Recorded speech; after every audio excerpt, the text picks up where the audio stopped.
unedited, tell the truth, and shame the devil. I love being black. I appreciate you guys for tuning in. Um, this is going to be a great show. Great show. We have a lot of updates. It has been a full 24 hours now since Mr. Alex got killed in Minnesota. Somebody said, "Well, Martin, why are you keep talking about this? This is not our fight." But it's okay. It may not be our fight, but it's okay for us to know what's going on. And I think so. And we come in with some good information. We're updating you guys of what's going on. And there's a clash between two parties. There's a clash against the MPD, the Minneapolis Police Department, with the DHS ICE. So we want to talk about that. It's a lot of things going on. You know, one side is saying the other side is saying that. You got the Republican side saying this, you got the Democrat side saying this. And often we know this language. What do you mean by we, Martin? I'm talking about black folks. We have been there. We have been in this space for a lot of time. Now, there has been several shootings since January the 7th. I mean, it just happened like maybe a week apart. So it's a lot of shooting. So just come on in, breaking news. Who is lying? Who is lying? Who is? Now we got three people that's been shot. Three people that's been shot. A Venezuelan man, Miss Goodman, and Mr. Alex. Three people shot, two killed. These two right here was killed to my right. Far right. So come on in, come on in, come on in. Come on in. Come on in, come on in. Breaking news. Breaking news. Breaking news. Come on in, come on in, come on in. All right, they're clashing over this. They are clashing, and no one wants to take accountable for what happened. So this is real. This is real. Come on in, people. This live, uncut, unedited. And we need to know what's going on. Come on in. Come on in. I appreciate you guys for tuning in. This is your boy Martin G, aka the Crime Chaser. I'm live, uncut, unedited. I need to put up my disclaimer up there as well. And I appreciate you guys for tuning in. All right. We're going to have a great show.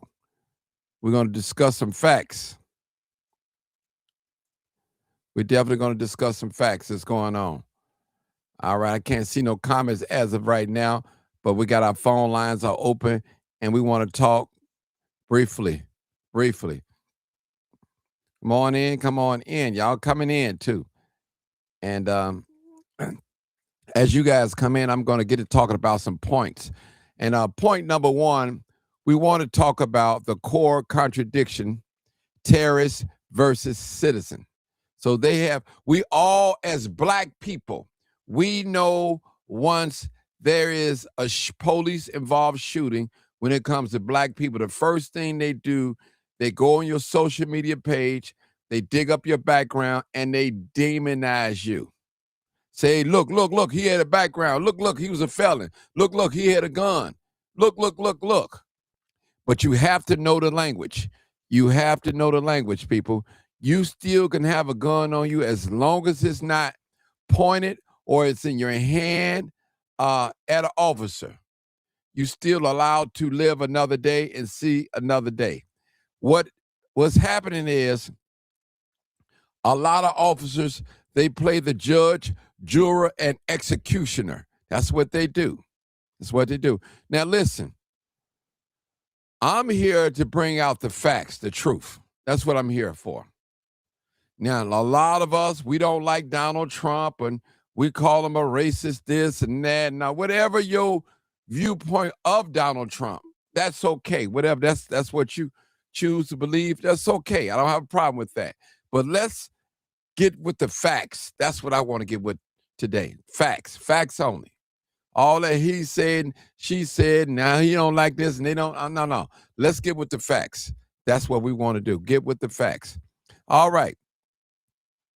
The feds say the DHS Secretary Christie and the Border Patrol leadership immediately labeled Alex Pretti a domestic terrorist who attempted a massacre. They claim he was brandishing a 9mm, violently resisting. Now, come on now, people. We know what the video said. See, one thing I like about Vera, my partner, she said documentation beats conversation. Now, maybe they wasn't looking at the same video that we see. Maybe that wasn't it. I don't know. I don't know what it was. Maybe not. Maybe so. I don't know. The local facts. Minneapolis police chief Brian O'Hare confirmed that Pretti held a lawful permit to carry. An independent expert reviewing the footage said that the federal narrative is not supported by the video. Wow. That's point one. Are y'all still there? Okay. I can't see no messages. That's how they doing me though today. So that's okay. We still gonna talk. We're definitely still gonna talk. I don't have a problem. And we're gonna get to some more points. We're gonna show some video. And we're definitely gonna do that. We're gonna show some video. I really want to get into that. Just hold on a minute. All right, now point number two. The gun detail. It's crucial, people, the gun detail. Now, the federal claim agent fired because he had a gun in his hand and refused to drop it. Now, what video was they watching? I mean, come on, just now let's get out of our Donald Trump trip. Now let's go on pure facts. Even black people are standing down, and we should stand down. Now, let's get back to this. Let's get back to what we want to bring out. The independent expert reviewing the footage said that the federal narrative is not supported by the video. And that's so true. Not supported by ICE agents. All right. Now let's talk about the gun detail. The federal claimed that the agent fired because he had a gun in his hand and refused to drop it. Never one time in the video have we noticed or we've seen that this particular gentleman had a gun in his hand. I don't even recall him even reaching. All right. Now, the video witness evidence report state that the footage shows Alex with empty hands while being pepper sprayed and tackled. That is a fact. All right, now, that's the fact.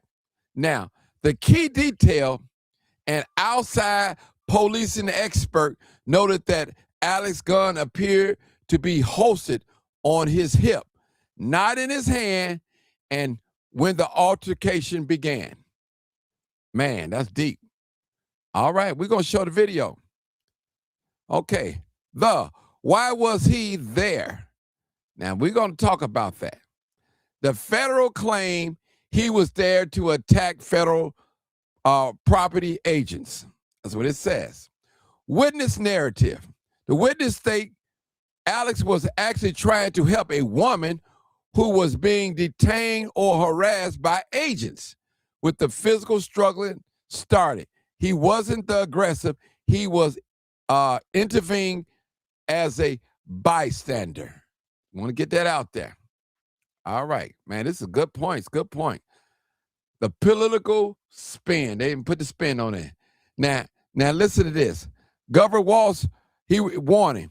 Minnesota Governor Tim Walz has publicly accused federal authorities of rushing to create a political narrative before the investigation was even started. Wow. All right. Now listen, the blockage.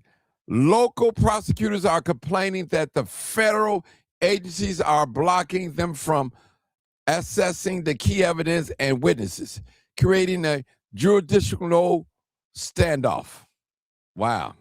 We got this, y'all. We got this. This is federal. We got this. That's all what that means. Now, the question that I want to ask, now I want to ask you guys. All right. Take in mind, I can't see the comments right now. If he was a domestic terrorist trying to commit a massacre, why does the video show him with empty hands helping a woman? That's another question. The next question is, why are the federal agents blocking local homicide detectives from doing their standard investigation? That's two. Number three, point three.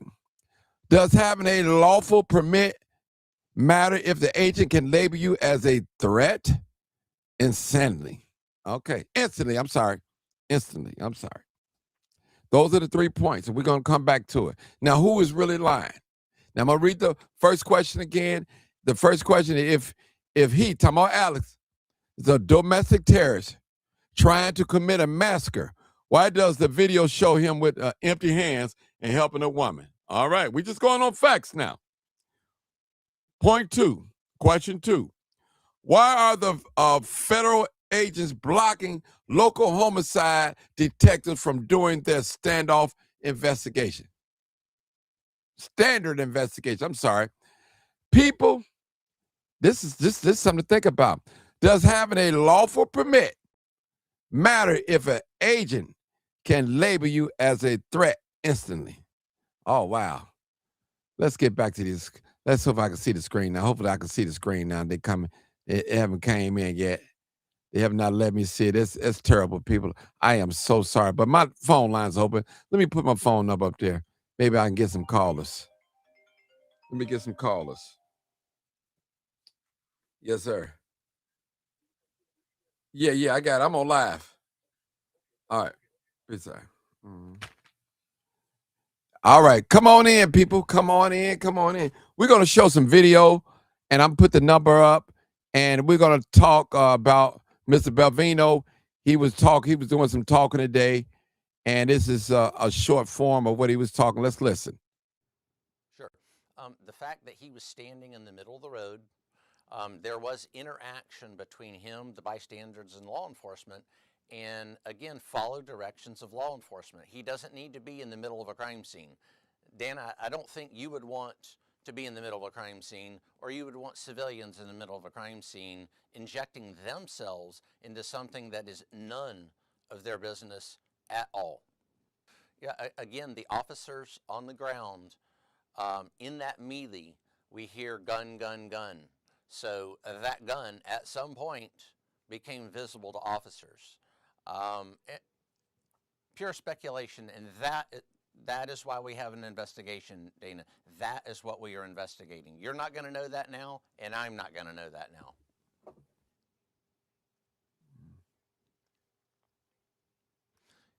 He brought a semi-automatic weapon to a riot, assaulted federal officers, and at some point they saw that weapon.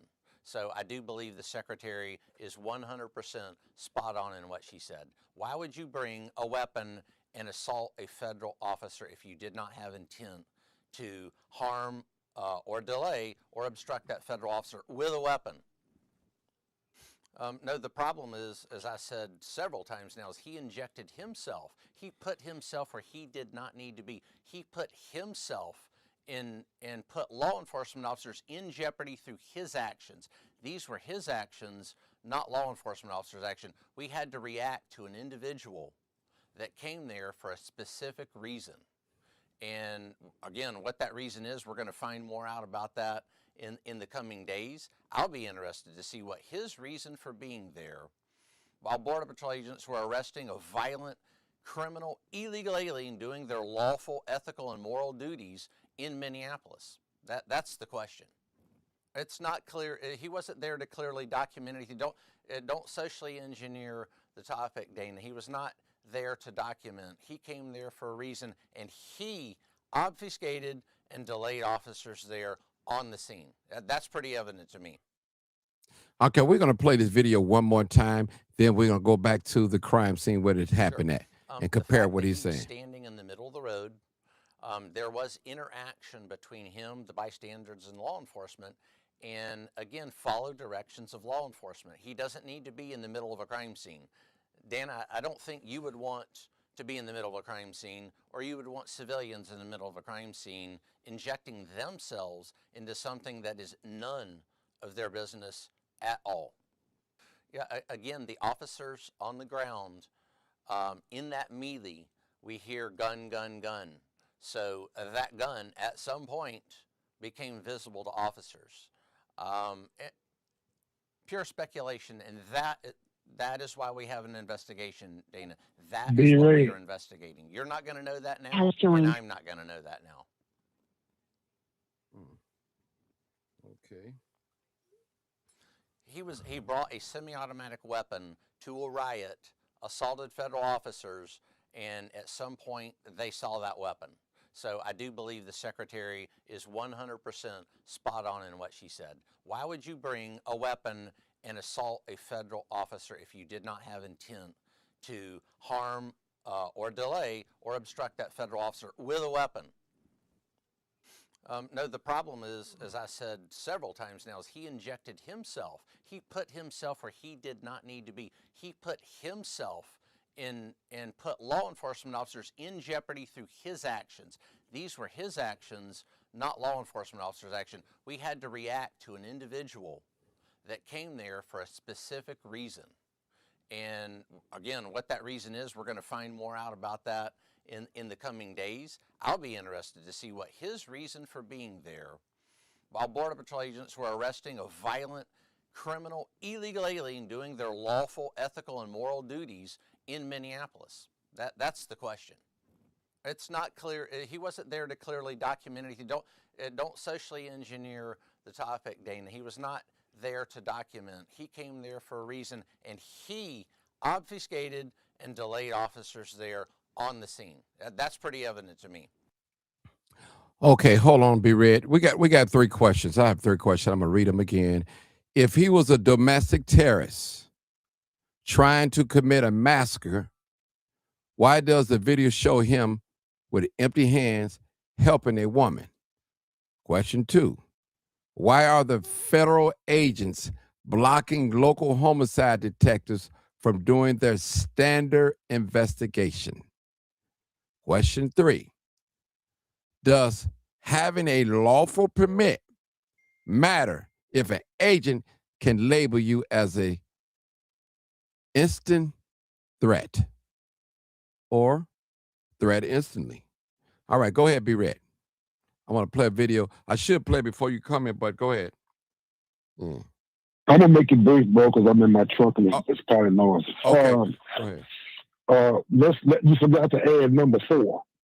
Okay. Why come these Democratic political leaders haven't sent the state police in to watch over the protesters? If they're so concerned about these guys that are shooting citizens, you notice that these states have not sent their own military in, which is the state police, their own paramilitary groups in to protect the protesters, and to kind of intervene if they believe ICE or some of the other agents are doing more or going above what they should be doing. This is the devil with two heads. The Democrats are just talking crap. They're not going to bust a grape in a fruit fight. If they were so concerned, they send the county sheriff. Look at all these military organizations that they got in Minnesota. County sheriff, state police, state investigation police. They got enough city police. They got enough of their own guns to be out there to intervene. Okay, hold but it they're right. not. Hold it, brother Red. Did you hear me? Did you hear me say that they blocked the homicide detectives from coming on the crime scene? They didn't want them to do no investigation. They blocked that. That I did say that. They did. So okay. What we're doing here is, people, I'm gonna let everybody know what we're doing here. I don't care which party you represent. All I'm looking for is the truth, the facts. That's all I'm looking for. I don't have a dog fight in it. I'm not there protesting. And I feel that this is my opinion, that black people should not get involved. We've been through this. I stand with you. We've been through this. That's right. We know the feeling. Hey, my heart goes out to every slain person. Miss Goodman, to Alex, and even to the villain swearing guy that got shot. But I'm not getting involved. When we fight, we fight for ourselves. No one helps us. I can say that. No one helps us. So, okay. All right. Go ahead, okay. B-Red. Go ahead. Yeah, I'm going to go on and finish because I know you got to move on. Go ahead. Part 2, okay, we saw the video. This time we got a chance to see a clearer video of what happened. The same thing happened. Basically, the same thing happened with George Floyd, except he didn't get shot. He got choked to death. Mm-hmm. Here we got the man pinned to the ground. These are supposed to be professionals, but ain't a professional among them. This guy let off a gun right on top of all the people that he worked with. You see him running? Mm-hmm. See, you can obviously tell that these people haven't been trained on civil police work. These are just Donald Trump's personal troops. His Gestapo is out here in the streets. See, I don't have no problem with him doing this, Mark. Please, and I want people to understand this, Mark. You've heard me say this before. I Go ahead, bro. Go ahead. I'm sorry. Go ahead. And immigration to do their dang job. But see, they own their cowboy mess. And they done put all these untrained officers on the street. With the guy that shot the lady, he almost shot the officer whose head was in the car. Mm-hmm. See, I mean, they haven't been trained to handle civil police work, and it's obvious. Here it is, y'all got the man pinned. Where's your taser? Why didn't you call that gun? Now, you start shooting, and everybody start running because you scared all of them. You could have shot one of them. And see, this is what's going to happen, Martin.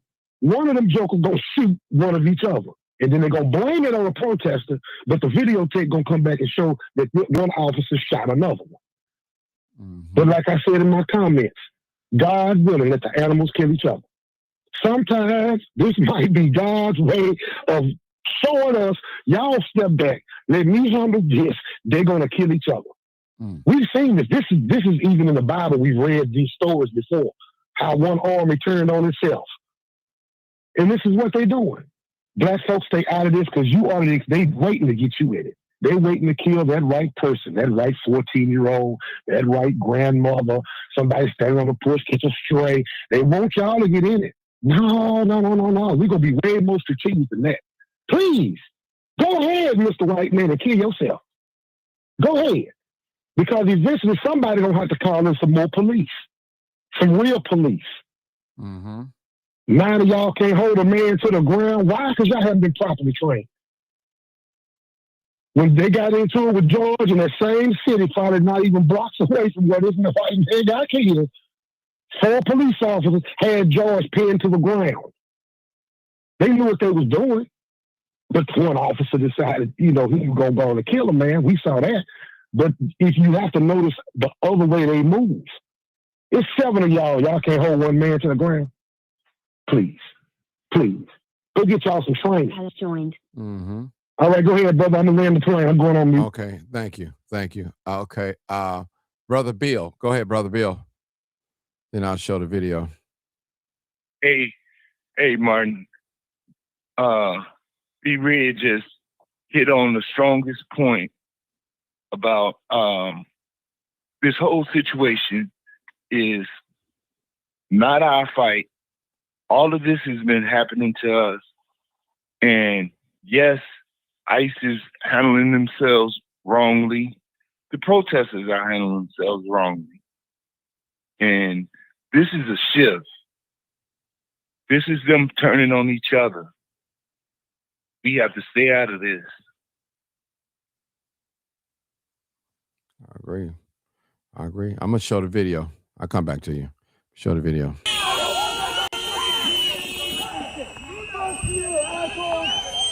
Now, yeah, it goes to show you. They pushing him. Look. See, this is how it started. They sprayed mace in his face, his hands up in the air. And then look, now they tackling him. They tackling him now. They tackling him now. They all jumping on top of him. He tackling. Now he on his knees. Look, he on his knees. Got his hands in front of him.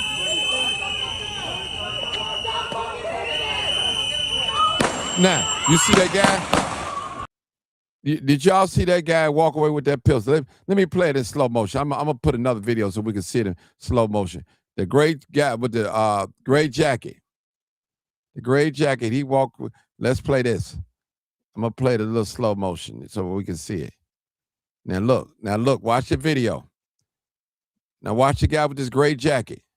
He ain't got nothing in his hand. He go, look, y'all see his hand is empty. Look, he's disarming him.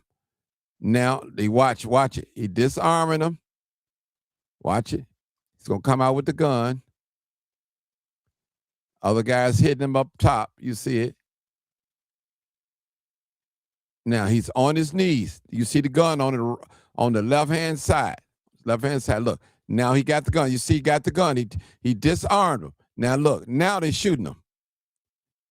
Now, what was said, and I don't have no facts, but I'm gonna go ahead and say it. They said when the officer took the gun, he may have shot the gun, because we did hear 10, 11 shots, and maybe that was a reaction from the other officer. But let's watch it again. Here it is in slow motion, people. Slow motion. This is no lie. Slow motion. Watch the guy with the gray jacket. Watch him. Hand is empty. He come up. The guy's on his knees. You see him. Hitting him 2, 3. Hit him 3 times. Now they unholstered his gun. It's real. This is slow motion now. This ain't AI. Now, see, this is what we're talking about, people. Now, we all know those of us that's black. Those of us that's black. We've been through this before. We've been through this before. We know. We definitely. Let me put up another video. We got another one too.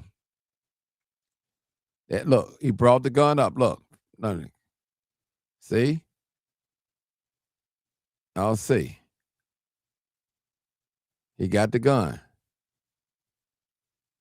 You know, and reversing it.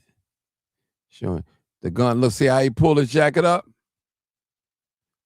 Shirt up and got the gun out of it. So that's it, people. We're watching.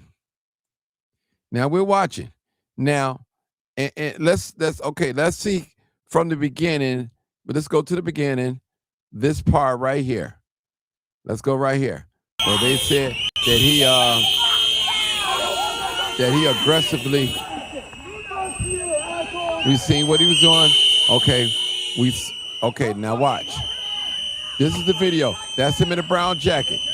He got his hand up in the air. They sprayed it with mace. He had his phone in one hand and his hand up in the air. We just gonna bring out the facts, people. I don't care if you're Democrat or Republican, and I just want the truth. They were hitting it.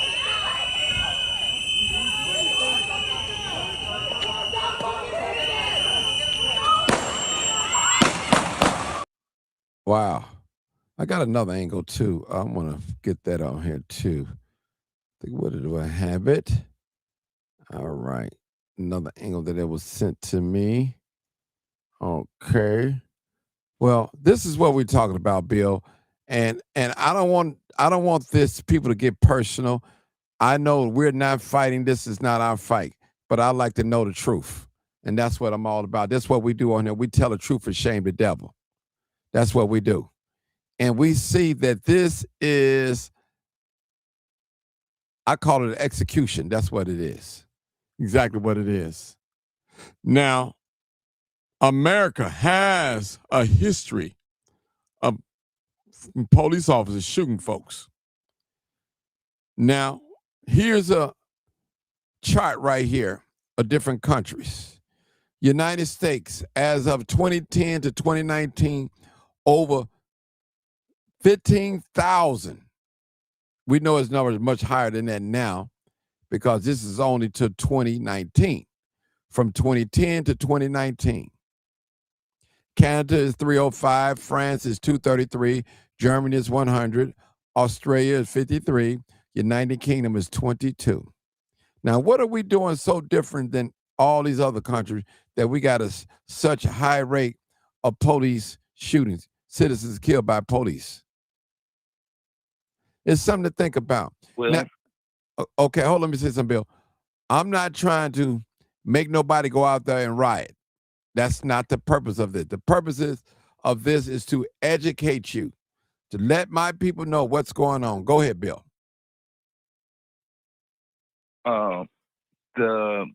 As far as the feds and ICE, it was stated, someone said on the show that those are Proud Boys and different organizations that's been deputized by the federal government. And I believe it's so. We've been policed in our own neighborhood by the same forces, same people.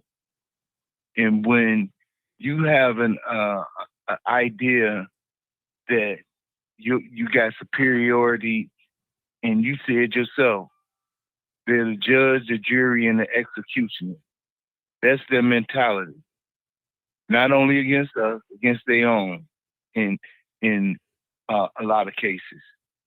And those numbers are always going to be high when you got that situation going on, doing any policing. As far as what happened to the Mr. Pretti or Pretti, however you want to pronounce it, it was, first of all, they didn't know if the gun was a real gun or not. They didn't know. There's no reason for somebody, just because they have a gun on them, to have to die, whether they don't have a conceal and carry. And it was clearly an execution because they shot that man 10 or 11 times, I'm hearing. That was definitely an overkill. Right. But when your idealism is to exercise in the mode that nothing's gonna happen, and people, your fellow officers and superiors, even down to the president, are saying you have the right to do these things. That's the way you're gonna operate. We know firsthand. This has been happening for decades, for centuries. Brothers. Has joined. Mm-hmm. You right. You there, Bill? Yeah. Okay. Yeah. It's been happening. Yeah. And it's a wake up call. Mm-hmm. Not for us, because we know, and I appreciate your show and platform to bring awareness. Really, in this point right now today, bring re-awareness, because most of this stuff you have spoke on in the past, even as a full-fledged crime chaser. Mm-hmm. I like to thank you for fighting crime on a different level, on a higher level, because that's where the problem is, where the policy makers and lawmakers are. That's where the biggest crime is. Mm-hmm. Agree. You got another caller. Okay. Hey, Minnesota. Go ahead, my brother Jerry. Go ahead. Did you want to talk? How's everybody doing today, brother? Good. Yeah, well, you said it, man. You prophesied on it, once again, and it is what it is. We just try to just maintain up here, and a lot of people, man, that I've been talking to this morning, they are really not concerned with what happened, to that man. Right now, everybody up here trying to figure out how they're going to survive after Monday. Because it's going to be catastrophic, and they know it, and it's dog-eat-dog thing, for trying to get resources, trying to get in contact with the political people that people voted for, and it's going on deaf ears. You even got people right now at the governor office, at the mansion. Like, this can't happen. This just can't happen. People out there with their Alzheimer's kids and disabled people in wheelchairs. Like, if you don't do something the next, they giving them to 6 o'clock today. Let's turn it over. Okay, could you explain to them what you're talking about? We talked about that last show, but I called you earlier to speak with you about this. Explain to the listening audience that's not down in Minnesota what's going on, so we'll know about Monday. Basically, Monday, everyone who's on Medicaid, Medicare, or anything such as that, EBT, it will be shut down tomorrow. If you're on Section 8, they're telling people in public houses they're not paying the 30%. You will have to pay full market rent, which a lot of people get SSI, SSDI, can't pay that. Everything is shut down, so they go into a state of emergency, which we have a $4.4 billion in our account, as they say. And it costs $2.8 billion to take care of all that, the situation for the next 6 months.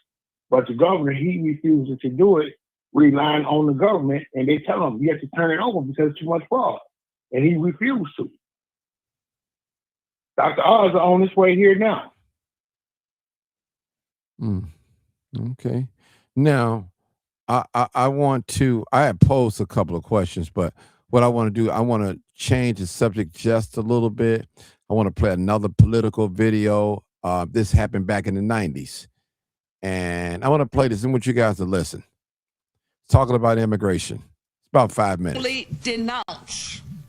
Denounce the hostility which seems to be developing around immigrants. That is not healthy. We cannot sustain ourselves as a nation if we condone divisiveness in this society of immigrants. At the same time, we disagree with those who label our efforts to control immigration as anti-immigrant. I believe quite firmly that we can quiet and dampen the flames which are surrounding public opinion where immigration is concerned, because people on both sides of this issue have engaged in too much hyperbole. We have got to put the matter of immigration back on a civil course. We have got to know that immigration really goes to the heart of who we are as a nation. If we are confident enough as Americans in our culture, we should welcome the legal immigrant. We should be able to accommodate diversity in our society. Are we strong enough to welcome those who ought to be in and retain a commitment to the rule of law by keeping those out who shouldn't get in? If we are to preserve our immigration tradition and our ability to say yes to the people who want to get in and seek entry, we've got to have the strength to say no to the people who are not supposed to get in. We need to make deportation a part of a credible immigration policy. As a nation committed to immigrants and the rule of law, we've got to do that balancing act. The most urgent immigration problem we face today is the unauthorized entry of hundreds of thousands of illegals. That undermines our commitment to legal immigration. Although the illegal alien may be generally law-abiding, and particularly in good economic times, maybe we need the illegals, their entry in violation of the law is a violation of our national interest. We believe a credible approach to immigration must be comprehensive. First, border management. We support a very simple view about border management: prevent illegal entries, facilitate legal ones. The second part of our strategy, work site enforcement. Employment, we believe, continues to be the principal magnet for illegal aliens coming into the country. As long as U.S. businesses benefit from illegals on their workforce, they are not going to try to help us get on top of the problem. We believe that employer sanctions must be made to work, and enhanced labor standards enforcement essential components of a strategy to reduce the job magnet. The third part of our recommendations, immigrant eligibility for public benefits, that's a major one. The Commission believes that decisions about eligibility should support the objectives of immigration policy. Using these objectives as a measure of benefit policy, we come to the following conclusions. First, legal permanent residents should continue to be eligible for needs-tested assistance programs. Our views on eligibility for benefits of illegal aliens are different from those benefits that are recommended for legal aliens. If an alien is in this country lawfully, he should receive whatever benefits a lawful resident receives. But if a person is here unlawfully, he should be entitled to no benefits. No benefits. Why the distinction between the eligibility of legal aliens and illegals? Illegal aliens don't have the right to be here. They broke the law to get here. They never intended to become a part of our social community, and they are not entitled to benefits. They have no intention to integrate. Deep, people. That was back in the 90s. That was exactly back in the 90s. I mean, that was in the 90s. That was in the 90s, people. That Democrat, you know. Go ahead. I agree with what she was saying as far as them not getting benefits and the eligibility. And America was built on being a melting pot to for people to come here and prosper. And that being said, what she didn't mention is what we experienced over the last since slavery. Each time a group of people come, you know this, Martin. People on the show know this from you playing your Claude Anderson tape. Each time a group of people or influx, it pushes us to the bottom.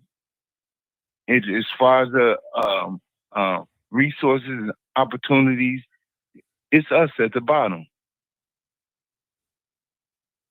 Mm-hmm. Yeah. And now, let me be honest. I want to be honest.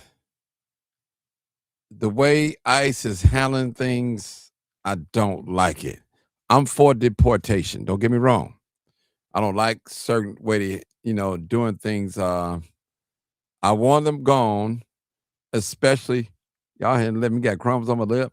I want them gone, but I do not want nobody that's not violating. And if you here illegally, you got to go. Especially if you're a criminal, you got to go. Now, don't get me wrong, Bill. Some criminals are not going easy. You got to take them down. When I say take them down first, tackle them, do whatever you have to do. Some of them almost are willing to accept death before they leave America. And that's true. They might come into some gunplay.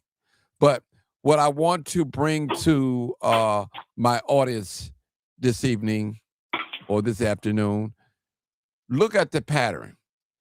in Minnesota, 3 people have been shot, 2 fatally. One Venezuelan man, 1 white woman killed, shot and killed, 1 white man unalive, shot and killed.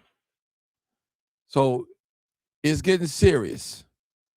Now, you know, if you're going to run your black self out of there, I said black. You've been kissed by the sun. You know they ain't going to have no mercy on you. I remember, and I won't mention the name, I had an officer to tell me. We was protesting. He had a serious talk with me. He said, you know what? Y'all mad at the police. We're not the ones for y'all to be mad at because we're only enforcing what your lawmakers put down, their policy.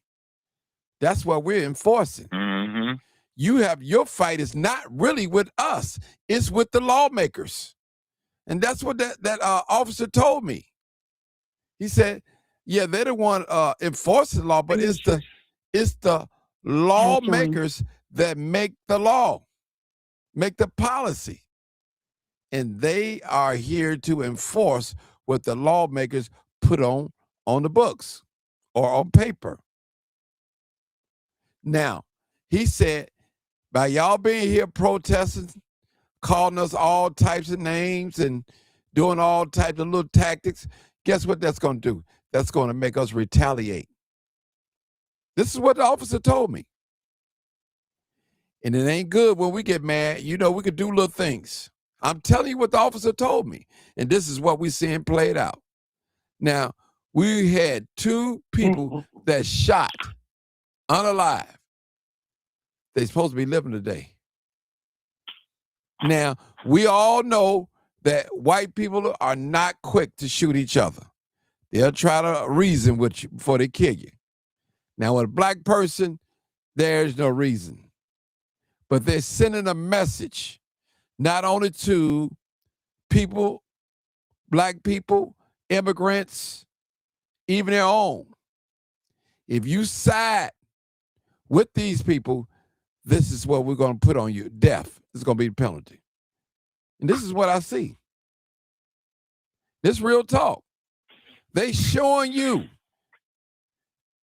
if you're white and if you're siding with these immigrants, whatever you get, that's on you. And I'm going to tell you, the officers, they're upset because they've been getting harassed. They've been antagonized. Their family members been put on the internet, their personal stuff like that. And we know that some of these agents probably are the Proud Boys. I'm not going to deny that. And you knowing that, you should stay away because they waiting to pull that trigger. Any little thing. Do you know, especially here in the city of Chicago, state of Illinois, it's 2 sentences that they always get away with. I fear for my life, or I thought he had a gun. Those things protect law enforcement. They fear for their life, or they thought he had a gun. The first incident, she used the car as a weapon. So he shot her. The second incident, he had a gun. But the gun was never pointed at them. It was never in his hand. It was never. Now, I'm just talking straight facts, people. This is truth. You can feel how you want to feel. You say, Martin, this is not our fight. You're correct. This is not our fight. But we must look at some facts. And Bill and B. Red, I learned long time ago, sometime when God got his hand on somebody, punishing somebody, you better stand back. And you might just get it too if you thrust yourself into it. Think about it. The officer said, Belbino, he said he put himself into a crime. He injected himself into a crime scene. In so many words, he said, hey, he got what was coming to him. If he would have minded his business, stayed out the way, maybe he would have been living. Now, he didn't say that. I'm paraphrasing. what he's saying, from according to what he's saying on the thing. Yep, that's what he said. Mm-hmm. Now I'm gonna So back many that. words. Yeah, I'm gonna back that up. Let me play. I'm gonna back it up because I don't want nobody saying that I'm saying something I ain't got no business saying. But we gonna listen to him say that. Then we come back. I might The stop fact it. that he was standing in the middle of the road, there was interaction between him, the bystanders, and law enforcement, and again, follow directions of law enforcement. He doesn't need to be in the middle of a crime scene. Dan, I don't think you would want to be in the middle of a crime scene, or you would want civilians in the middle of a crime scene injecting themselves into something that is none of their business at all. Now, did y'all hear that? Did y'all hear that? That wasn't me talking. Yep. He said it. You heard it. Let's play it again. Sure. The fact that he was standing in the middle of the road, there was interaction between him, the bystanders, and law enforcement, and again, follow directions of law enforcement. He doesn't need to be in the middle of a crime scene. Dan, I don't think you would want to be in the middle of a crime scene, or you would want civilians in the middle of a crime scene injecting themselves into something that is none of their business at all. Did y'all hear that? I didn't write that. I didn't write that. I just want to put that in there. That's excuse. So, other words, this is what he's saying. This is my opinion. He got what was coming to him. He inserted himself into law enforcement business. And he made it as this was a crime scene. And sometimes, people, we just got to stand down. We have to stand down. Have y'all noticed, Bill, be read, and we got a new caller? I have not seen no Somalians out there. Now, I'm not saying they're not out there. I'm not saying they're not out there because I'm not down there to see, but I have not seen none of them up in the front lines, on the front lines. Now, maybe that's just me. I haven't seen them. Real talk. You don't see them all the Cambodians, all the Laotians. Because they CPS is up next month. And then in March, the Somalians. So we come out over 130,000 people started February 15, got to be head up out of here. They've been here 15, 20 years. It's time to go, they say. So we waiting on that situation to occur. Okay. Let's take the next caller. Oh. You want to say something, Bill? I'll wait till afterward. On 9433. Come on, caller. Hey, man. Hey, how you doing? My name is Brandon Johnson. He paid them to come here. Now, Donald Trump wanted them gone. But I point the finger at Mayor Johnson for Mayor Johnson and Biden because they shouldn't have let them over here no way. They ain't had no business over here no way. You know we talking about Minnesota, right? I understand what you're saying. You know we talking about right. We're talking about Minnesota. Okay. Yes. Okay. Yes. Mm-hmm. Okay. But these ICE agents don't have no right to take nobody's life at all. And you are correct. When God got his hand on somebody, you need to move out the way. Just step back. Agreed. Thank you. Go ahead, Brother Bill. Okay. Thank you. Brother Bill? Yeah, the whole thing is a debacle, man. On both ends. They complaining that up in Minnesota that they're not allowing the local police department to investigate. And they should have to have a right to investigate, but as far as I know, federal overrides local. The locals can ask for federal help, but automatically federal investigation lead the investigation. And as far as that go, like I say, both parties are wrong in putting out information and withholding different information. If they had the local police out there handling these people while ICE is doing their job, they would be able to start the investigation right then. For ICE to wait for them to get there and start investigating, and then the point of starting, if you're not there, is to engage and get information from who? The protesters. Just don't make sense, man. Yeah. Don't make sense.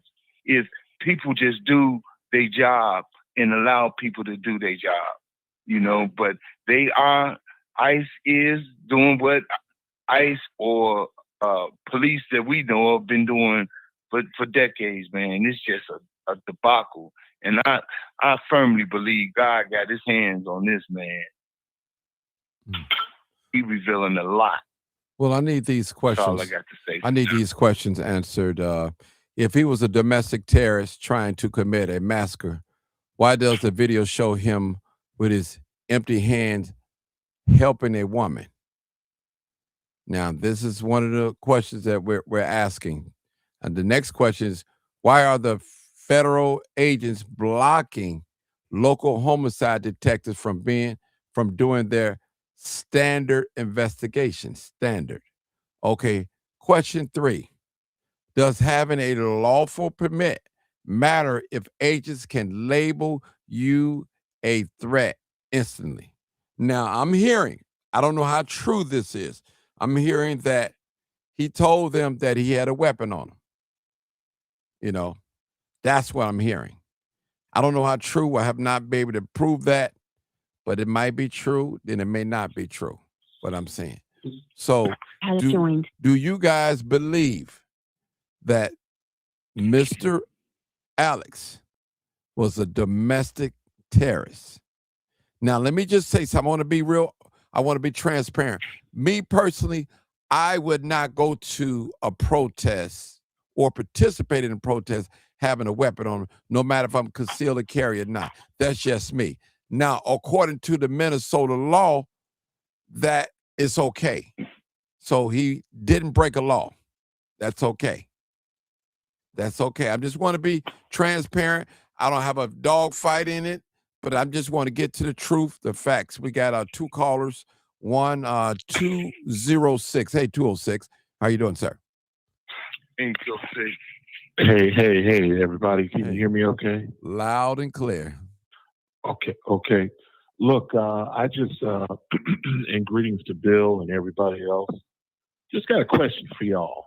You got to answer my question first. Go ahead. How much you ask about? Okay. You said, is he a terrorist? Yeah, domestic. Is he a terrorist? Yes. Trying to commit a. Yeah. I see. That's the thing. I don't see anything in his behavior that would indicate that he's a terrorist. But here's the question that I have. So I'd have to say initially no. But see, here's the thing. Tell me, y'all tell me if y'all heard this. They said that he had made some kind of utterance to someone, either on social media or in person, that he wanted to massacre ICE agents. Have y'all heard that? No, I haven't heard that. I won't say that. I had to let somebody else say it. It's a rumor. Even at the VA, at his job, even to some of his neighbors, they said, one of his neighbors said, I kind of was heading to that because he was talking. He's a nurse, and he was very concerned about the immigrants. Like I say, Mark, he was raised up here as a little boy since he was 4, 5 years old as a white American. The area where they was at, that's where all the Ecuadorians and people from Nigeria hang out at. Well, he did violate the law, y'all. When he was chasing ICE around, that guy who they let go, he was an Ecuadorian too. His name was Jose. He helped him escape with his car. So he was a P. Then when they all went back to the Ecuadorian spot, the police, like I told you, man, they were watching that spot.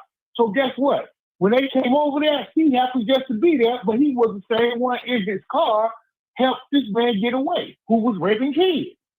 This is the second time we had a killer when white folk is trying to help get these people somewhere else instead of them being arrested. They're supposed to be out the community. Man, these guys been raping kids. They supposed to be gone 10 years ago. So this is who he helped get away. And when I see them at that coffee shop where they was, all the Ecuadorian people was at, out there protesting that day, he just got caught up. He should have stayed his ass at home and not trying to help his fellow Ecuadorians get away from ICE. Or he was well, especially if they're child molesters or something like that. Yeah. Right. Well, let me just say this. According to the video that I've seen, he was taken up for a young lady. A lady. Now, I'm just saying. I'm not saying what you saying is not true. But according to the video that is in front of us, he was taken up for a lady. Yeah, but what happened before that? No, see, hold on. Listen to what I just said. What happened before? Hold it. According to the video that's before us, my concern is what we see in front of us. This show is based on facts and all that, not even necessarily rumors. So I don't know what happened before that, but according to what we see in front of us, that he engaged himself with the officers taking up for the lady, and he got sprayed in the face. That's what I'm going by. Now, you may be right, 612. I can't argue with that. But I'm going by. The man told you. What? Belvino told y'all. Right. So it ain't my word. It's what he said. He said it was a crime. Said they was impeded. But he was impeded in the crime. Police lie all the time, though, brother.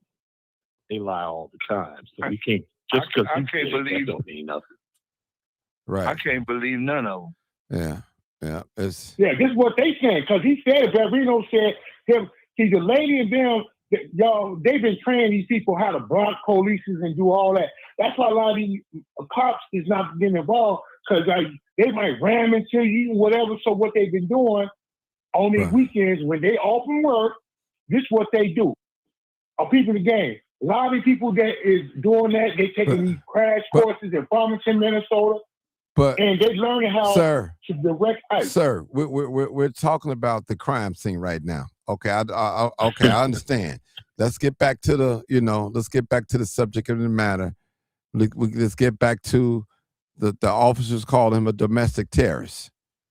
I don't believe that. I don't believe it. According to what I've witnessed, maybe 206, we're not looking at the same video. Maybe that's probably what it is. Maybe they saw something different than I saw. That could be it. They tell me what my lying eyes can't see. So I'm just okay. Yeah. Okay. Mark, I'm gonna make a street sense to you. Okay. If me and you in the car, me and you and Bill and his old lady, right? We trying to get away. If Bill and his old lady checks us on 6030 in Halston, but he see the police, Bill and his old lady push the car out on 6030 Racine for me and you to get away, what is that called? Obstructing justice. Okay. Thank you.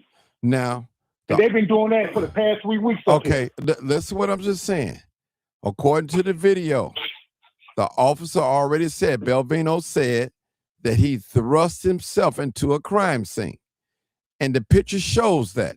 It shows that the video shows that he was in the middle of the street. It shows that when they was engaging with the woman, he came in the middle of that. It shows that. It definitely shows what he said. He put himself into that. It showed that. But let me go to the next caller. Mr. Marcus, I believe that is. Mr. Marcus. Well, Martin, I've seen this video, watched it over and over again before I called into your show. And I'm going to say something that the New York Times pointed out on Facebook, that the guy had a phone in his hand. Mm-hmm. Does it give ICE the right to kill somebody, even though they interfered in police activity? From what I see on that video, he's trying to help that woman. Mm-hmm. Did he deserve to die? In my opinion, no. He did not deserve to die. I think what ICE is running on is what they used to say we would run on, emotion. You got a bunch of police officers that's wearing that ICE badge. They're going on emotions. They're tired of these protesters interfering with them. And they know that they got a president that's going to back them up. The DOJ ain't going to do nothing to ICE. for killing that man, in my opinion, because you got a sitting president that's in office that's going to back them up. And so they're killing people now. And my advice would be to people, especially black people, yeah, let those people fight their own battles because they weren't helping us fight ours. Don't get yourself killed because you're black and ICE is going to double kill you. They're killing white people for intervening because there are a bunch of, I'm not going to use the race card, but there are a bunch of boys, good old boys, who feel that their own kind is traitors to their white supremacy world. This is about white supremacy. Whether we like to admit it or not, it's about white supremacy. But both parties brought these people over here. Both of these Democrats and Republicans brought these people over here for cheap labor and to replace black people, to keep black people from getting good jobs. They brought them over here to compete with us. They hired them. If you go to the United Center and stay there after the Bulls game is over with, I have not seen one black person cleaning up that United Center, but I have seen nothing but Mexican immigrants. Not saying that they're illegal, immigrants, but immigrants doing the job. And black people will get on there and say, well, Marcus, we don't want those jobs. We had those jobs since the 70s. Even Martin tell you that we always worked at Comiskey Field, Wrigley Field, before 89. All right. We always had them jobs. Let them finish talking, guys. Okay, come basically, what I'm saying is that's what you see. And you got both parties blaming each other, but they both brought them over here. The rich brought them over here to do cheap labor. You even got black people who own property. I live on an affluent black block, and you don't see black people cutting their grass. You see the immigrants cutting, the Mexicans doing the cutting. And they will say, well, the Mexicans do a better job. They're not going to sit down on the job. That's not true about black people either.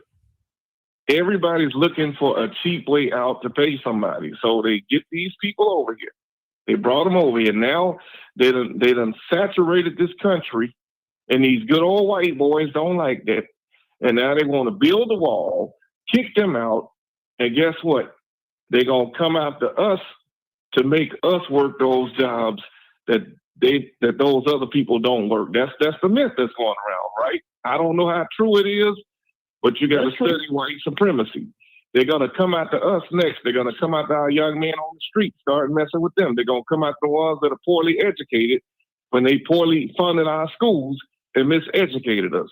The Chicago public school system is the worst public school system in the country, but some of us managed to get a decent education out of it. But that's white supremacy. That's basically what I'm saying. It's wrong. The man did not have to be killed like that. He didn't pull his gun. He did not pull his gun. You can see that in the video. He didn't pull his gun. They took his gun. What was the reason for them to shoot him like that? Now I'm in agreement to deport these people, but I'm not agreeing with Nazi type of behavior, Hitler type of behavior, because that's what you're seeing. And ICE is running on emotion. And they got a president that acts like a child in the White House that's just as emotional. And I'll let somebody else call in. All right. Can I respond out there, brother? Okay, Can I respond? Come on. Hey, brother, would you ride around on the weekend, on your day off, with a gun like that, what he had? Now, that's expensive, your gun, and chase ICE around, blocking them from arresting a child molester with a gun on your hip? He didn't pull it. I'm looking at the video from what I saw recently. He didn't pull his gun. And if he didn't pull it, and listen to me, if he didn't pull it on them, riding around, chasing them, blocking them, I'm not for child molesters. Everybody's innocent until proven guilty. But if he didn't pull that gun on them then, it still was no reason for them to kill him. Martin, you have chased crime, right? Mm-hmm. You have followed the police at a distance. I remember riding in the car with you one time, and we followed the police, and the police jumped down on us, and I had my press credential, of course. But would it have given them a right to shoot both of us? No. If you did have a gun on your hip, would have given him the right to shoot both of us. And he had a permit to carry. Mm-hmm. So ICE is wrong. No matter how you want to look at it, ICE is wrong. I know people get emotional when you're talking about child pedophiles, but your president and my president, Joe Biden, let him in here.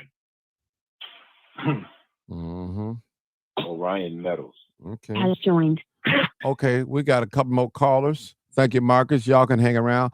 6843. Caller, you're the next caller. Has joined. Go ahead, caller. Good afternoon, everybody. Good Hi, afternoon. can you hear me, Mike? Yes, I ain't heard your Good voice. afternoon, everybody. I ain't heard your voice in a long time. In a long time. What's going on? You don't love me no more? I've been here watching you. You know, you don't love me no more. Go ahead. Martin, I'm always in your comments. Okay. I just haven't called, but I'm calling it. I have to call on this subject. I appreciate I want to you. know, Go ahead. everybody's talking. You're welcome. I appreciate you too. And thank you for doing these important topics. We all have to realize that what about Kyle Rittenhouse when he came and he actually killed at a protest? Black Lives Matter protest. Mm-hmm. He really did that. That's a good point. So we keep saying that the brother keeps saying, oh, he shouldn't have brought a gun. But these people actually drove from another town to a Black Lives Matter with powerful weapons. Not nothing on their hips. It was on their backs and their arms and killing. So you can't say you're not supposed to bring a gun to the protest. It has been done. Well, and I want to know why. Let me say something real quick. Go ahead, I'm on the same page as you. Me personally, I wouldn't take one even if I was concealed and carry, because a lot of times I'm on the front line doing that. But it's not against the law in Minnesota to have a gun at a protest. So he didn't break no law. That's with what that. I'm saying. It's not unlawful. It's right. It's not unlawful. But the guy from there keeps pointing out he shouldn't have brought a gun. It may not have been the smartest thing, but it was not against the law. So I don't know why he keeps pointing that out. And then another thing about the guy was helping the woman off the ground. He didn't deserve to be killed. I'm not saying that I'm for immigrants or against immigrants. I'm just against the way that ICE is doing it. Obama had the most mass deportations ever in any other president, but he did it the right way. This way is a slippery slope, and if people keep agreeing with it. They keep towing the line. I'm gonna move the goalpost a little bit further, and then you have people agreeing with it. So it's looking like Nazi time is coming back, and we have to realize at some point in time, in upcoming future, they're gonna have to be responsible, held accountable, like the Nuremberg trials. I think we're gonna go into that once this debacle of a regime is over with. Has joined. Hello. Yeah, that's all I have to say. Okay, thank you. You can hold on. We got everybody calling in now, man. It's getting hot now, huh? It's getting hot in here, y'all. 42, 43. Okay, 42, 43. The last four digits of your phone number. 4243. Go ahead, caller. Yes. Go ahead. Yeah, can you hear me? Loud and clear. Yeah. Like the brother said, at the end of the day, this is all about white supremacy. And they just attacking different groups from different angles. That's all. So whether you agree with people who are like trying to stand up for migrants or not, the attack is against anybody that's not a white male. At the end of the day. And so there are some things I wouldn't necessarily do the way that people have been doing it with the protest. But at the end of the day, that man didn't deserve to die. They could have apprehended him, restrained him, probably brought charges up against him. It did not warrant a death. I agree. And people trying to justify that, regardless of your feelings about the migrants, you can't justify them executing him in that way. Because if you do, then you're cold-hearted, and you basically are saying that it's okay in the same way that they execute our people. Hold on, my brother. Hold on. Let me tell everybody put your phone on mute, because I hear some in the background. It's getting to me. Thank you. Go ahead, my brother. Go ahead. Yeah, we've experienced that for many years. Yes. So we know what that's like. And so just because it's a white face doesn't mean that we should not have any type of empathy for it. regardless of the politics behind it. Like, and then once again, Second Amendment. You know, you can't say that you have the right to exercise the Second Amendment sometimes when it only suits you. And so he was exercising his Second Amendment right. Like you said, it was not illegal. He never brandished it. And if he did even say he had a gun, he probably said it because you got to think about it, right? They're pummeling on the man. Mm-hmm. And he tried probably, if he did say it, like, hey, look, I got a gun, because what? It could accidentally go off. Right, anything. You beating me, throwing me on the ground, kicking me. I would, if I had one, I'm, hey, look, man. Hello? So. Hold on, caller. Just hold on. He might have even. Right. Go ahead, sir. Go ahead, sir. He might have mentioned that he had a gun for the simple fact of how they were handling him. If that's true, we don't know. We have to get to his cell phone. It's true. I'm just saying, even hypothetically, right? But even hypothetically, right? In the situations like that, you got people beating and kicking you. Then it's like, hey, man, I got a weapon on me, man. Be careful, because they knew to search for it, or at least it seemed like it. Yeah. Because that man went in there and he grabbed it.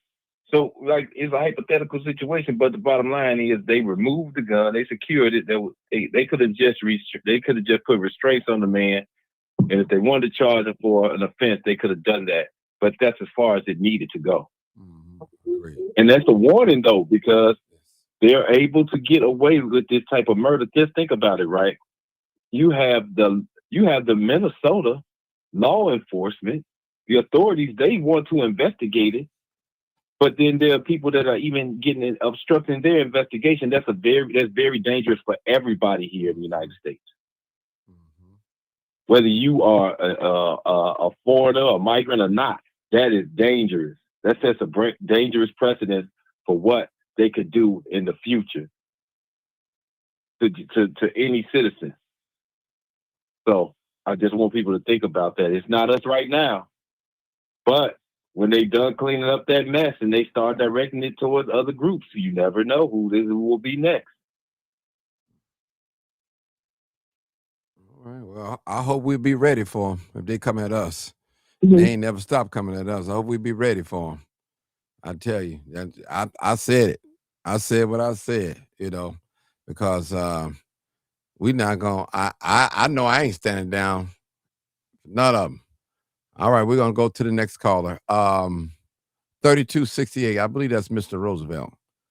What's going on, Martin? Hi, it's Renee. Not you, Renee. It's Roosevelt. Then you're next, Renee. Oh, okay. I'm sorry. Okay, no problem. I heard some background. Yeah. Hey, what's going on? What's going on, Martin? Happy Sunday to everybody. Hey, Roosevelt. You still in Minnesota? And you still up there? Oh yeah, I'm still here in Minnesota. That's why I decided to call in and everything, because of all of this, I don't know what's going to happen or something, because right now they may be talking about bringing government troops into Minneapolis. So I'm supposed to leave. I'm a little bit north of Minneapolis. So my mother's wondering if they bring in, troops or anything like that, or shut down Minnesota, would I be able to leave on Thursday and get back to Chicago? Because, that's the danger of this whole thing is because Trump is threatening to send in troops. If he decides to actually do it, it could lock down the whole state and stuff, because these people out here protesting. As far as I'm concerned, I'm sorry, I might have this opinion different than others, acting a fool for all of these people who don't care anything about you. Because if you're a regular foundational white American, if you're a foundational Black American, what do you care about the rights of a whole bunch of illegal immigrants who's over here who don't have no business over here in the first place? So I'm sorry to say that it was a loss of life. I'm sorry to say that it was tragic, yeah. But as far as I'm concerned, excuse me for saying so, God rest his soul, he had no business being out there in the first place.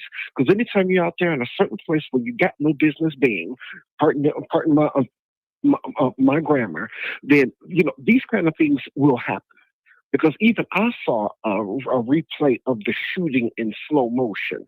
Now, it looked like when they knocked him to the ground, that one of the ICE agents saw the gun in his waist and took the gun off of him, and then the gun accidentally went off. and then one of the other agents or something decided to shoot him. But all of this other stuff wouldn't have happened if he hadn't been out there in the first place. I mean, if you're a regular foundational American, I mean, what do you care about the rights of all these other people who don't have the rights to be here? Because even being here in Minnesota, I mean, and my mother and father will tell you, they've had bad experiences with Somalis and everything here. These people from Somalia don't care nothing about you. I mean, a whole lot of them, they will tell you that they're not even black.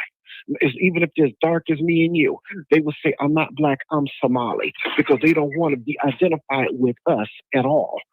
But yet, now that, you know, the crap that got hot now they want black Americans' help. And what Somali was even talking about and everything, well, I can understand that maybe we were racist towards black Americans and all this stuff before, but can we start over? Even my mother said, no, we can't start over.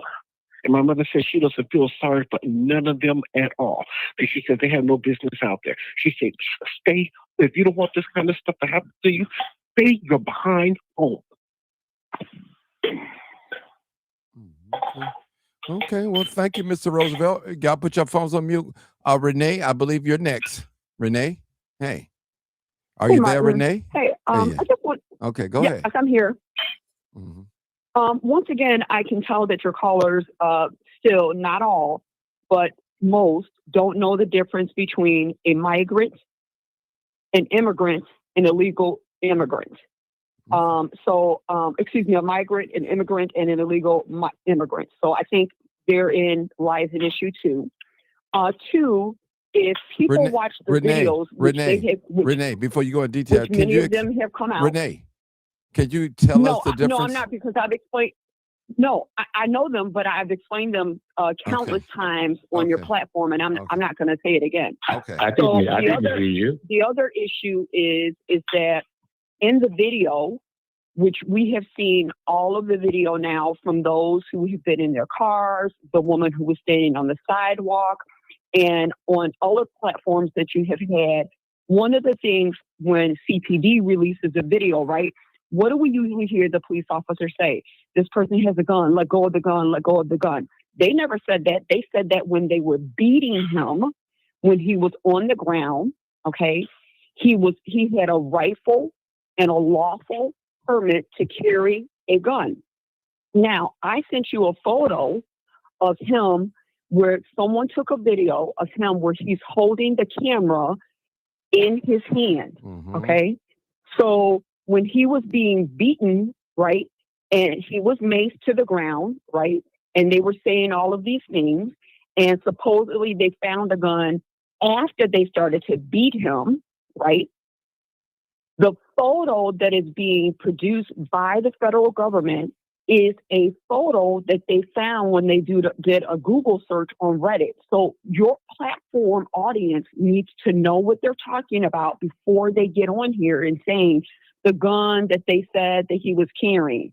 Now, if you look at the gun that they said he was carrying, it looks absolutely nothing like the photo that was in the back seat of that car, right? They tampered with evidence, which we know in Chicago, we've had a platform about that before too, right? About CPD tampering with evidence, right? And they tampered with evidence, okay? They tampered with a crime scene. He had every right to be out there peacefully protesting. He used his left hand to wave a car to go past them. Everybody has a right to do whatever they want to do when they're peacefully protesting. Same thing happened when we did George Ford protest. Same thing happened when we did Laquan McDonald protest. So there's nothing wrong with peaceful protesting. People talking about, once again, they're always grouping Mexicans in as being part of an issue when your last caller just said something about people who are from Somalia, right?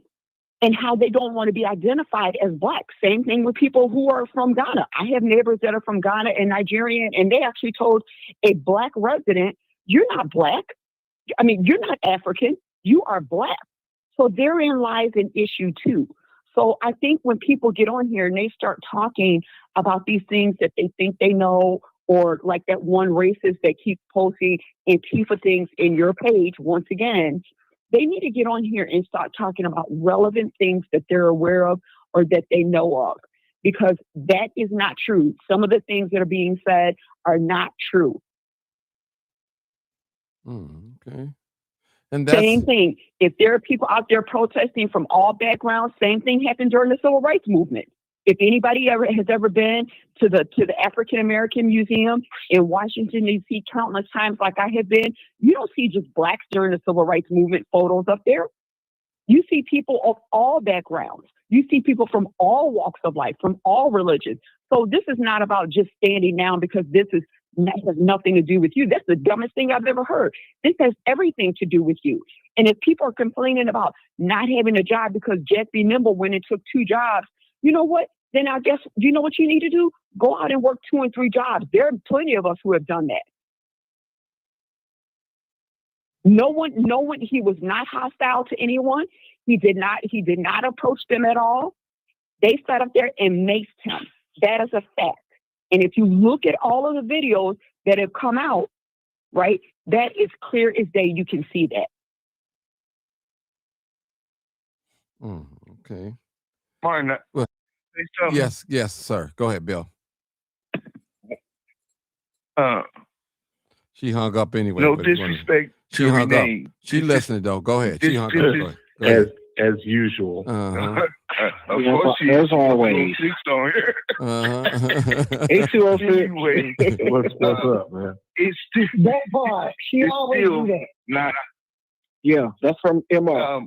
It's still not our fight, even though all of this stuff has been happening to us in real time, not 30, 40 years ago. I mean, recently. All of the same stuff, the exact same thing is happening, but it's not for us to stand up and get behind these same people who had questions about the tactics of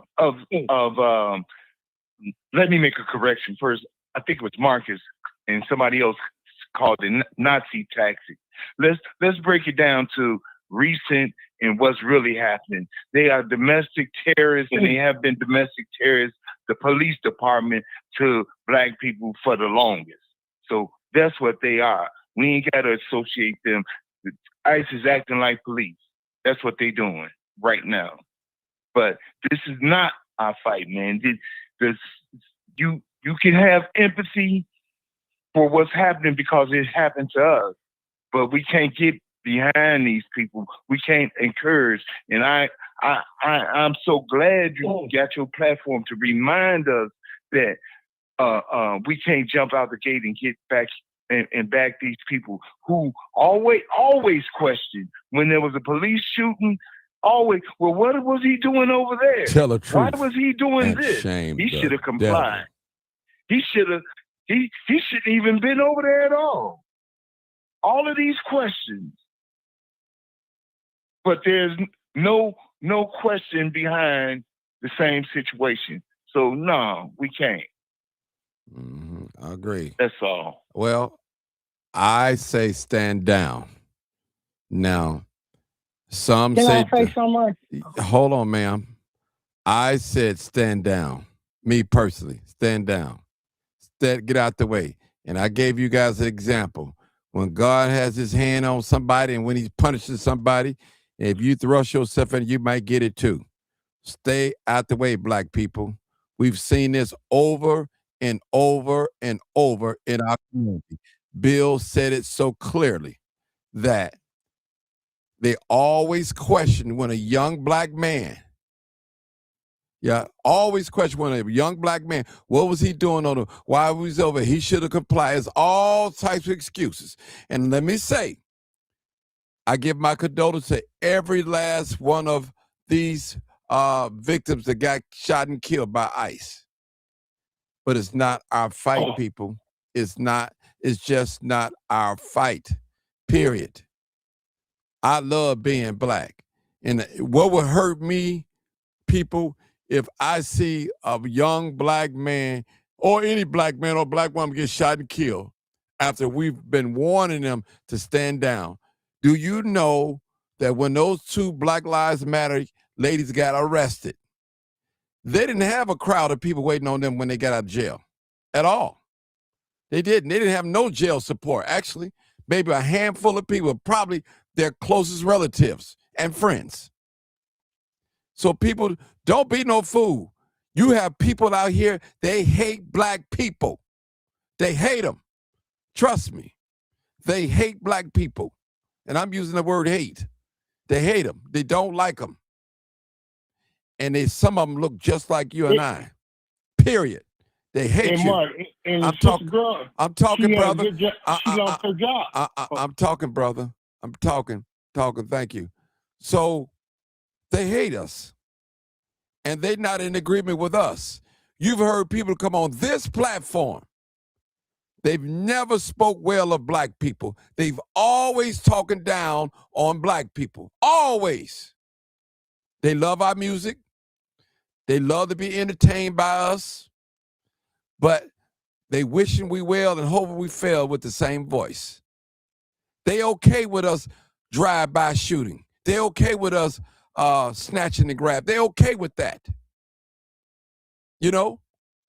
What we don't talk about the high unemployment rate here in the state of Illinois amongst youth. And you wonder why our youth are out there committing crime. Anybody that knows this, poverty breeds crime. Anybody know that? A lot of us, we don't have to worry about certain crimes in our community. We have 77 communities here in the city of Chicago. Every community that's predominantly black is on a decline, is failing. And every white community that's predominantly white community is thriving. Why is that? Where are the people that put these high taxes in the black community, in Inglewood and South Shore and North Lawndale and Roseland? All in the black people community. All these black politicians allow these white folks or these black faces in high places to do that to our people. What are they trying to do? They're trying to force us out. That's what they're doing, legally forcing us out. You can stay there if you can afford it. So I'm telling you, people, we have to be careful. John Henry Clark, look him up in case you don't know who he is. John Henry Clark, he said, black people, we don't have no friends. We don't have no allies. Period. I've never seen nobody go so hard for black folks the way they're doing for these immigrants. Never seen it in my life. And it's always something when you see others, other ethnicities, other races, trying to wrap themselves up in our pain.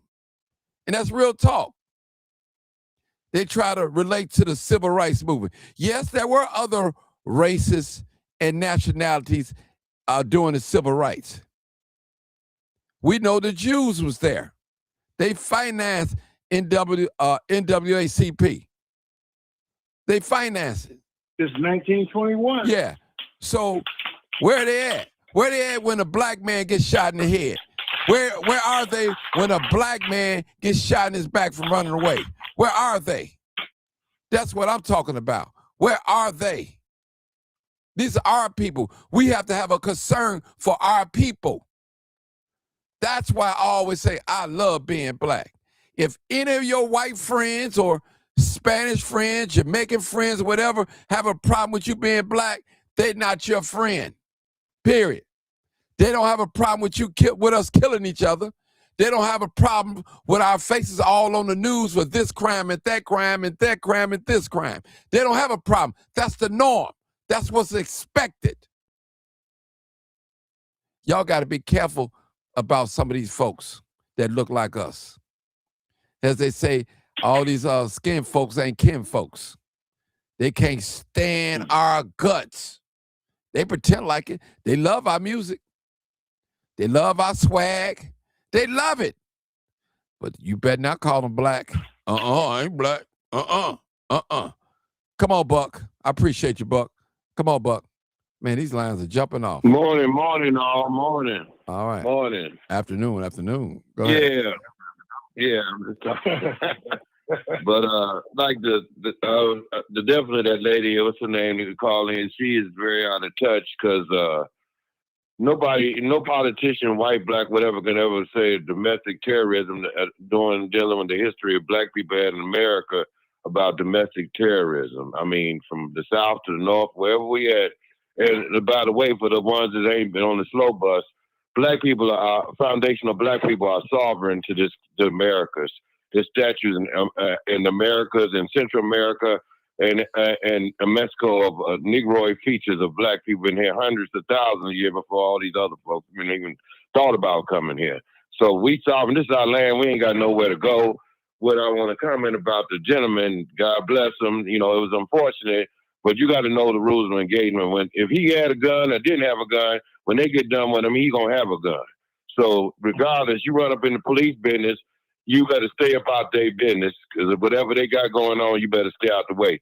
What I see, my opinion, I would say that a lot of these foreigners, they done let so many people in this country. They don't know Tom from Dick and Sally, whoever they is. They got all kind of people. They couldn't track them if they wanted to.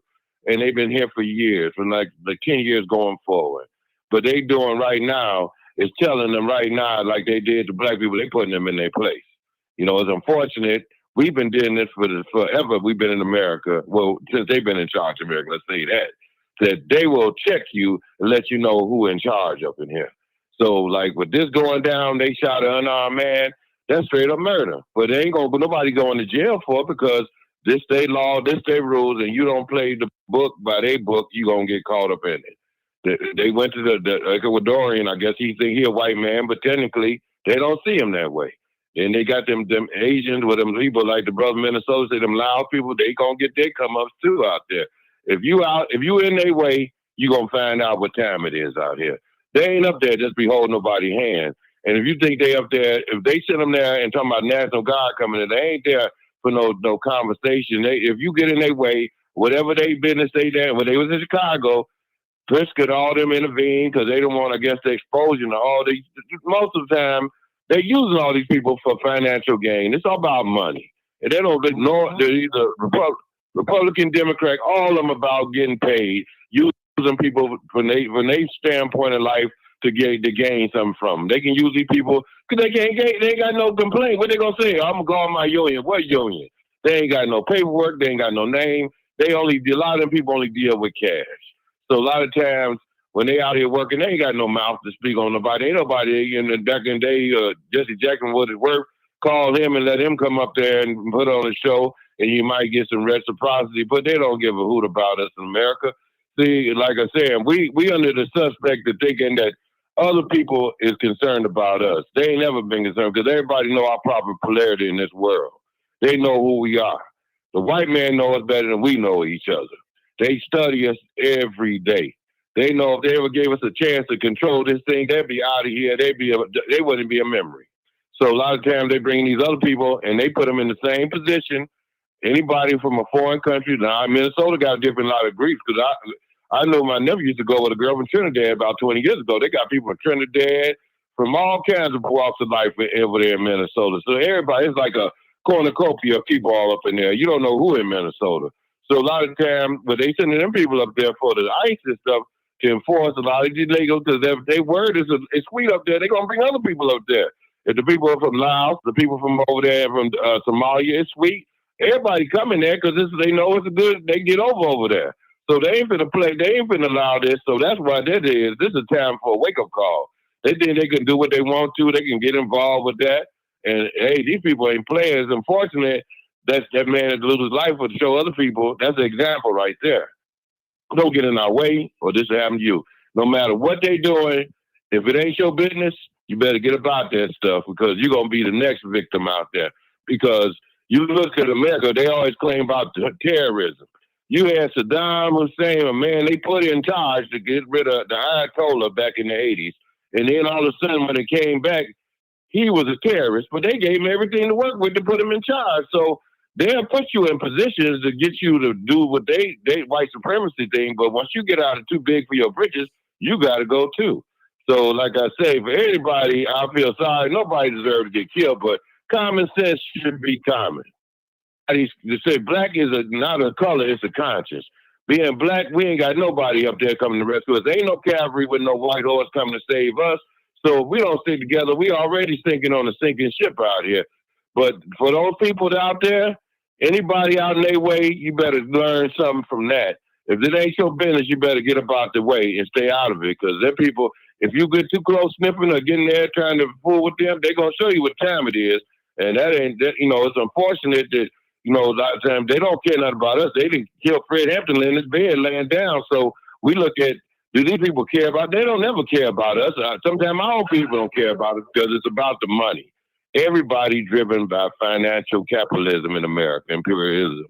So we don't have no real friends out here from nobody else. The black people we put in position to help us, all they're going to do is help themselves. So the blessing for everybody out of this is, God rest that gentleman's soul, but you better get out the way. If you see them coming, if they coming from the left, you better go right, and God bless everybody.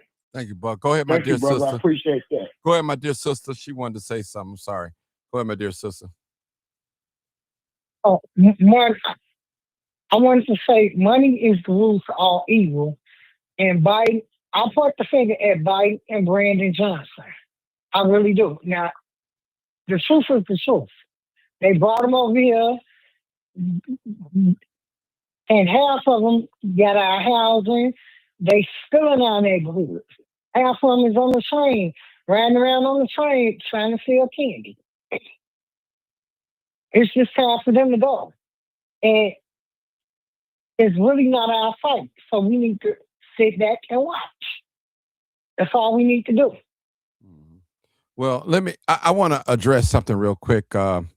Bonnie said, I talked to her earlier today. She said it was initially supposed to be ICE getting the immigrants out, deporting them. Now it's changed to attack on blacks, killing protesters, protesting whites, and causing chaos. So let me just say something. And we need to blame our legislators and our lawmakers. All they had to do is turn over every immigrant that had a record, a criminal record, since they've been in this country, and give it to ICE. And all this could have been avoided. All this could have been avoided. But when you hold all that information and you don't, the local police do not cooperate with ICE, this is what we're going to get. We're going to get chaos. This is what we're going to get. People are going to protest. They're going to block, do all types of things. They would rather for these foreigners to be here than us to have these jobs, people. I'm telling you. As long as black folks are poor. Man, you just said what I've been trying to tell you for almost 2 months. No, you just said all that for 2 months. I've been thinking this. Brother, I said it. But let me talk. You want to cut me off every time I start talking. Listen, I've been thinking like that. I know it's just to replace us. I know a buddy of mine that worked somewhere here in the suburbs. And he said that it was a particular job, starting job was paying $25 an hour. So when ICE came here in Illinois and started in Chicago, started arresting illegals, unauthorized, undocumented, whatever you want to call them, or whatever they go by. If they don't have papers, they are illegal. If you came across the border, no matter how you came, plane, car, bus, or boat, or walk, if you came in this country without papers, you are illegal, period. But anyway, he said that he have a company and the position that they're hiring all blacks it was originally $25. Now it's $18. $18. And that's something, people. That is something. Same game. The same game. They don't want to hire your black self. They don't want to hire you. They can't stand you. George Blakemore said, you don't have to call me the N-word. You treat me like one. But I'm to the point now, I'm not worried about if you like me or not. All I'm asking for some respect. I'm going to come on your job, do what you asking me to do, and that'd be it for me. I ain't got to party with you. We ain't got to go out to the lounge. You don't have to come to the gender reveal party, whatever. You don't do none of those things. Let us be men when it comes to business. And that's it. I give you 8 hours in trading for some money, period. So I'm not worried about who don't like us or who rock with us, who none of that. Listen, this is planet Earth. Everybody got their role to play. We got to live, people. We know who is running things. We know who is controlling things. And we got people that look like us, can't see no wrong in our oppressor. And I tell you, how do you know the oppressor? The oppressor come to kill, steal, and destroy. 3 things. Kill, steal, and destroy. Who put crack in our communities? Who put drugs in our community? Who redlining our community? Who gentrifying our communities? Who over-aggressive policing in our communities? This is real. This is fact you can't deny, period. Segregating our communities. Come on now, people. Raising high property taxes in our community is real, people. Must I say anything else? Come on now. How many of our young black men have gotten killed because they feared for their life or they thought he had a gun? Get shot in the back and they get right off, get a pat on the wrist and get right out. Come on now. We see it all the time. It's nothing new. It's nothing new. It's not by accident. How could a person that view you as the enemy come into your community and trying to police your community? You know he's not going to police your community, right? Because he view you as an enemy. Black people are the only one that love their enemies. Other folks don't love their enemies. Black folks are the only one turning their cheek. Other folks ain't turning no cheek. Black people are only one singing these slow songs about the other side, how good it's going to be on the other side. And you living right here. You got to trust God right here first before you get there. If you believe in the life here, life after death, you got to trust him here first. We shouldn't have to die in order to enjoy the fruits of the land. Period. Got to tell the truth and shame the devil. I know they don't like this type of talk, but I got to tell it. I got to tell it. I got to tell it. All right, y'all. I'm done talking. The panel is open. It's open. Martin, You didn't say anything wrong, Martin. But Martin, who Nothing do y'all wrong at think all. is behind all this? Who do y'all think is behind all this? Who is our oppressor? Which one? Who is our oppressor? The JD. Who is the JDL? Who is the oppressor? That you know who the oppressor? No, the oppressor is white folks. The JDL. Yeah. That's the JDL. Yeah. The I just think it's JDL, going to cause a whole nother civil war sooner or later. Yeah. That's what we're going to, because we're just so divided and everything, even amongst us and everything. I mean, look at Renee. A whole lot of us, we can't say something that she just mildly disagrees with. And I just hate people who, can't stand opposition. I mean, because there's many times I've gone on here, maybe said stuff that people might not agree with or something, but I still stayed on in case someone maybe had any kind of difference or whatever with me. What is this whole thing about saying what it is you want to say, then all of a sudden, just because people disagree or might say something, you go and hang up? Excuse me for saying so. That's turning tail and playing a role of a coward. Oh yeah, I said it. Maybe she just didn't want the confrontation. We didn't have to call her a coward. Maybe She always does that. What she said. She always does Well, that. Martin, That's bogus can I as say heck. something? Real grown people take criticism. Real grown people. Mhm. So y'all have to excuse me. It take other people a long time to grow up. So I blame Donald Trump. This a grown woman though. That's who I blame. And she's always calling, trying to check the channel. I don't even pay her no attention on the video. So some people, you just got to learn to block them out. But Martin, you're right. Plus, people, they want to take up for these migrants and all this other kind of stuff. And like Martin said, what he said was right. Is that, yeah, we're the only ones who want to sing kumbaya and all that kind of stuff. No, us as black people in this country, the black people who are foundational, black people, who, all of us whose history can, be traded back to the killing fields of the great American South. We need to get out of this kind of stuff and think like some of the other people think. Because even my mother said, when she heard that Somali saying something, well, we need black people's help. We need to start over. Even my mother, who's 80-something years old, said, no, we can't start over. And my mother said and stuff, is white people who's getting killed by ICE agents and everything now. My mother said, my mother even said, good. Now white people get a chance to see how we've been feeling all of this time. Because what if they always say, anytime, let's just say a black person gets killed by police, like George Floyd or Sandra Bland or Oscar Grant, well, all they may have to do is just comply. So now we could say when it comes down to Miss Good and this other one who got killed yesterday, oh, well, only thing that they have to do is just comply. You see, it don't sound good when they get a chance to say it now. But does it make it right?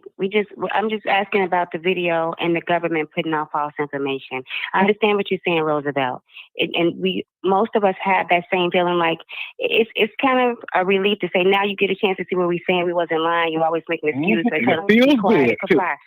understand. I'm not saying this. I understand that it's like they're learning a hard lesson. It's very hard that they're learning it this way. But I just want to say, what do we do with the government that's now just telling us with our lying eyes that didn't happen? So it's a slippery slope that we're on. We're saying stay out of it, but hey, we false information about all of us. I understand what you're saying. I'm not saying it's right. I understand. I'm not saying it's right. Listen, I understand, but I'm just saying at some point in time, we have to say it's just wrong across the board. And what are we going to do? Because now we have a president that's with the stuff. And we keep pushing the goalposts, So we keep saying, oh, it's not our business. I understand. Yeah, it's not our fight. I agree with that. It's not. It's time they have to pick up and they have to learn. I agree about that. But at some point in time, it's got to be like it's enough. Because when it goes too far and we allow them too much rope, they end up coming back to hang us all.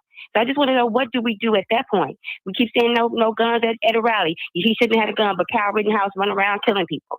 So it's a difference all the time. So we just have to pick our battles wisely. No, the man should, if he was out there, unfortunately, if he did have his piece, it was lawfully, but it ended up being the topic of discussion of why he got killed. That man was helping that lady and filming them. ICE, to me, is made of J6ers and Proud Boys. That's what I see. And they don't care about nobody, and they see their own people that's out there standing up. They popping them off because they probably feel like they're traitors. So I just think that we just got to wise up and just be mindful. Mm-hmm. I think it's traitors too. Even my mother said that what these protesters are doing, she said all of them need to be locked up and charged with treason, because that's exactly what they're doing.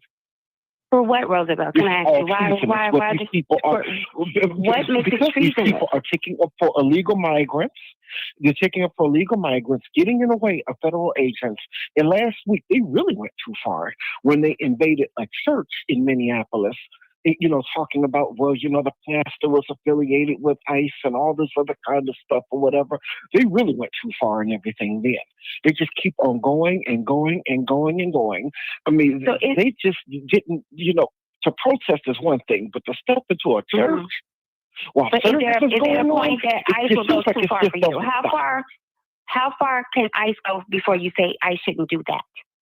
Or there is no limitation? Are you giving them free? To get rid of these illegal migrants, I'll let them go as far as they want. To get rid of these illegal migrants, that's just like where I am with it, because I don't care anymore, because these people are something who they're going after don't care for us in the first place, and I think that we need to stop, because I think a new caller just came on. I understand. Duly noted. Thanks for your conversation. All right, thank you. Yes, ma'am. 0708. I believe this is a young man. Mm-hmm. What's going on, Martin? Hey, how you doing? All right, y'all, put on y'all seatbelt. Put on y'all seatbelt. Go ahead, young man. It sounds soft. How far are we willing to let them go until we in the street and help? They can do whatever they want. We're not getting in the streets. That's how far they can go. We're not going out there to help. He's in the middle of the street directing traffic like he's the police, getting in the way. So if you want to do that, that's on you. And he got himself killed. Yes, 9 people on him. He's still squirming and tensing up. But all we want to show is, he's helping the lady who slipped. And they in that trying to impede the investigation. And he got killed. And they can go as far as they want. If that dude could have been black, I still wouldn't care. Me neither. He out there impeding the investigation. Yeah. So they can go as far as they want. We just sound so soft. Yeah. We just sound soft.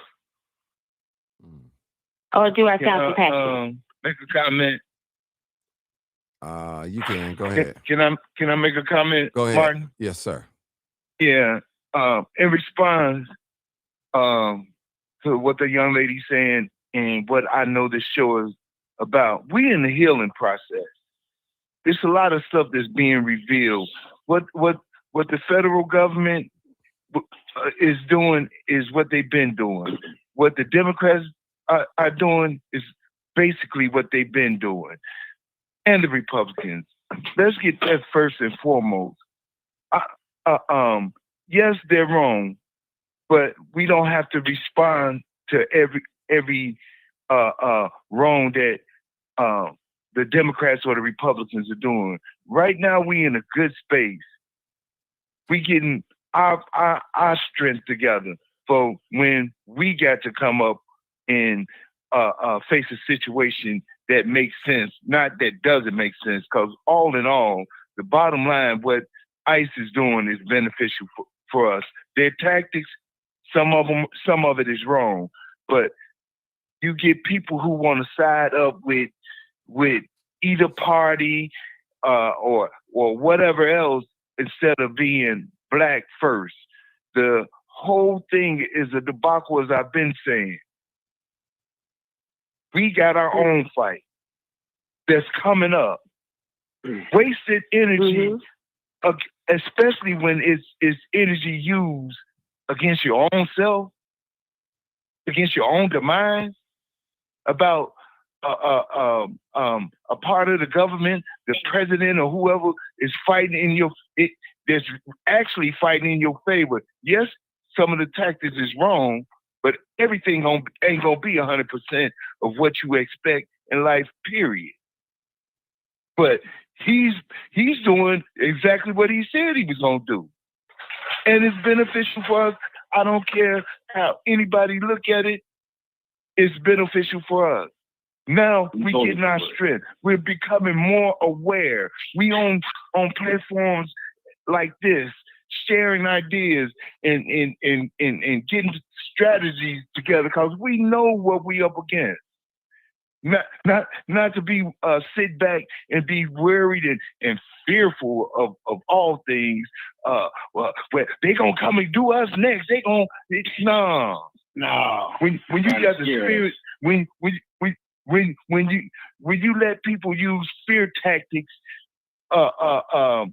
against you and your people, you're gonna get what these people have been producing for hundreds of years. They dominated and took over, came to rob, steal, kill, and steal for by making people fearful of them. We not scared no more. Martin. Especially our young. We could talk about our youngins. What they doing? Yes, a lot of it is unnecessary and wrong, but the youngins is for war. The old ones. Can I say something? Yeah, go ahead. Then we got a new caller. Yeah. Go ahead. We got a new call after you. Go ahead. I mean, look, regardless of how you feel about whatever side you on about this, what way has this helped black people though? Because I'm hearing people saying that this is helping us when black women have become unemployed lately. They've been banning black books. They're removing black history. This same administration. So what is this administration doing that's helping us though? Forget about what's happening with immigration. People saying that they're helping us. How? I agree. We barely can read. What a book Explain to them, Martin. Read. Okay. Martin, Yeah. explain to them how getting rid of immigrants is helping us. Okay. Please. All right. Let me explain something to you guys. America is a melting pot. Okay.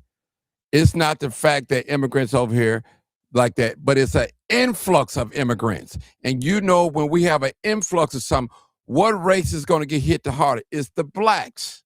That's all I'm saying. We're not against immigration as long as you come in the right way.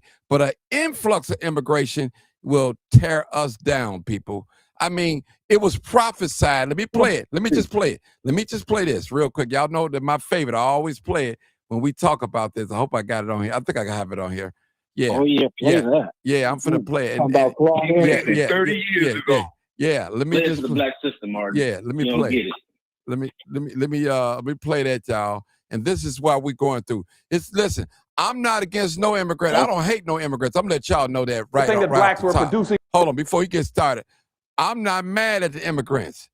If I see an opportunity, I'll probably jump at it too and go for it. I'm not mad at them. It's the policy makers that we should hold accountable. The Democrats and Republicans and the Independents. Those are the ones that we should be mad and frustrated at. Those are the ones. Now listen to this. And I agree. 20-some years ago. Wall Street and now that all that money that's amassed on Wall Street is still producing unearned income. All that money is producing a regular salary for people. It's in stocks and bonds and dividends. They don't have to work. Never had to work. But we're going to talk about that later on. So what I'm saying now is that you're going to have this massive influx of immigrants into the country. Now notice what he said, a massive influx. Now, immigrants always have been good for the country. I'm going to say that publicly. But an influx. That are better equipped. They don't have your legacies. They don't have your disadvantages. They're walking across the border. They're going to get a free lunch. Now, they're going to get a free lunch, people. We saying that right now. We the ones that put the blood, sweat in this country. That nobody can deny. Nothing racist about that. Go ahead. You don't have to pay dues.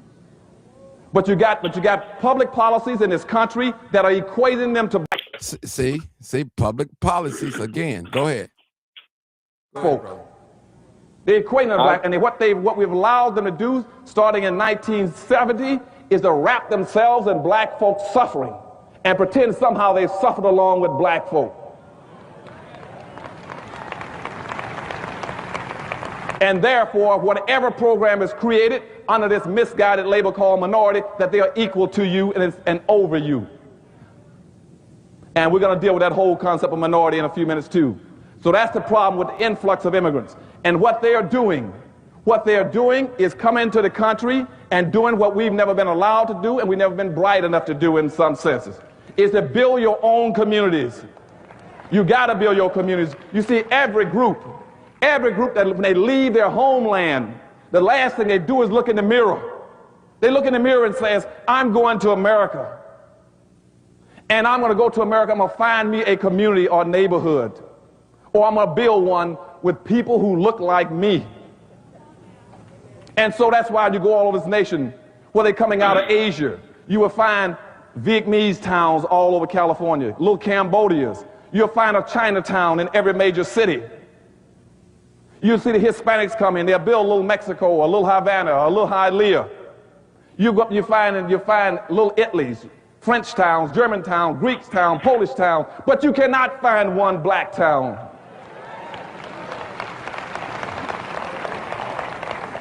And we are the only people that keep trying to integrate. We're the only people, rather than looking in the mirror and saying, I see somebody that looks like me, I want to go find and build me a community of people who look like me. We're doing just the opposite. That's your second problem, is inappropriate behavior of black folk. We keep looking in the mirror and says, I want to get away from everybody that looks like me. You can't have any power and wealth doing that. If you don't have a community, you cannot rebuild Los Angeles without a black community. If I cannot come in this city, you can tell me where every black lives, where he stays, where he works. You don't have a community. And all of you that want to go in business, don't waste your time. You cannot start a business and operate without a town or community. Why can't you do it? Because without a community, you have no market. If you don't have a market, every black gonna go by your store at 200 miles an hour heading for the suburbs and heading for the malls.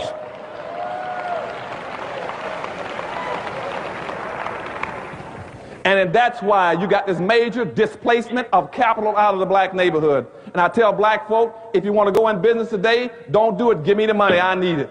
Because you're going to go bankrupt. 80% of all black folk that go into business under the present system, you will go bankrupt within 2 years. You will lose your money within 2 years because you don't have a market. And see, that's how the other groups function. They have their own markets, their own communities. And we're going to talk about that a little later on, too. See, the good Reverend Dr. Price, he gave me 2 hours to talk to you all, so I'm going to get to all those points, okay? Okay, go ahead, my brother Orion. Go ahead. Let you finish explaining yourself.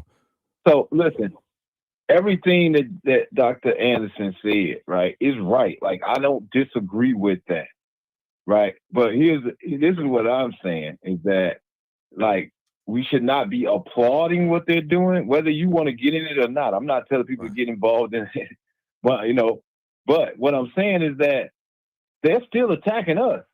It's just they're not necessarily grabbing us up and trying to deport us.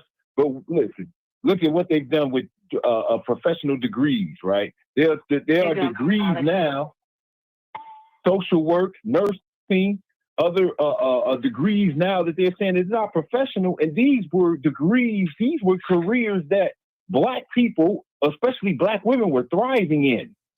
So they're attacking us at the same time, but just in a different way. So we should not be applauding what they're doing to them, because while you're doing that, they're still doing stuff to you. And if you're not paying attention to it, even with the property taxes, they're trying to push us out. You're not going to own anything. You're going to rent. You might own your car, maybe, and that's it. So they're putting us into a newer form, a more advanced and sophisticated form of slavery. Mm-hmm. Yes. And people not even seeing that. Yeah, he's right. People not even seeing it. So what white supremacy has always done, is divided people. Even in the 1800s, when you had the lower class white folk, the Irish, the Irish, the German, all the other people that were coming over, what they saw that they had something in common, that they were all poor, working class people. So how do we divide them? Because if they see that they have more things in common than differences, then they'll try to rise up against the hierarchy elite. So he used those tactics. If you remember when he was saying they're coming after black jobs. They're coming after black jobs. And so I'm not saying join in, but what he wants you to do is to look at them in disdain. So now it's like, okay, let us attack them while we're doing other things systematically to try to break you down and to continue to oppress you as well. So that's all that I'm saying, is that this is what white supremacy does. It takes advantage of everyone. It exploits even poor white people. And so those people that they are attacking, now that the white people that they are killing, which they've done before, even during the civil rights movement, when they were in Mississippi, when they killed those white men that were with the black man as well, right? Anyone that is going against white supremacy, they're an enemy, and they're going to attack them. And that's all that I'm saying. So don't applaud what's happening. Yes, what Dr. Claude Anderson said is true, but they are still doing things to us right now. Look at his administration. Look at Trump's administration. Look at who he hired. And look at the people that he fired that were black. So he's telling you, they're not, hey, look, well, I'm not on your side. I'm not, people saying that what they're doing is helping us. No, they're not. He's showing you right now, look, I don't like niggas either. So don't applaud. You might not want to intervene, and that's fine, but don't applaud it, because he's still doing stuff to your community right now. There's nothing that Trump has done since he's been back in office that has helped us. I thought the Democrats did it, or anybody else. What I'm trying to get people to see is that it's the government and the government is white supremacy. Both parties have been complicit with what's going on, pointing the finger at Donald Trump or upholding these democratic policies that we've seen hasn't worked in our favor is actually second to what's happening right now. What's happening right now, the deportation, it seems minor compared to the big picture, but right now, our people need these jobs. I was just at a work site making a delivery one day last week. Big construction site, a big company going up. I sit there and watch probably 60 people start work. I was there when they started. I'm standing there. I see probably 40-something white people, and I'm not exaggerating, and probably at least 15 in that area of Latinos. Not one black, not one. So but you said you saw 40 white people. You saw 40 white people. So even though you saw 15 Latinos, you saw 40 white people. So then it's not the Latinos that's taking your job. What about the overwhelming number of white people? Okay. You don't have a problem with the white people having a job. Hold on. Let me explain how this go and my sentiments behind it. Yes, it's wrong, the whole ratio, when it wasn't even 5 black people. But one thing for certain and 2 things for sure. White supremacy is going to make sure that they white people get the jobs. If they open up a job in any parts of Illinois, in any parts of Tennessee, in these rural areas, wherever, in union jobs, they're going to make sure that they people come first. And right now, this immigration is a problem, because if it's an influx, if you got millions of people coming in, that's going to push us to the bottom, man. No way around it. This has happened during the Industrial Revolution, when the Jews, the Polish, Germans, and Italians, they got their foothold, and we were here already, and they just used us to their advantage. And right now, if you think about it, it's hard for anybody, facts, to come up with an innovative idea, to exceed forward, to fight when they hungry. If you ain't got a job, hold on, sister. If you ain't got a job, it's hard to even concentrate on getting together and getting on one page, because you are worried about, and when I say eat, I ain't mean just eating a meal. I mean being able to have a apartment or a house and take care of your bills. The necessity, or even having the necessity, and is trying or challenge. And then we got proof that in these workplaces where Hispanics, immigrants, legal immigrants, not just migrants, legal immigrants are working, and they figure out a way to assign themselves with white supremacy. And every black person, if it's some around there, their job is in threat. So I'm talking do you about think that things at hand. Can I just say something before you, sir? I'm sorry. Go ahead, man. All right, thank you. According to, is Bill, is that the one you said about the policies and what they're doing behind in our faces? That I agree with 100%. And what the gentleman just said now, he's talking about jobs and saying that they're going to make sure that their people are in place. What do you think? Why did you think that they started with the policy of getting rid of DEI? They may be getting the immigrants out. They may be doing that, but what they're doing, they're not in the streets with us, but they are cutting us down policy after policy after policy, and we are cheering and saying, yeah, we don't need it, but it's all a plan. We're not in the streets, but they're getting us.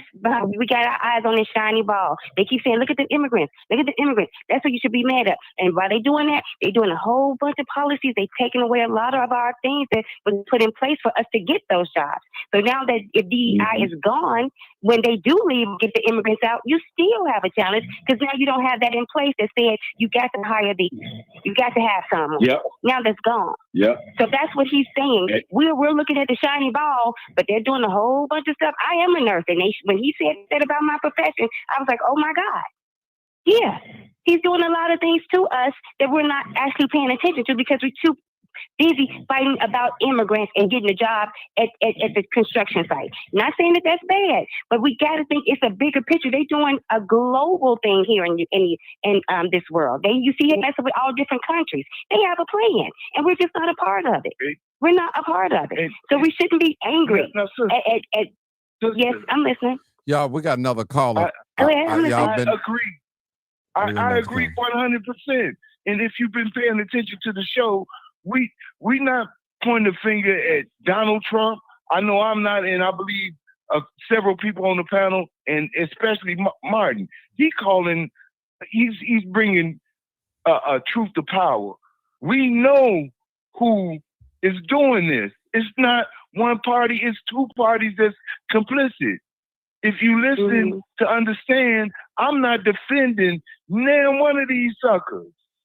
I know I know what's going on. And we have to look at what's needed at hand right now, and we got to look what's needed tomorrow, and we got to look at what's needed in the future. All of what they're doing, not just one president, the last 47 of them. It's the same thing. So when are we gonna wake up and recognize who the enemy is? What the enemy is? And I'm gonna leave with this, Mom, because I know you're trying to get another caller. Look, yeah, I'm sorry. At the end of the day, right, when this is all said and done, the plan is still to keep us out. It's still to keep us out. And so what are we doing to prepare for this? Because it's already hit.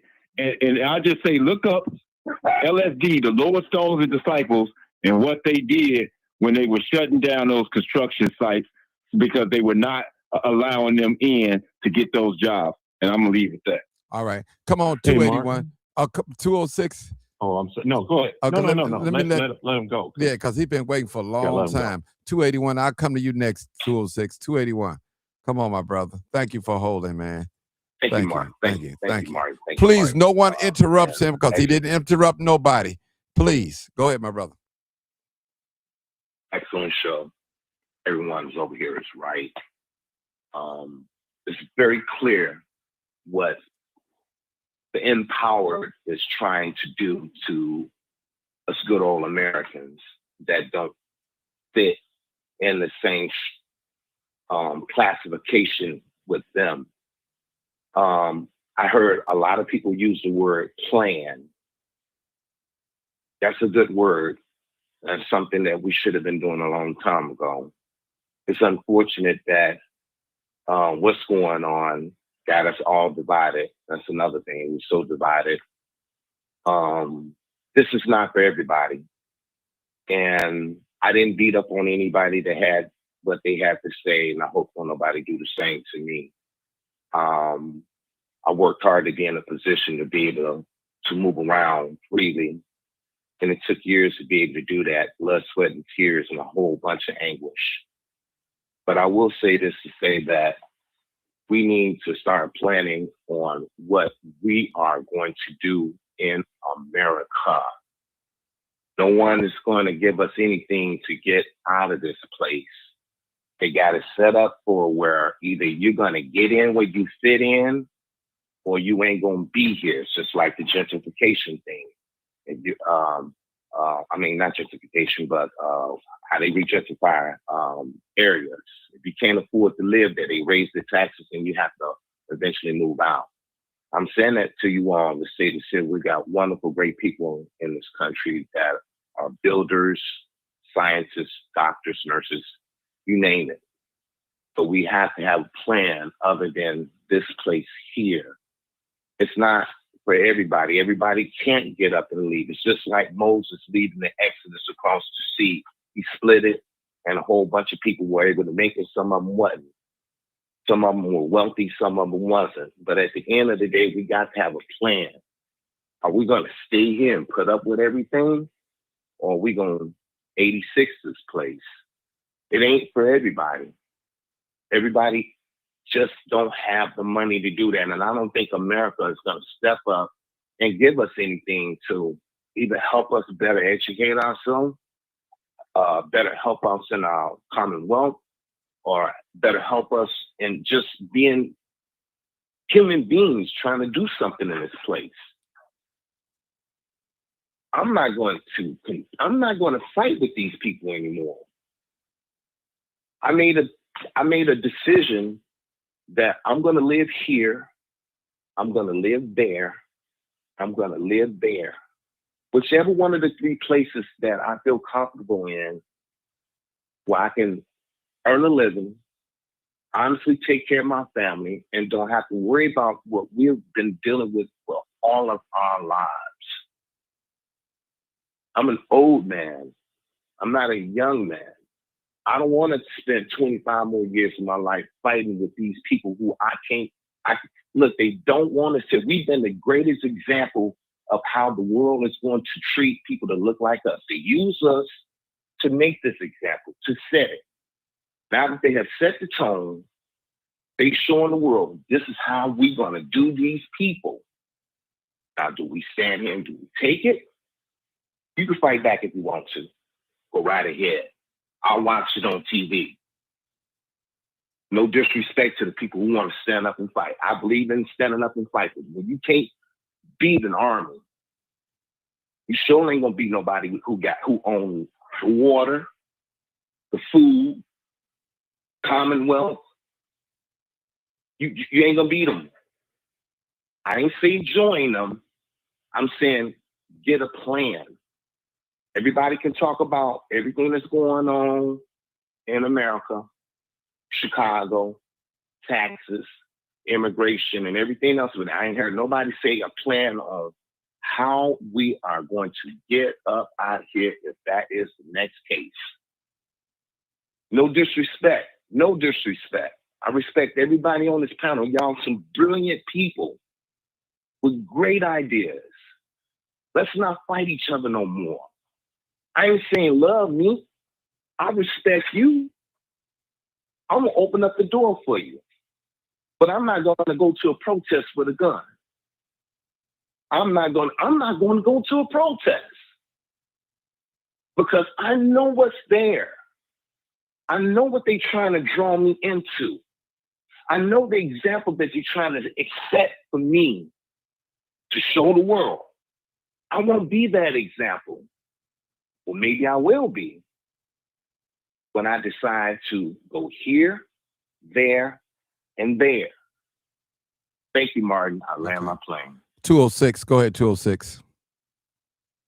Yes, sir. A question and then a request. First, the question is, I got somebody over here distracting me. I didn't quite hear the conversation between the young lady and the young fella. But I think, correct me if I'm wrong, but I think the point is that the government, particularly the current administration, is exerting pressure on us as far as the cancellation of programs, and that is a bigger issue than this immigrant issue to us. And I think DEI was mentioned as an example for that. Is that correct? Yes. Can Martin, do you mind if I just read something real quick? It just take like a minute, maybe a minute. Go ahead. Probably not that long. Okay, this is Forbes magazine, the 16th of May, 2023. Title is "Who Benefits from Diversity and Inclusion Efforts?" This is Forbes magazine. It reads as follows. I'll just read just a paragraph. Research and data consistently point to white women as the primary beneficiaries of diversity, equity, and inclusion initiatives and affirmative action. Leveraging gender-focused programs to advance into leadership roles often outpacing men and women of color, despite DEI aiming to uplift marginalized groups.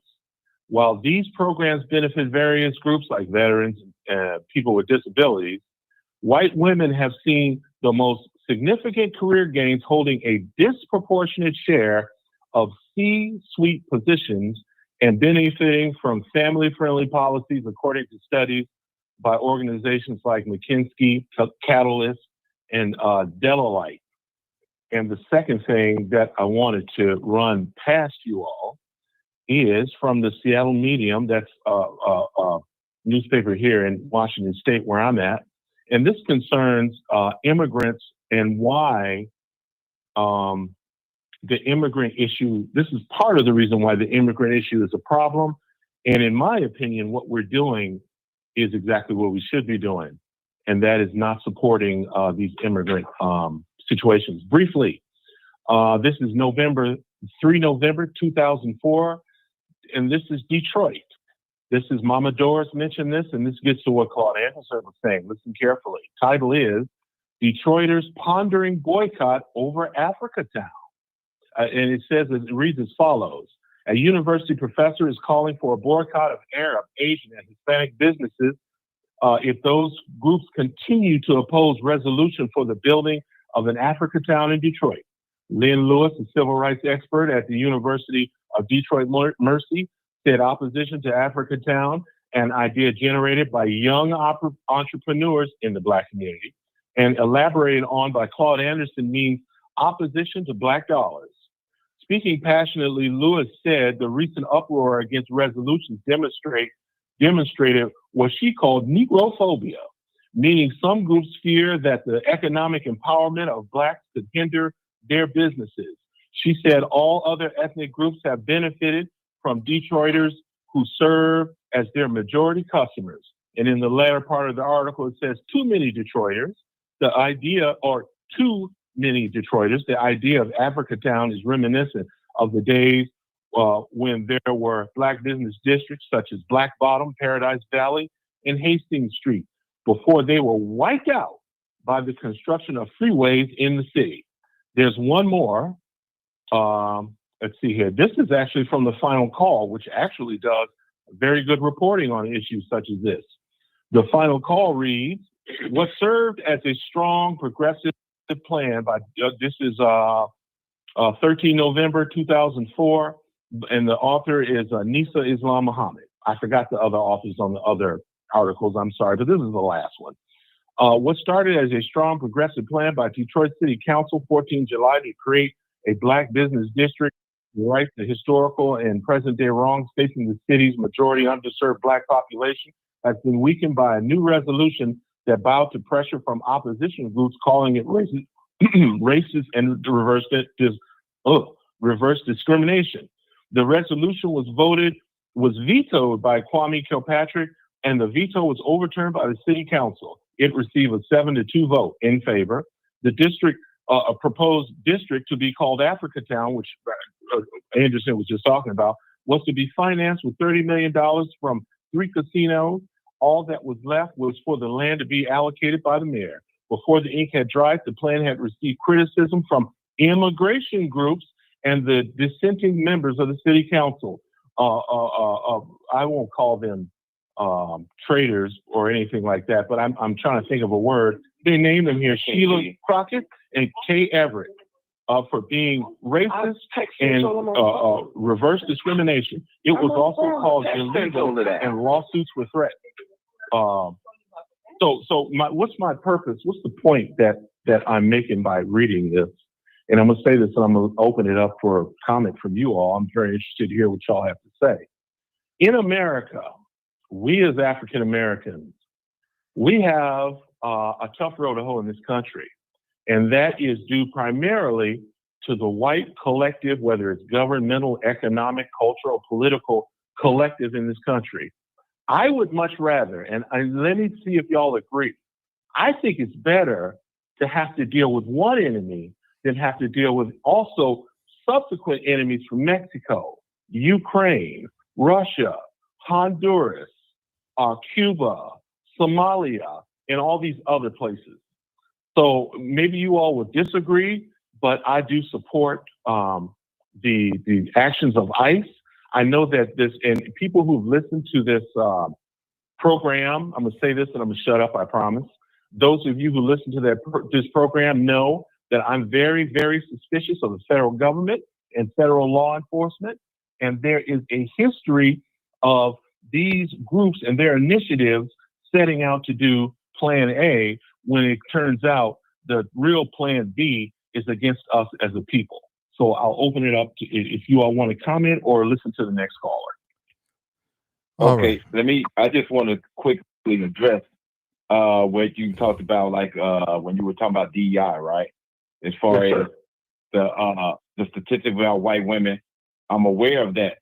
Now, understand there are tiers of oppression, because remember, even for a very long time, white women didn't have the right to vote either. Who cares? But what I'm saying, white women and black, all women, period. And it was in the 70s when they weren't even allowed to even get a bank account.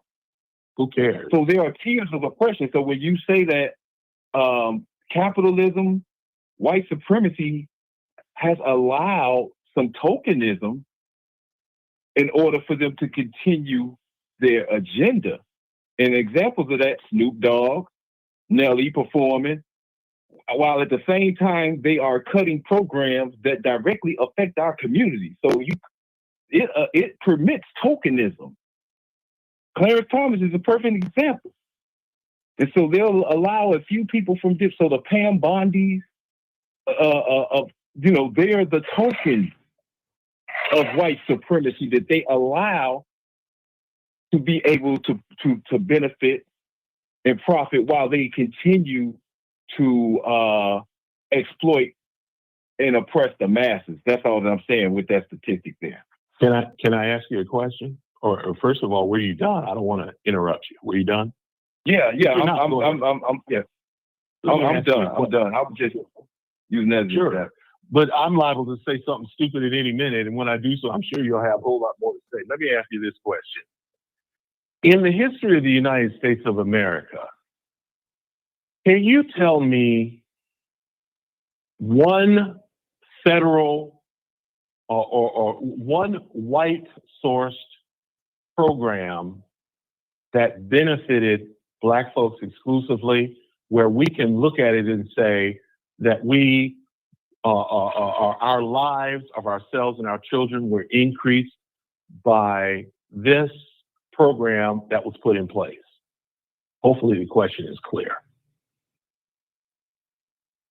No, I can't say that there's been one where it clearly benefited us, but there are guardrails. DEI was a guardrail, because now it's like exactly what happened with this present administration, with Black people who were in positions that were doing their job efficiently were just removed for no reason other than apparently that they were Black.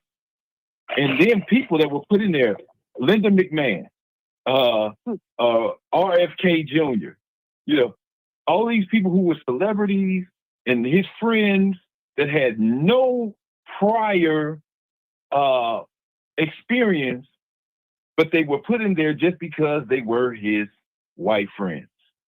And remove people. No, I'm just saying I can't disagree with that. And so they're putting it right there in our face, right? That, this is their agenda. Make America great again. Let's go back to a time when we could oppress Black people and there were no guardrails. There was nothing to keep us in check, and we could just blatantly discriminate against them. This is what this is all about. Go back to a time? When did we leave it? Well, I mean, but there were certain, you had the Civil Rights Act. One at a time, please. When you had the Civil Rights Act, affirmative action and things like that, those were guardrails. Now those are gone. That's all that I'm saying. Thank you, brother. I appreciate you. Yeah, and I don't necessarily disagree with you either. Okay, my phone might cut off, y'all. I don't know what's going on. Okay, y'all just hold on if the phone cut off because of the app. I still got y'all on here. Just hold on. My computer restarted. It didn't. Okay, thank you. Ooh. Well, we can hear you. Okay. I know. I thought my computer's finna restart. And I can hear y'all. Okay, I thought my computer's finna restart. Oh my God, I hope it don't. Good. Okay, it caught me off guard. Okay, yeah, we're good. All right. I mean, it's been a The great Civil show. Rights Act. Go ahead. Go ahead, Bill.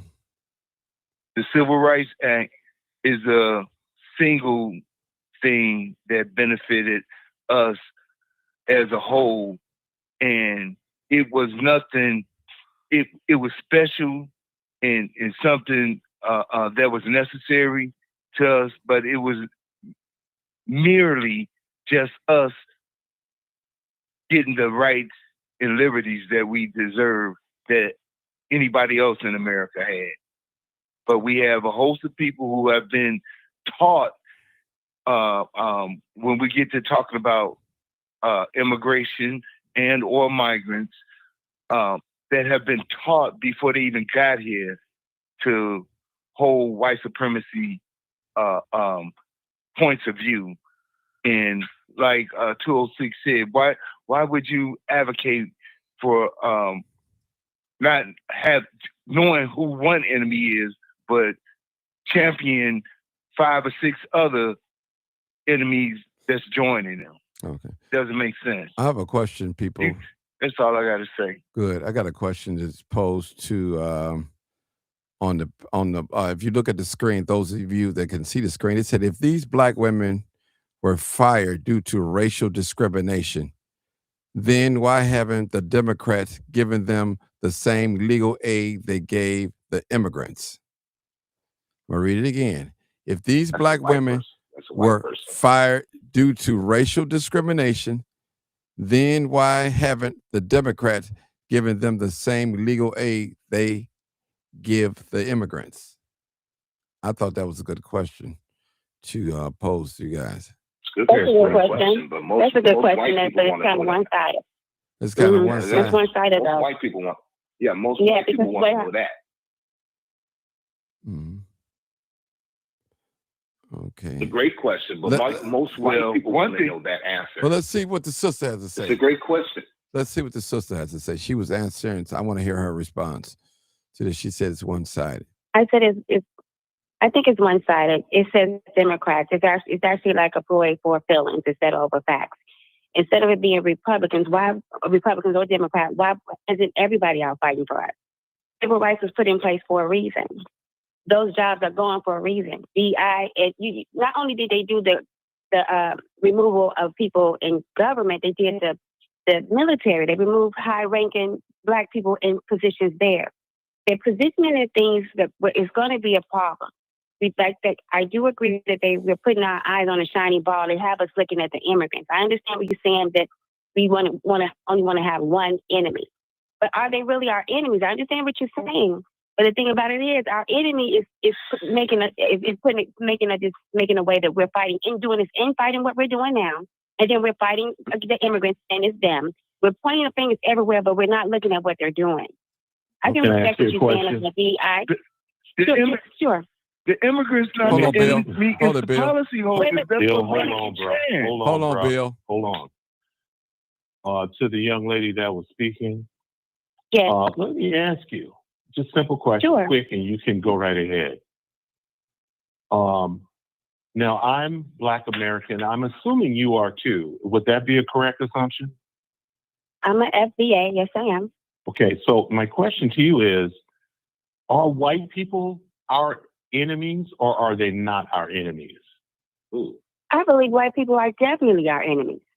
And why is that? Why do you believe that? Why do you believe that? Why I believe that? Because they hope that their policies that they have put in place, their racism that they have been doing, the history shows that they have never been our friend. They've never been anybody's friends, if you ask me. They've never been any one of the people of color's friends. I'm not a fool about that. Nobody's saying you are. No, I'm not. No, I didn't say that. I didn't mean to say that. No, that was just a statement. I'm just saying that they're everybody's enemy. Historically, they're everybody's enemy. Okay. I just think that we just really should be mindful of the policies that's being put in place while we're still fighting about immigrants or saying that it's them being the problems. They're taking our jobs. They're doing this. They're doing it. I just think that is just a ploy to get us to infight with them, because it's nonsensical. And I really just thought the show was about the video and do we believe the government and the ICE raid. I just don't see how we just still not seeing that they are pushing the envelope, the internet alone, and everybody's saying, yo, no, they can do that. They can do that. They can do that. Just when is it going to be enough that we don't say, hey, you got to stop doing that? I just don't see that. I interrupt you. I apologize. Well, no, it's okay. That's okay. Well, I understand that we should be resting, but we should not be agreeing and saying that that's good for them to do. I understand. It's not. I do get it. That it's not our fight. I think they do need to. And I'm gonna say this. I do believe that the world needs to see that they need to wake up and understand that they can be done like we have been done. We've been saying, look at what they've been doing to us for years, and they've been saying, oh, just comply, just do this, just do that. Okay. I get that, but what I'm saying is it's too much. ICE is going a bit too far, and I just don't believe that they're not trained properly. They J6ers and Proud Boys. Sure. So I just have to be careful. We have to be careful of what we're accepting. That's all I'm saying. Okay. Last question. And can I add also to what she's saying, brother? Let me, because she was answering my query. Let me just ask you this one question. So, and I promise I'll be quiet and I'll let you have the floor. But you say, young lady, you say that we should be not supporting the immigrants, but I think you said that it's wrong for us to say that we support ICE and the deportation. If that's correct, tell me what's wrong with that. I didn't say it was wrong. I said that the way that they're doing it, Obama deported the most in any presidential history. Yes. That's ICE, you mean, right? Well, you said something earlier that wasn't ICE. You said that you were talking about us, that we shouldn't be supporting it or something like that. No, I never made mention of anything. Okay, I said I agree with everything. No, I understand that illegal immigrants should not be here. I agree with all that. I'm just talking about the process and the sheer madness that we're seeing that they're doing, and then they're lying to us in our face. That's what I'm upset about. I'm like, no, I think we should all be a little more upset about they telling us what we're not seeing. Okay, brother, I'm sorry I interrupted you. Please go right ahead. No, and basically that's where I was going with what she was saying. I was going to elaborate on what she's saying. You know, regardless of how you feel about what they're doing with deporting them, it is the fashion that they're doing, and how it basically this is militarism. Dr. King warned us about that. He said that a nation that spends more money on military defense and war is approaching spiritual death. How much money is put on ICE? Look at all the money that's been allocated to ICE. We've never They're trying to shut down the government with 75 billion. They're asking for 75 billion today for ICE. Incredible. Exactly. Incredible. Exactly. How much more money, right?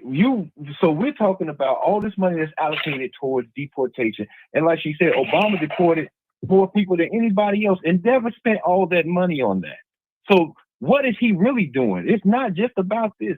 What is the goal beyond just deporting by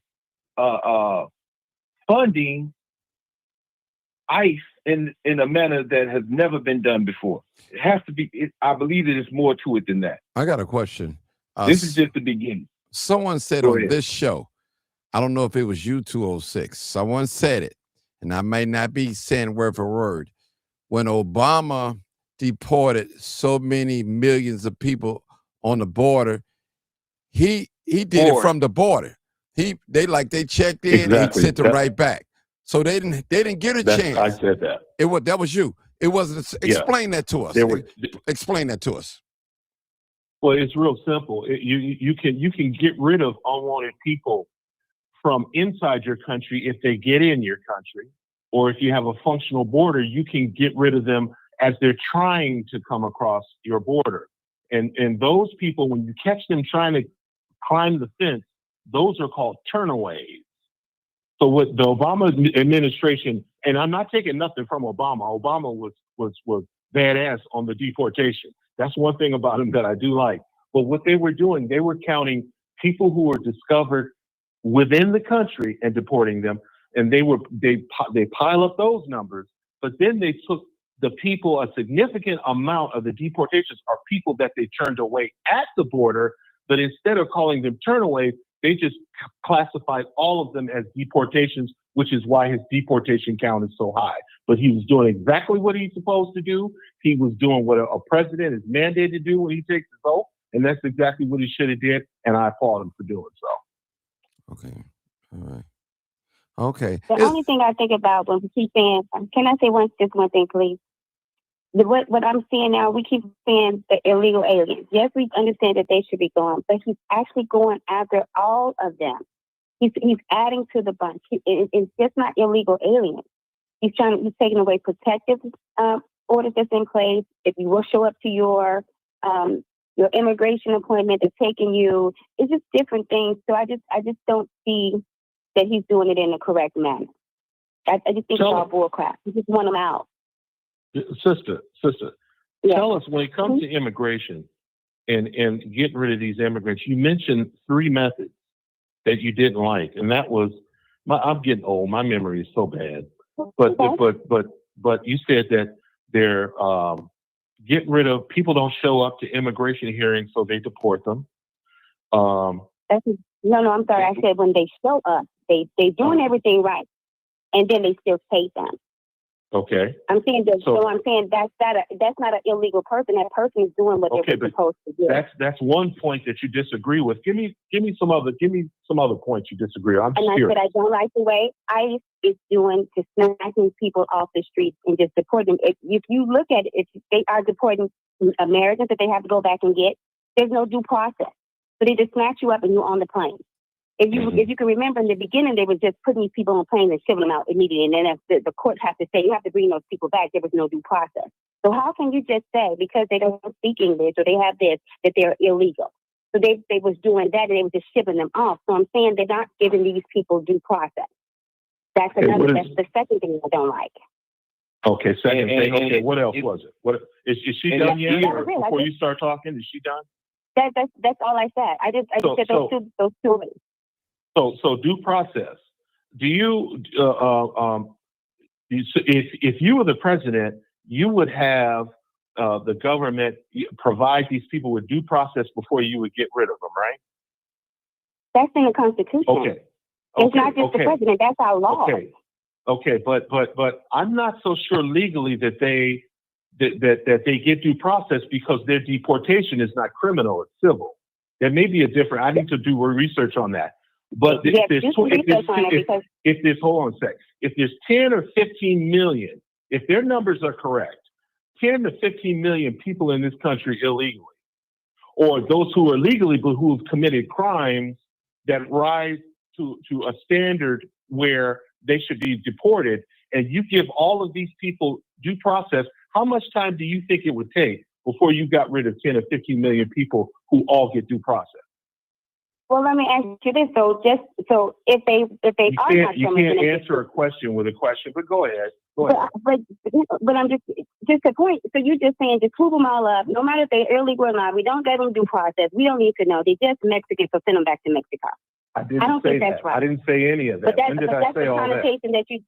But that's what I got from what you're saying. So because it's going to take money to give them due process. I never said that. But go ahead. Well, you didn't say it, but I'm saying that's the way I understood it. So you're saying it costs too much money to give them due process.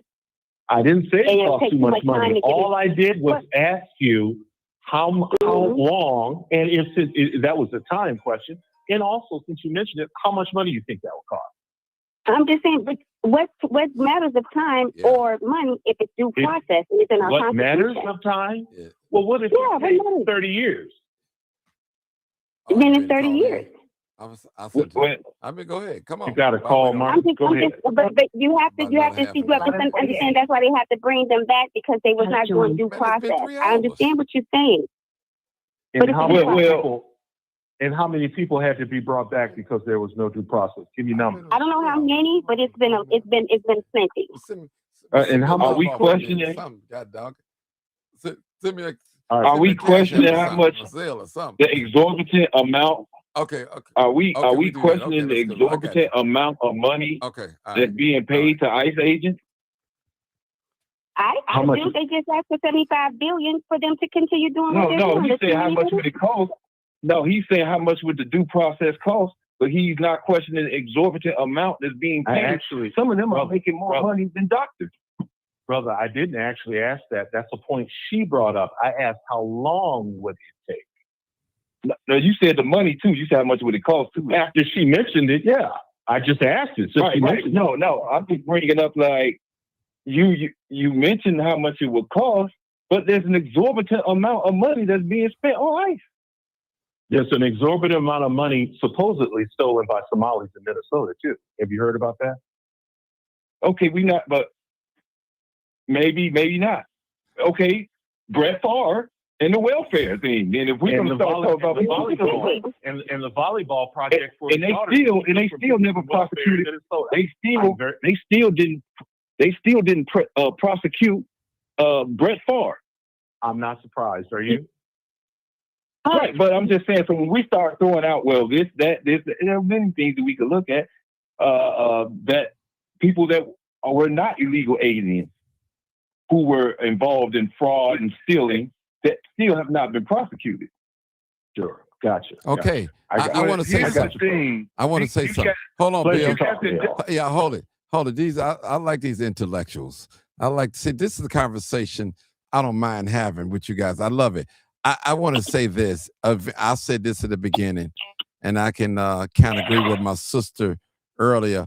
Now, I don't agree on the way they doing it, the ICE people. You know, I really don't agree with that. I'm gonna be honest with you guys. I don't agree with that, and I know I want them gone. I'm for immigration, but I don't agree where how they doing the process. Now, I realize that hardcore criminals, we're talking about hardcore murderers, robbers, thieves, whatever. Sometimes you can't take no prisoners. They willing to die. I understand that. I don't want to sound like I'm a hypocrite or anything like that. And I'm sorry, my phone just been blowing up, y'all. So excuse me. I don't want to sound like no hypocrite, but I like this conversation that we're having. Is very good. We need to think about it. And I want to just throw this out there to you guys. All of us as black people, the ones that's been kissed by the sun, we're not going to be a 100% agreement. All of us not going to be on board. All the black people back in the day in the civil rights movement was not on board with the nonviolent. They wasn't on board with that. You had the ones that was, if you hit me, I'm gonna hit you back. You had the ones that practiced the nonviolent module with Dr. Martin Luther King. So we're not all gonna be on board. There was some infighting. White folks infighting right now. So don't act like that's nothing new. They're fighting against each other now. You guys that said it on here, it might be a civil war, might brewing on up, but they are fighting against each other right now. The liberal whites and the white supremacists, they're fighting against each other right now. You know, it's blood, it's wartime. And war, sometimes people, let me just explain that, is not easy. You know, there are some rules that they're supposed to engage with war, but sometimes when you're in war, all bets off the table. It's just wartime. It's not praying time, it's wartime. And that's what we're seeing, wartime right now here in America against whites on whites. 901. Yeah. So that's what we're seeing, wartime. So I just want to throw that out there. You guys can finish the conversation. We got a new caller, 901. I know he another intellectual, so we might be on here another hour. Did you want to say something, Bill, before you come? Bill? Yeah. Yeah, okay. 901. Go ahead, Bill. If you just look back at the conversation, we basically saying the same thing. It's just like with me speaking and the young lady and the man that was talking with her, we're all right. We're all stating facts, but we cannot just point the finger and pick a side, which basically breaks down to Democrat or Republican and what Donald Trump is doing what white supremacy has been doing. The ICE agents, which I'll never stop saying what they doing benefits us because it's fact. It's been what they doing as far as immigration, stopping it from working against us since the Industrial Revolution. I stand by that. But the ICE agents are doing what police been doing for the longest. I don't agree with these people being killed and all of that, just like Martin said a few minutes ago. No. Let's stick together with what we write about. There's no all the fingers let's point all the fingers. Not just one. Let's point all the fingers at white supremacy, because this is what this country has been built off of. Not just Donald Trump. He did some things in the great part of the as far as the immigration, but yeah, he got rid of DEI and all this. And I'm not saying ignore it, but be truthful and know that the president of the United States doesn't have full control of everything. He is answering to somebody, and Donald Trump don't care who he answered to. Donald Trump, he's there for his own agenda and the people that look like him. Donald Trump was a Democrat back in the day. He backed people who was Democrats. He get in where he fit in. And the top 1% and the lawmakers, policy makers in our government, including the local government, are the ones in charge. Land that plane, I'm not Bill. mad at We got three callers. Three callers. Okay. I'm not mad at the immigrant. I'm mad at the policy makers. That's it, bro. That's it. That's it. That's it. How could you be mad at somebody if somebody's given the opportunity? They're supposed to take advantage of it. You know, they're supposed to take advantage of it. If America allowed the borders to be wide open, they walk in. I mean, hey, they figure if they can get a better life and better finance, why not take advantage of it? You know, so you can't be mad at the immigrants. It is the policymakers. All right. 901. I'm sorry, I got 1148 in front of you. I didn't see that person. 1148. Thank you for holding. Let's go. 1148. I'm sorry. Go ahead, 1148. Peace, family. Peace. I really appreciate the conversation. And as I'm listening to every perspective, I'm really just hearing something new, you know, and to me, and I don't mean no disrespect on nobody's platform, but they have coalitions. If you want to advocate for the way that immigrants are being treated or handled, there's immigration coalitions. I mean, I think when it comes to where we're at, to me, and I'm a little younger, I'm a little millennial, I really agree with I agree with the aspect of them kicking us out of their table.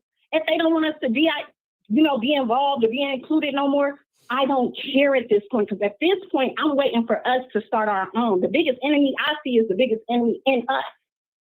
That for whatever has us fear-stricken, whatever has us lacking accountability and responsibility, if they say you're no longer included at this table, let's create our own. Or is that too much work for us to do? We understand where we've been. We understand where we're at, but where are we going? No one's afraid of them saying, you can't have this job. You can't have this job. Okay, let's create our own at this point. So when we talk about, what the migrants are going through, I feel for them, absolutely. But I know we had our turn too. At the point where they were lynching us, water hosing us down in the streets, my ancestors paid the price. We did that. So if it's your turn for you guys to pay the price on something that you're doing illegally. Border breaking is illegal. Okay. And if this is the consequences that held down on the immigrants for that, these are the consequences. My people suffer for our consequences of what? Just being 3/4 of a human. That's what they condemned us as. 3/4 of a human.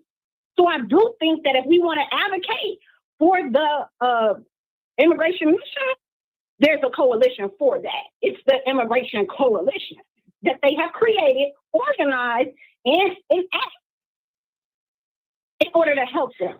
But as far as we go, we got too far to go when it comes to the institutions in our community to build, to really be putting energy into something that does not serve us.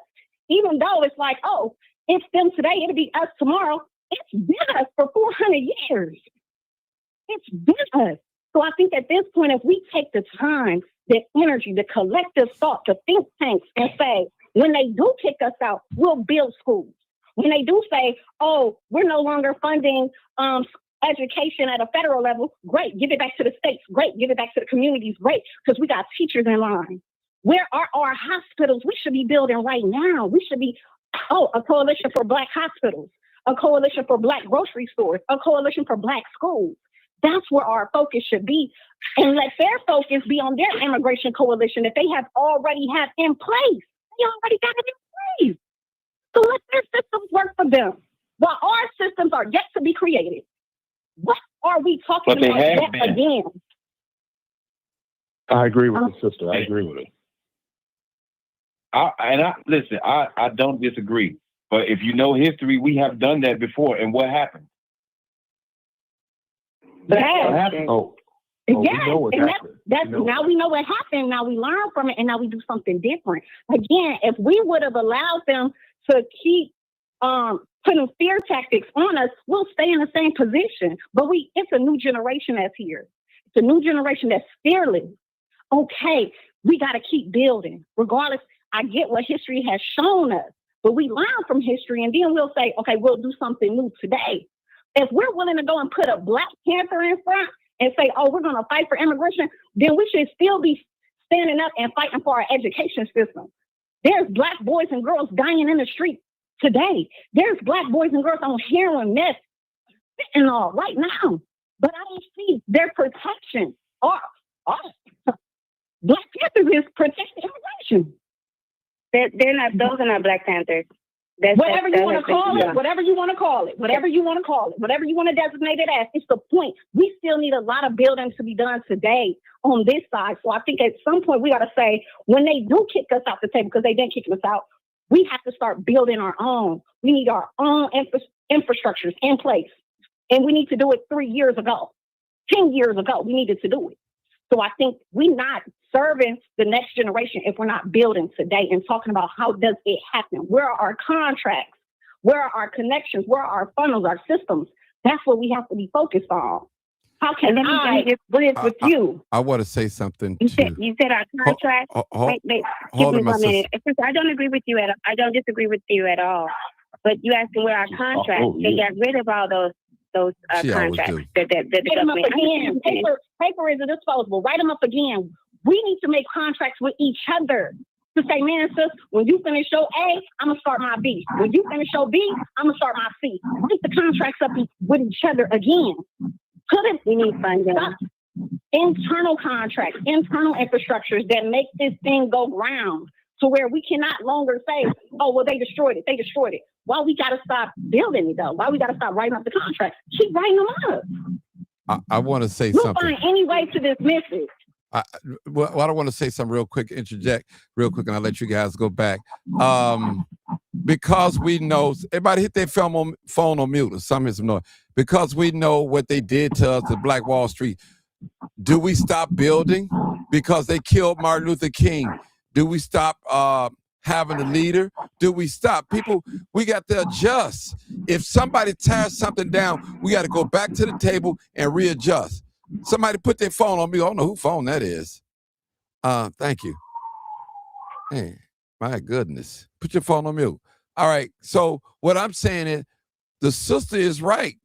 We have to start building like today. We really do. And that's what it's all about. we trying to fit in a system that don't want us here. They've already shown us right here in the city of Chicago, we got more black politicians than ever, more black preachers than ever. You guys have designed the high property taxes all in the black community. That's by design. And all our black politicians are sitting there quiet, saying nothing. That's not by accident. So you telling the poor black folks that probably the median income in some of our communities is 30,000, 40,000. That might be too much. And we got to take the burden of this tax of the whole city, millions of dollars, 100%, 85%. That's crazy, people. What are we going to do? Where's the Black Caucus? I mean, come on. Who is fighting for us? Hold on, brother. Who the Black Caucus? Yeah. I'm just saying. Mark, real. No, brother, don't cut me off, brother. I don't know. No, don't cut me off. No, I don't mean to cut you off. No, don't cut me off, brother. I'm on the road. I'm on, please don't do me. Okay. All right, listen. So what I'm saying is, are we afraid? Now, if you're afraid, you can pack up and leave. We don't have a problem with that. Some people gonna stay and fight. Some people gonna leave. We understand that. That's just how it is. That's your prerogative, whatever you want to do. But we are a people that we didn't run. We stayed and fought this government, not through ammunition, but we fought them with their own policies, with their own constitution. Martin Luther King said, if you're going to be true to what you said on paper.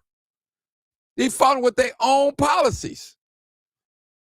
That's what he did. That's how we got to learn how to fight. And when we build people, anything that's left unprotected will be taken away. So, what do you mean, Martin? Your relationship, your material things, everything. So you have to protect anything that you build if you want to keep it. And that's real, people. That goes for the natural and in the spiritual. That goes for your marriage, your home, your worldly possessions, everything. You have to protect what's yours. You have to figure out a way to do that. Now, we know we're not going to outgun the white man. It just ain't going to happen. We know who got the biggest gunpowder. But we can use this right here. This right here. Look at the Chinese. The Chinese still at war with America. They ain't dropped the bomb over here yet, but the economy is booming. They make electronics, man. They doing everything. They taking stuff from America and rebuilding and redoing it and advancing it. So we could do the same thing, people. We just got to stop selling out. And like the sister said, let me go elaborate with contracts. So if 50 people on here got a house and you need a grass cut, we need to sign a contract with each other and say, hey, man, only black people going to do the grass. Give me a 6-month run. If I don't do right, you can give it to somebody else. This is how we have to bring economics back to each other. If we got a 1-point-something trillion spending power, where is that money going? Come on now, people. We more than just a beauty supply, a restaurant. We more than that. We more than that. When I came up in the 70s, I was born in the 60s, but we had black gas stations. We had black cab companies. We had black bus companies, like Greyhound, but we had black everything. The black corner stores. We had black restaurants, everything. Black beauty supply, everything. Now it's foreign owned. Now listen to this, and I'm gonna turn it over to y'all guys, I promise. How could a person come in this country that cannot speak the language fluently? If he can't speak it, that means he can't read it, and come in here and outfox us and get money. Come on and think about it. Now, I'm not talking about the government handing them down. I ain't talking about the government handing them things, but I'm talking about coming in here, outfoxing us in business. Only way they could do that, like Dr. Claude Ernest said, they have a community, and their community is committed to helping each other. That's what the sister is talking about. Now, if I'm a mechanic, and if Art is a musician, if I need something, we ought to have a barter system. I'm gonna do this for you, and you do this for me, and that's how we have to operate. We have to operate like that, people. Nowhere in the world, if we have an organization, we got 2 HVAC people, we got an electrician, we should not be able to go out and use somebody from the outside. It should be within our organization, our group. That's real talk. Find a way to pay without hurting. You know, we like to ask one another for deals and cuts, and that's cool. I understand that. But that sister was saying we have to have contracts. Contracts are commitments. I'm going to do this. This is what's on the contract. I'm going to buy all of my toilet tissue from you. I'm going to buy all my alkaline water for you for the next 2 years, the next 6 months. And we could do that. We could do that. I'm going to tell y'all a story, and I got to quit right here. I'm not stopping. We're going to keep going, even though I've been on 3 hours. There was a Jewish man once upon a time. A brother came to him and said, hey, man, what you paying for such and such? He told him. The brother said, well, I could beat that price. And he kept going down lower. And the Jewish man told him, he said, you just don't understand. He said, well, help me to understand. It's in our culture to keep the money within us. And no matter how tempting it probably was for that Jewish man to save money, but he kept it with his brother, with his own kind. Because he know the importance of group economics. Group economics. Now, we all can't be rich. There's got to be some folks that's, different levels. So can't guarantee we all going to be rich. But we all should not be homeless. If we're an organization, we love each other, and we work with each other, nobody should go hungry at all. Nobody's car should be broke. If so, hey, Martin is a transmission man. Send it over there to Martin. Normally we get $2,000, but hey, Martin gonna charge us $1,000. Half of what he charged. We still gotta hit him for his labor and all that and parts. That's what we talking about, a commitment, people. Yeah, that's true. That's a commitment. That's all we need is a commitment. People down, that's for sure, Jazz. Martin. Yes, sir. And what you saying just doesn't apply to small businesses. The big scope, and people keep saying, what are we gonna do? What are we gonna do? What we doing right now is a strategy. I heard that bringing you either win with us or you sit back. Bringing a strategy. First of all, you have to recognize what the problem is, and I've heard it on this show, and some people respect it. But our problem is the Judases in that looks like us, and the people that's in the area of making these policies, watching these people do what they do to us. The black representation, like you said, in Chicago, we know it firsthand. There's no opposition as far as parties in Chicago. And it's happening on the local level and the federal level. These black faces in high places don't have a contract with their own people. Right. It's their own agenda, or they take on the agenda of white supremacy. Let me say this, Bill. I want to say That's this. where our biggest Okay, contract. what I'm saying. Listen, we can't worry about a Judas. Every organization had a Judas. Marcus Garvey had them. Elijah Muhammad had them. Jesus Christ, the Son of God, Yeshua, had them. So it's going to be a Judas in everything. But when we identify the Judas, that's when we can kick him out, him or her out, whatever. We got to get the cancer out the body. That's what we have to do. Because wherever you have people that, you're going to have trouble. You're going to have trouble. We're definitely going to have trouble. So we have to work together. You can have some people start off so great together, but somebody gets something in their heart because they see another brother or sister got more than them, or they think they deserve more. Now they got envious. Now they want to spy now and tell the secrets. And there's got to be consequences, people. Consequences. The Black Panthers, they had Judases. But we got to know how to get the cancer out, rebuild, rearrange, redirect, and hey, boom. I don't know how true this is, but I heard that the Muslims, they got a library that they only allow certain people, and especially no white people in there, books. And I don't know how true that is, but that's what I heard. That's what I heard. But I'm going to end it right here. I'm going to let Nano. You done 1148? I'm going to go to the next caller.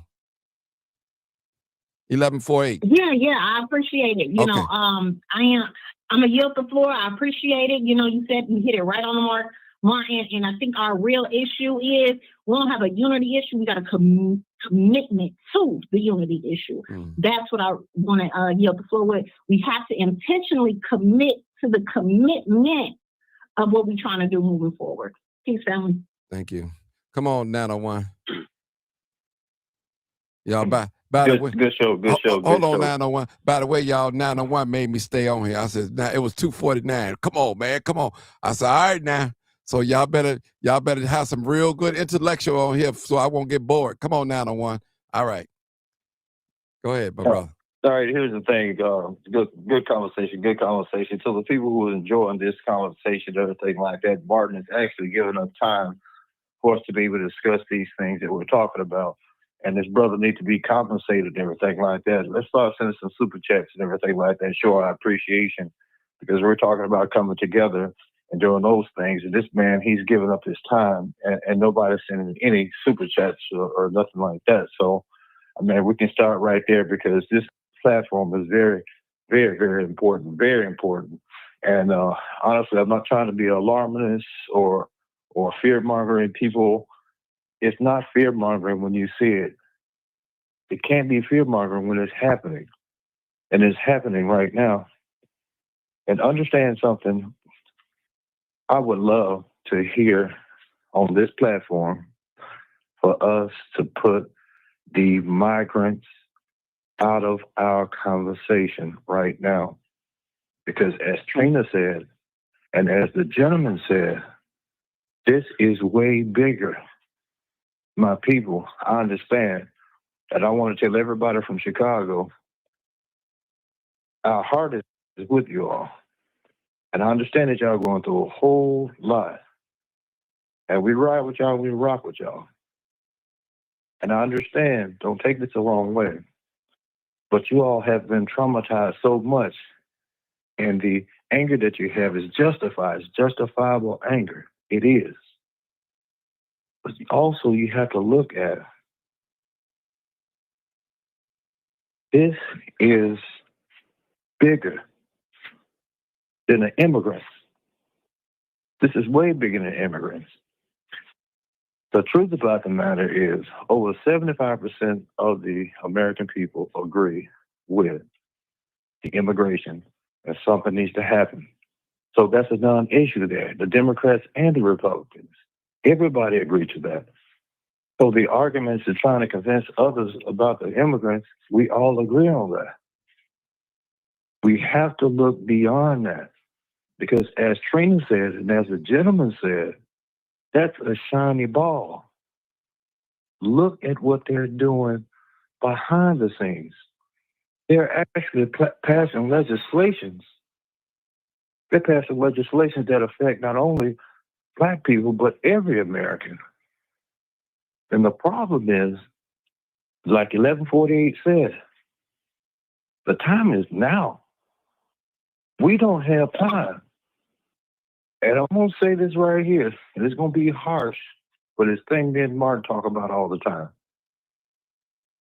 Those taxes in Chicago, those things are going to keep going up and up and up and up.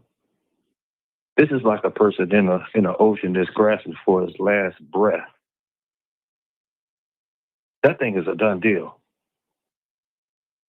We need to look at what alternative do we have now at our disposal to use. Those taxes are not going down. They are not going down. And unfortunately, a lot of people are going to lose everything that they have. They have a plan for Chicago. And that plan has been put in place 20 years ago. And these things right now, you can't stop that train. That's going to happen. So what you have to do for yourself, your community, your family, I implore you all to take a look at your financial situation right now. And if you can't sustain it, if you don't have enough money to last at least a year, you are going to drown. So what you have to do is come together with your family and sit down and discuss those finances and see whether or not it'd be more beneficial to you that you cash out while the properties and everything's like is at a high value.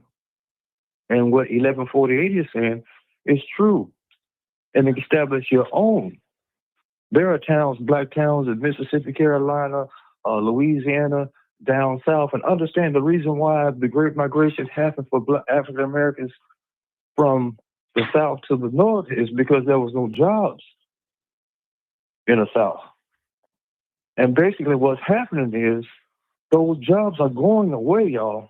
Those jobs are not going away. Those jobs are already gone. Those jobs are gone.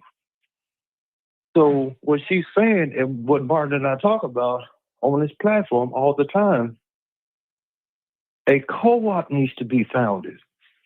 Take the same plans and ideas that they built the cities in the past. We faced this in the past and everything. A co-op. Those towns down there are hurting. They got plenty of land. They got the infrastructure. They have all those things. And as the gentleman was talking about, we have nurses, doctors, lawyers, HVACs, computers. We have everything. We know everything that this economy, United States capitalism, has to offer. We have people in every single job or career. That was one of the advantages that we actually have. One of the problems that we had, we tried to move too fast.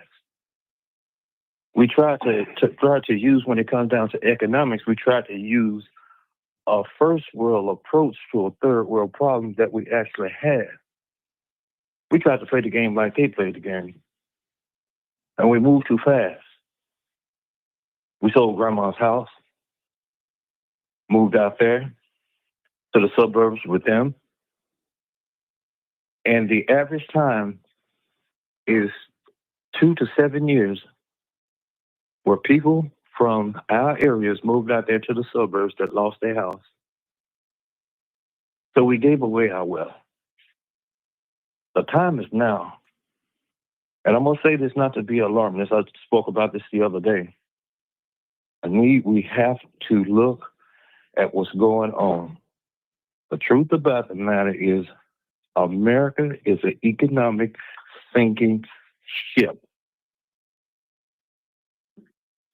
I'll say this again. America right now is an economic sinking ship. The UK told the United States of America, we need you to send us all our gold back. Denmark just cashed in on $9 billion worth of our treasury bond. These people are starting to call in their debt. And what's going to happen is inflation is about to be off the chain. It's off the chain now. They are not taking out oil. They're not taking out oil anymore. People are running away from our dollar. There's about to be a whole bunch of homeless people, regardless of what color there is. No, I'm talking about the people who are gainfully employed. The people that are thinking about it is the jobs are being lost. Go to California. All our people got kicked out of Compton. All our black people sleeping in the street, man. I'm telling you, they didn't took over. The immigrants that took over. I know you won't talk about it, but they took over there. In California, our people are homeless. No, that's okay. Since you went there, I wasn't going to say anything. The immigrants was not the Black American community's problem. The immigrants have nothing to do with anything that's happening in the Black community. Basically, what y'all saying is a race to the bottom. The immigrants didn't have anything actually to do when it comes down to Chicago. No, we know. Chicago, before the immigrants came to Chicago. No, I'm talking about California. Before they came, the thing about it is, Our youth was in Chicago shooting each other down like dogs in the street. Okay, we've been With doing this drill that. music. But okay, brother. That listen now on that. Now hold on. Hold on. No. You talking about our young people. Well, so what that means? So that's why we have more black people in college than we have in jail. Since all of them out there shooting each other. And that's a myth. That's a lie. Every young person listen, I gave birth to 5 of them. And not to my knowledge, I lost one of them to the street. I'm Chicago, born and raised. Go ahead, bro. Go ahead. I say that. All right. That's an emotional. That's emotional response. The thing about the situation hold on. That's factual. Hold on. I got 5, 4 grown and 1 teenager.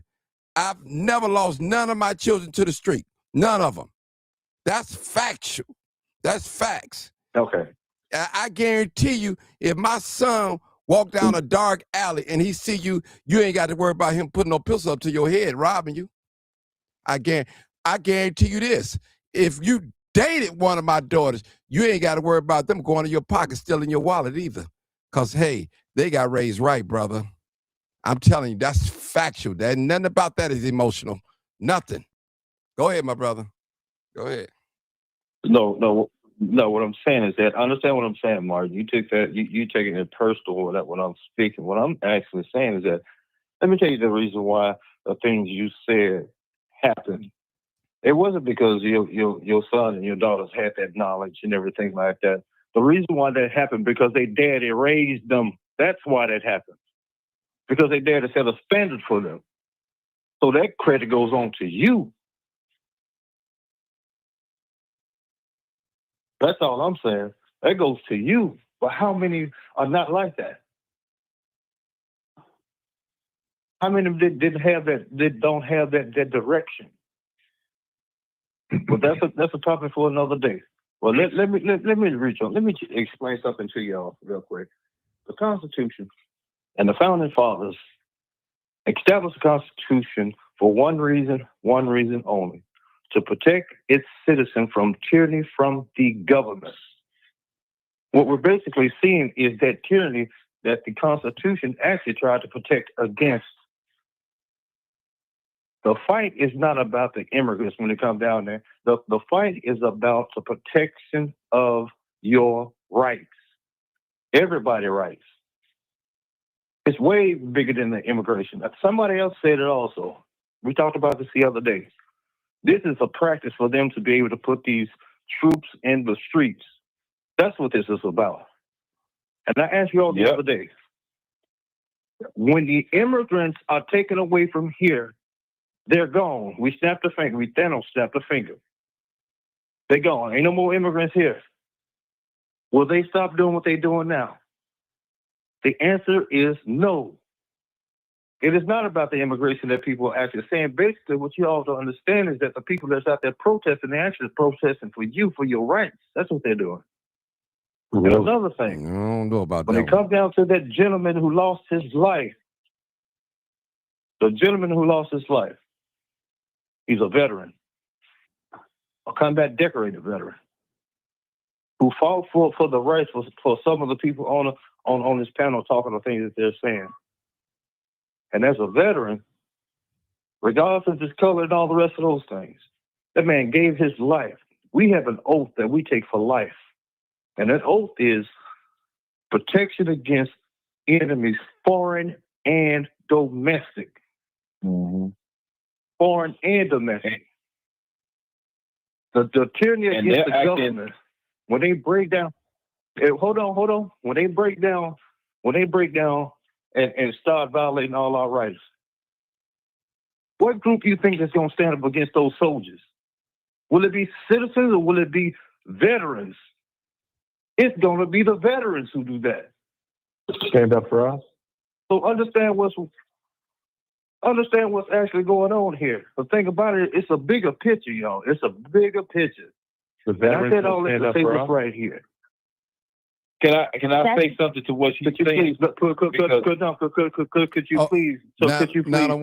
Let one of them say something. Let somebody say something. You've been going for 10 minutes straight. Let one of them say something. You sure have. Yeah, you about 10 minutes. Let one of them say something. I'll let you get back on. Sister, you were saying? Yeah, I wanted to add. Who gonna speak? I wanted to add to what he was saying because I agree what he was saying about this is the people that are out there. It is about the Constitution. If you study the history about the British Redcoats and how they were occupying the land and going into people's homes and invading, that's what the Constitution was about. And so it's a slippery slope. Right now, the eye is on immigration. But as he said, if it becomes normalized, because this is not normal activity. Once it becomes normalized, then the American people will just say, okay, well, it's fine to have militarism and have our communities occupied. That's what the bigger picture is. That's all that I was just saying. And think about this. When Hesget and they were having a meeting with the military chiefs, the higher ups, and they were trying to get them to swear to Donald Trump. What is that saying? To have an oath to Donald Trump and whatever he wants to do, as opposed to the Constitution. That's scary. That's a dictatorship. And not only that, notice what they actually did when it comes down to the Supreme Court. The Supreme Court said that the president cannot be charged for a crime while he's in office. And basically what they're doing is they got legislation now that's coming against the Constitution. They have tried to consolidate, they have consolidated the power to the office of the president. You have Mike Johnson that rubber stamps everything that he actually does. So we have a Congress and a House that's not functioning. See, understand one thing right now, the threat of democracy is in trouble. What you're basically seeing is fascism. That's what you're actually seeing. When you attack the press, that's a problem. When you start taking over corporations with the Exxon, with the steel, and all the rest of that, that's communism. When you give all this money to these corporations, that's socialism. That's what people got to understand. Regardless of whatever Sister Martin said the other day, which was so brilliant, and y'all got to understand, regardless of whatever economy that you actually have, communism, socialism, democracy, or whatever, capitalism, whatever, understand one thing, those things are the same thing with a different name, because you're going to have the haves and you're going to have the have-nots. See, all these word games and everything that they actually play, if you break it down to the basics of the whole thing, it's the same thing. It's the same game. Yeah. Okay. So what I'm saying, I'm going to be quiet. Trina, everything that Trina said was right. Everything she said was right. Okay. I'm done. Okay, we got a new caller. He or she been holding, y'all. Let's see what this new caller has to say. Matter of fact, let me just make a correction. I don't know if the guy that got killed yesterday is a veteran. I know he worked at the veteran hospital. I'm not sure of that.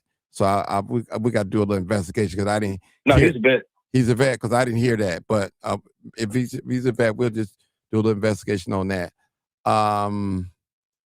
They got hung up. Whoever it was, they hung up. No, I'm back. I had to answer my husband line. I'm so sorry. Okay, no problem. You were talking about me, Martin? Thank you so much, y'all. But I wanted to say that's all. Go ahead. That was my point I was saying all the time. We're not following the Constitution. They're only pushing. We keep giving them more leeway. They're normalizing this craziness. And we keep saying, oh, we're with it. It's not about the immigrants. They're getting us set up to be, like he said, they're doing it for us. Like the Thanos thing was perfectly stated. So we got to really pay attention. It's not the immigrants. It's what they're doing with the policy. That's what I've been saying this conversation. I'm not saying that illegal immigrants should be here. Don't think I'm saying that. I said the same thing. I'm not mad at. I said the same thing. I'm not mad at no immigrant. It's the policy, people who allow them to come over here. Right. The influx. That's exactly what I said. I mean, if somebody introduced me for opportunity, I'll probably jump too. You know, the better for what I'm in. Exactly. Okay, I'm just saying. Yeah. 901, that was purple. Thank you. Okay. Hold on. No. Hold on, y'all. No. Hey, bro, this ain't about you, bro. This is about what we're talking about. I'm just letting you know. So don't come on here with that old controversial stuff. I'm 317. I'm just telling you. Straight up. No problem, Mr. Martin. Straight up. I'm just telling you, straight up, bro. We having an intellectual conversation. All that other stuff is out the door right now. I'm just telling you now. We you in trouble now. Yeah, because I'm not finna make this. And What does that even mean, Mr. Martin? No, it's not being mean. We're not just. We No, I not said, finna. what does that mean? No, what does that mean? That means we're gonna have a nice conversation, dialogue, and it's not gonna be about you. Okay, it's gonna be about the subject that we're talking about. That's what it's gonna be about. That's what that means. Okay, because we always got to spend 3 hours with you trying to explain something. Well, I don't see it. Hey, this may not be the show for you today. I'm just talking in general. But what you got to say? Let me hear what you have to say. Come on. I want to hear what you got to say. It's interesting. Well, I'm just listening. I like to listen. I'm just listening. Okay. You guys I'll chime in. Okay. No problem, Mr. Martin. Okay. All right. The floor is open, people. Appreciate you for letting me on the show, brother. Go ahead. Can I make an announcement real quick? Yes, Martin? sir. Go ahead, 901. Hey, look here, y'all. I'm finna issue a challenge and everything. And I wasn't going to say this. No, Martin wasn't going to say this.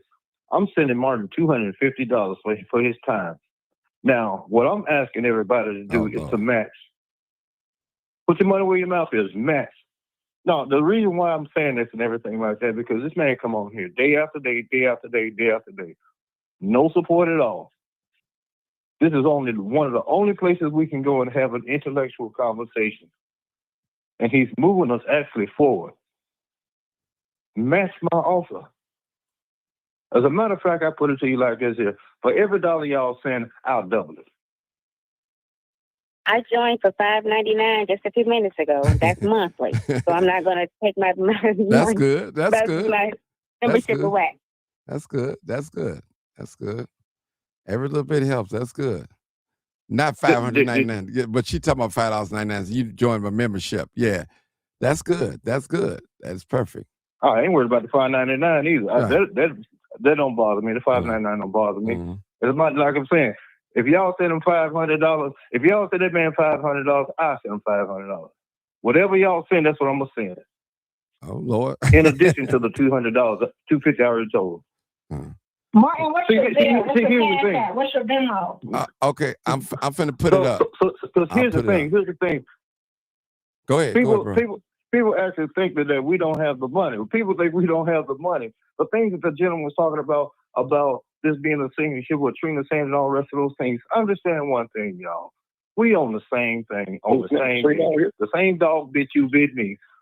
The problem is this right here. You have some of us who've been blessed and everything that's actually trying to warn and to look out and want to be a part of this, want to invest. But it comes down to a point, I told Martin this a couple of times. It comes to a point every time we come on here and we get to argue with each other, it makes people want to walk away and do their own thing and say, I tried. Let me get on down and everything like that. But see, if I have to get on down, then I will leave with a positive outlook and everything because I know I did my best for my people. Send this man some money. I'm done. I didn't tell him to do that, y'all. So I'm just letting you know. I didn't know he was going to do this, but, y'all know I don't be on here asking for no money. That's, I love the people. I love what I'm doing. I do it out of passion. And I'm going to put up my information. If you guys want to give me something, it's perfectly fine. Appreciate it, 901. You've always been supportive. I know you're from a can of paint. You did something for me, and that was cool. And it's cool, And this is one of the only platforms that you probably, on YouTube, I'm not saying I'm the only one, that you can come on here and don't have to agree with me and talk and speak your mind. I'm going to allow you to speak it. Because some people, they're not going to give you no airplay, no airtime on their platform. If you're not saying what they're saying, hit that button, you gone. Period. If they don't even know you, some of you guys I've never met in person. Never met in person, just on the telephone conversation. 206-901. A lot of you guys, 317, I've never met in person. Some of you guys live in Chicago. I've never met in person. But it's cool. But we got a relationship. We come on here. We're trying to share information with each other and trying to grow. We're trying to grow. I want to see how people win. Now, we're not going to be able to save everybody. Let you know that, people. We could try. But we're not going to be able to save everybody, but we can try. Don't let it be said that we didn't try. Some folks just don't believe in the mission. You know, some people you just have to leave behind. We have to leave behind, and I'm sorry to think like that. I'm finna put up my information. So who want to talk next? Let's get it going. Let's get it going. All right. You got quiet on here now. All right. Let me put up this. Y'all can talk. You ain't got to get no money. Just Mark, can you do me a favor? Can you play the video of the video and what we started at so we can get back on that subject about ICE versus the FBI? Because this has been a great conversation, but I still want to talk about the difference and those are we still can talk about eyes. it. We can still talk about it. I don't have to really show the video. I mean, if you want to talk about it, we can discuss it. You know, I see. My thing is, I'm gonna give y'all an example. You got some people on here that don't like nothing about Donald Trump because he's racist, he's mean, and all that. I can exclude. I'm not a Donald Trump lover. Now I voted for Donald Trump. I'm gonna be honest with you. Be honest with you guys. I'm not gonna lie. Sit up here and stunt. But I'll tell you this. I'm honest enough to admit when he do something wrong that's going to hurt my people, I'll speak out. I'm not going to get quiet and make no excuse for him at all. That go for the Democrats as well, too. I'm not so in love with no Democrat or the Democratic Party that I can't say nothing against them. That's not at all. Neither party is perfect. We all know that. But at the end of the day, I still say, and it's just my belief, we should be on both sides. It should be like the sister say, 1148. She said on this show, we got to be by the spook who sat behind the door. So I should be able to come to this brother and say, hey, man, what are the Republicans talking about over there? Let me know. What are they talking about? And vice versa.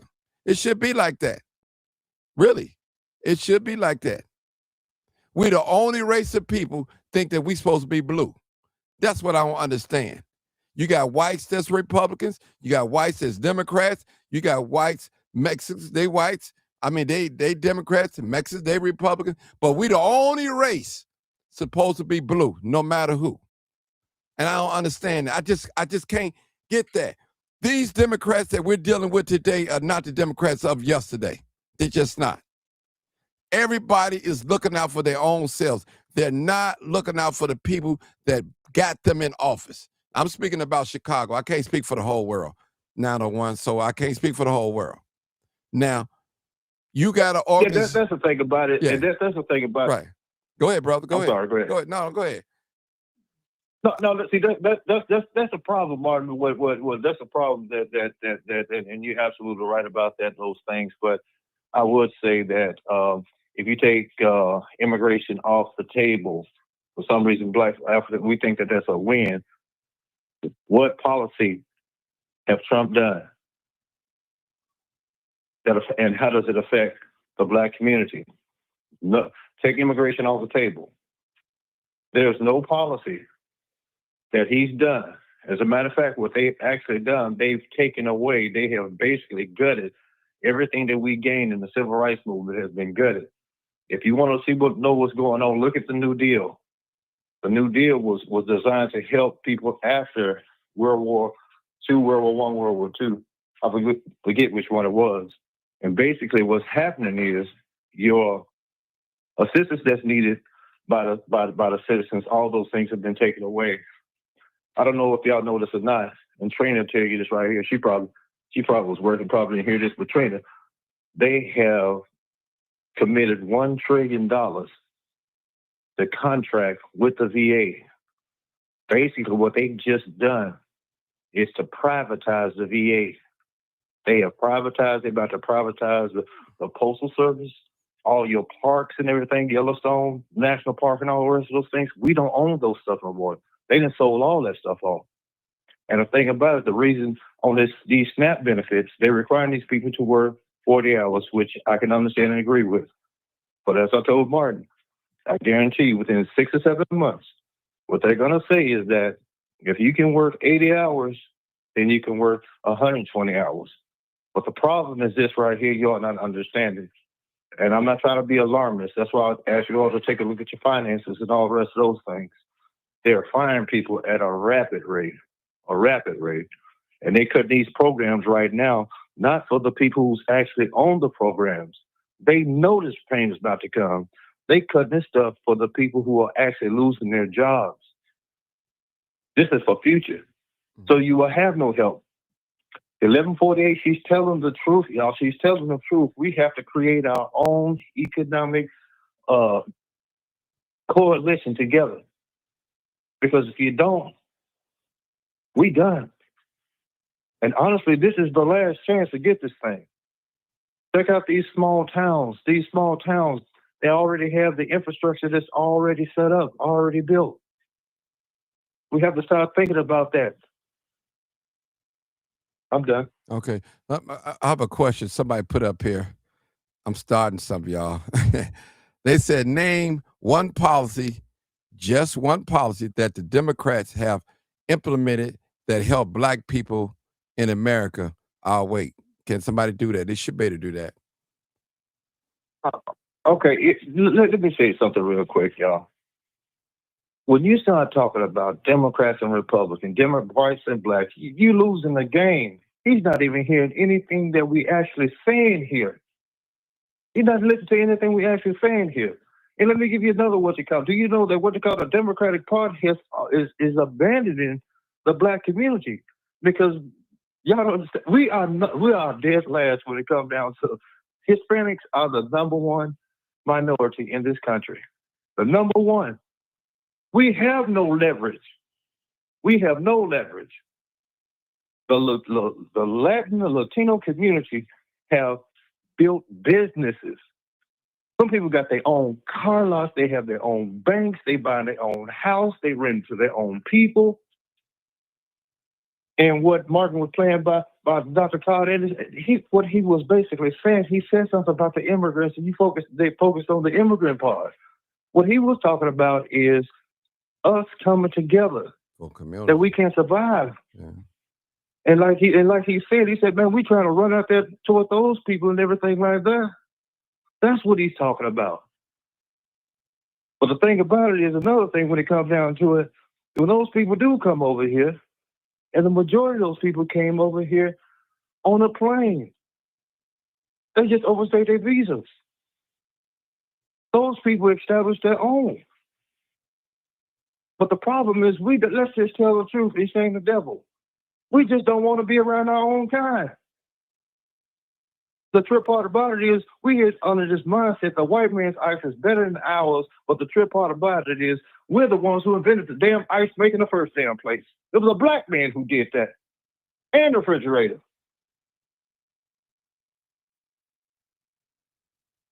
You start thinking about Democrats and Republicans and white, you lost already. It's game over already. I agree. And Bill, I love you to death, Bill, and everything like that, Bill. But the thing about it is, we're going to have to start moving the conversation past this immigration thing. Because what they doing, Bill, they getting all that stuff that your mother and father fought for. And you fought for that you saw. Now, I understand y'all been hurt out there in Chicago, and I agree, I understand, Bill, but you got to take a look at what they actually doing and what they've done. It's bigger than that. There will be nothing left. And even white folks is what they call losing everything. I speak on the immigration part, but I'm not blind to the fact that neither one of those parties represent us for whatever reason they have, but in my eyes, they complicit to keeping the wealth to themselves. And this is right now, a lot has been revealed. I say it all the time in the last 5 to 7 years. And we seeing white supremacy work at its finest. As far as somebody mentioned about the troops on the ground, yeah, it could be a test run for population control, and definitely they don't have to send the troops to a predominantly white area to do anything because there's no crime, or the crime is minimal, should I say? Yeah, Facebook shut And like after it 3 hours. it would be a run against the people that supposedly commit the most crime, which supposed to be us. But I want to say this in our people defense: we can't keep going on what fed to us by propaganda. Yes, there's a problem with black people, young black people, or people of color shooting and doing whatever. But that's not a reason for us not to come together or allow them to paint this picture of us. Most of us, like I said before, are doing the best they can and doing pretty well. But if you listen to the media, we the worst of the worst. When the media have a situation in our neighborhood, it could be somebody there that's very articulate. They gonna go get the worst looking and a person that can barely speak proper English every time. I just want us to wake up and know that it's just like y'all said about keeping your eye on the prize, and it's a bigger situation. I'm very aware of that. I'm glad y'all see it. It's bigger than just migrants. Bill, the thing about it is, Bill, what it is, and I understand about those social things and, the LGBTQ and all the rest of those things like that. This system is capitalism, y'all. It's capitalism. That identity politics and all the rest, they throw that stuff out there, man, to distract. Whenever they start putting race and Democrat and Republican, that's the propaganda right there. This is capitalism, y'all. We have to play the capitalist game. That's all I'm saying. The thing about it is, I wish we move away from those things, that immigration. See, because once we remove the immigration thing from our conversation, then we have to start focusing on us in building. I agree when y'all say stand by, let them folks take care of their business and all the rest of those things like that. But see, that's what I'm saying. There's actually a hesitancy that I hear, and every time you all start coming right back. Every time, every conversation, those immigrants. Bro, back in the day, they was talking about those blacks. 901. And the thing about it is, if they hold on one second, Margaret. Okay. If they guess what? If they got rid of the immigrants, they got rid of black folks. Guess who they're gonna come after next? The poor white folks. That's what people don't not understanding. The people on top, they call us psychopaths. But the people on top, those are the psychopaths. It's bigger than that, man. It's totally bigger than that. And these jobs and everything like that, brother, these jobs, that's the problem that people not seeing. These jobs. They're talking about the next 2 months, it's going to be almost 1 million people lose their jobs. So the people that's in the chat who's bragging, who sit here thinking safe and warm right now, you should have bubble guts when HR and your manager call you in your office. You should start feeling nervous. And if you don't prepare for it right now, this is a warning before the storm. If you don't, you take a look at your finances. Tonight, take a look at those finances. Assess where you are financially. And if you don't have at least a year in your savings, you're in trouble. A year in your savings that you can readily access, you're in trouble. If you have good credit and establish a relationship with the banks, I would encourage y'all to go and get a loan from your bank for at least $20,000 and put that money aside. And your monthly payments, pay them out of that $20,000 and keep on building. Because they about to cut off these credit cards. These banks about to stop lending. They've already done their projections and everything. They're starting to pull back. They have also started to cut people's credit limits. And this is going to trip you out, Martin, regardless if your credit is 800 and above. If you got something right now, you need to get a loan and put something up. I'm done. Man, I forgot what you. You know you long-winded now. Thank you. He gave us. I mean, what do y'all think of?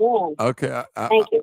I What, just. what, I mean, what y'all think about what I just said? Okay, What 901. I just want to say this, man, and I'm gonna leave it alone. Since Lori Lightfoot was in office here in the city of Chicago, and to now, they have given the migrants over $1 billion. And you think we supposed to be silent? I'm just being honest with you, man. And you get, and our property taxes are I'm going taking up. $50. I'm taking $50 off. I'm taking $50 off you. I'm taking just saying. $50 off you. Hey, Keep but on listen, talking about. hey, listen. I'm like King, bro. Listen, hey, I build from the ground, but I'm just being honest with you. $1 billion, brother. Imagine that $1 billion. We got Hey, 70. look, Go ahead. look. I understand. Martin, I understand. But the thing about it is, I wish that you would go ahead and keep on talking about your economic plan I asked you for the past week and everything like that, because what you said, man, is truly on point. And the thing about the situation is, you said something that really hurt me when you said we can't help everybody. And I've always had that damn problem and everything, because I grew up in a time where it was about community. But now the thing about it is, it's like an open hand. You can't fight these people by your damn self. No, we can't. We can't fight these people. We 13% of the population. You have to build coalitions and all the rest of those things. And like the young lady was saying, and Trina will tell you this, you know, the black contractors and how they took those contracts away from those black folks. Do you know the wealthiest county of blacks in the United States of America is being gutted now? Gutted because all of them was government contractors. These people was making plenty of money. Now these people are in the bread line. My question is, and to the callers, what do y'all think about the idea, what I said about going to your bank or your financial institutions and securing the loans? What do y'all think about that idea? I think it's smart. And you're right. Thank you. It's foreseeable. You're right when you said that the dollar is losing, that inflation is going up. You see, he has listed Powell. He's trying to put him on trial because he won't do the things that he wanted to do that he said would just totally wreck the economy. It's smart. It's smart, and hopefully people are listening to you. Thank you for the gems you dropped. You too, Martin. You're welcome. You're welcome. No, that's the thing about it. Here's the thing, and I've been telling Martin about this and everything like that, because to be honest with you, tell the truth about the whole matter is this right here. They play a game that we don't play. You play with other people's money. Yeah, play with other people's money, Bill. Just then imagine, just go a step further. Just imagine, Bill, if we came together and everything like that. If we came together and we put our stuff on the line.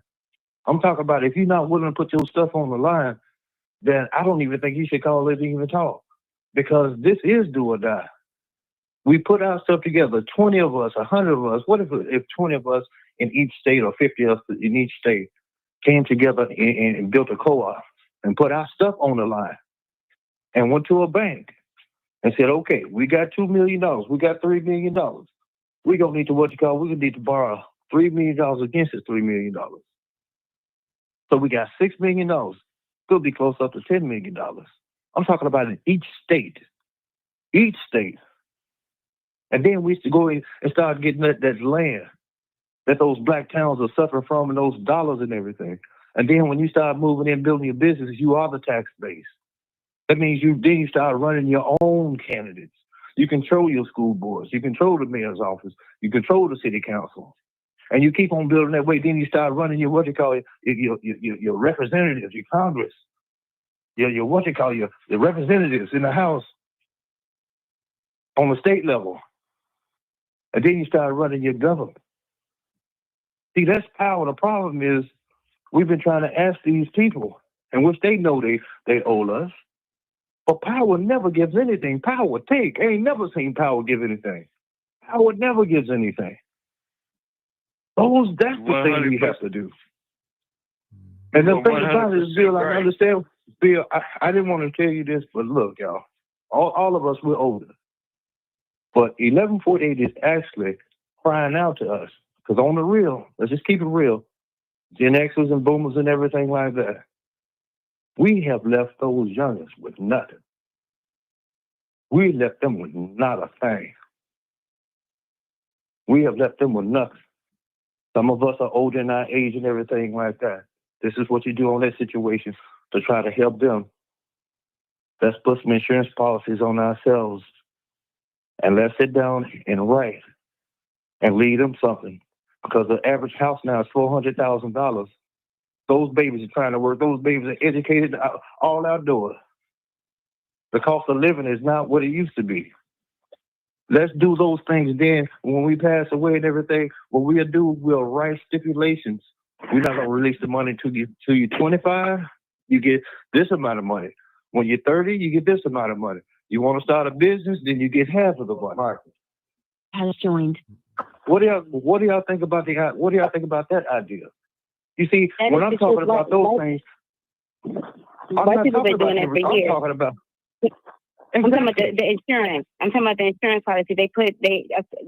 I speak to my family about pooling together to do an insurance policy on everybody, and we just keep going because that bill comes as well. Everybody's going to die. Everybody's going to die. That's sure money. Here's the thing, Miss Arnett Sessions, she said, sorry, too risky. You see that? Sorry, too risky. Too risky to think, too risky. Here's our only shot in the dark and everything like that. And the thing about it is, to her, I don't mean no disrespect to her like that. If you want to come aboard, come aboard. If you don't want to come aboard, don't come aboard. But the thing about the situation, just understand that the offer was actually given, because what y'all don't realize, Martin had more people listening to him than y'all understand. And people are just, and I said this 3 or 4 times, I'm getting tired of saying this, people are actually seeing where the people are, where the people in Chicago are. And they looking to invest into those things. We got a new caller, y'all. It's just a matter of time, people. We got a new caller. Let's see what the new caller got to say. 0518. Yeah, what's going on, Mark? What's going on, bro? It sounds good as far as what the brother is stating about, pushing this and pushing that and getting our money together and things like that. But we have to realize what kind of time we in. They control the elections. Even in most cases, your local elections too, because a lot of people be out there, yeah, we got to do it local. We got to do it local. They control your elections. They control the bank and the system of the bank. They control the dollar. What is people do? Get all their money together and do like he's saying, and them banks fail. The dollar fail. The dollar fall. It come a time where that dollar is worthless. But they doing crypto, they doing other kind of trade or commodities or things like that. That dollar can become worthless. We too far behind in the game. We too far behind in the game. Like someone said, the Democrats this, the Republicans this. I don't think y'all understand how birds fly. There's going to be some good on one wing and some bad on the other, and vice versa. You know what I'm saying? So you kind of caught in a tug of war, pulling you to this side, pulling you to that side, etc. And nothing has become of that for our people. We keep hating on each other. That's the number one problem. We coming up with all kind of things to say that melanated people ain't our people. That's where we at right now with the hate. You gotta be an acronym now. FBA or you gotta be all this foolish stuff, and it's all centered around what we call white supremacy.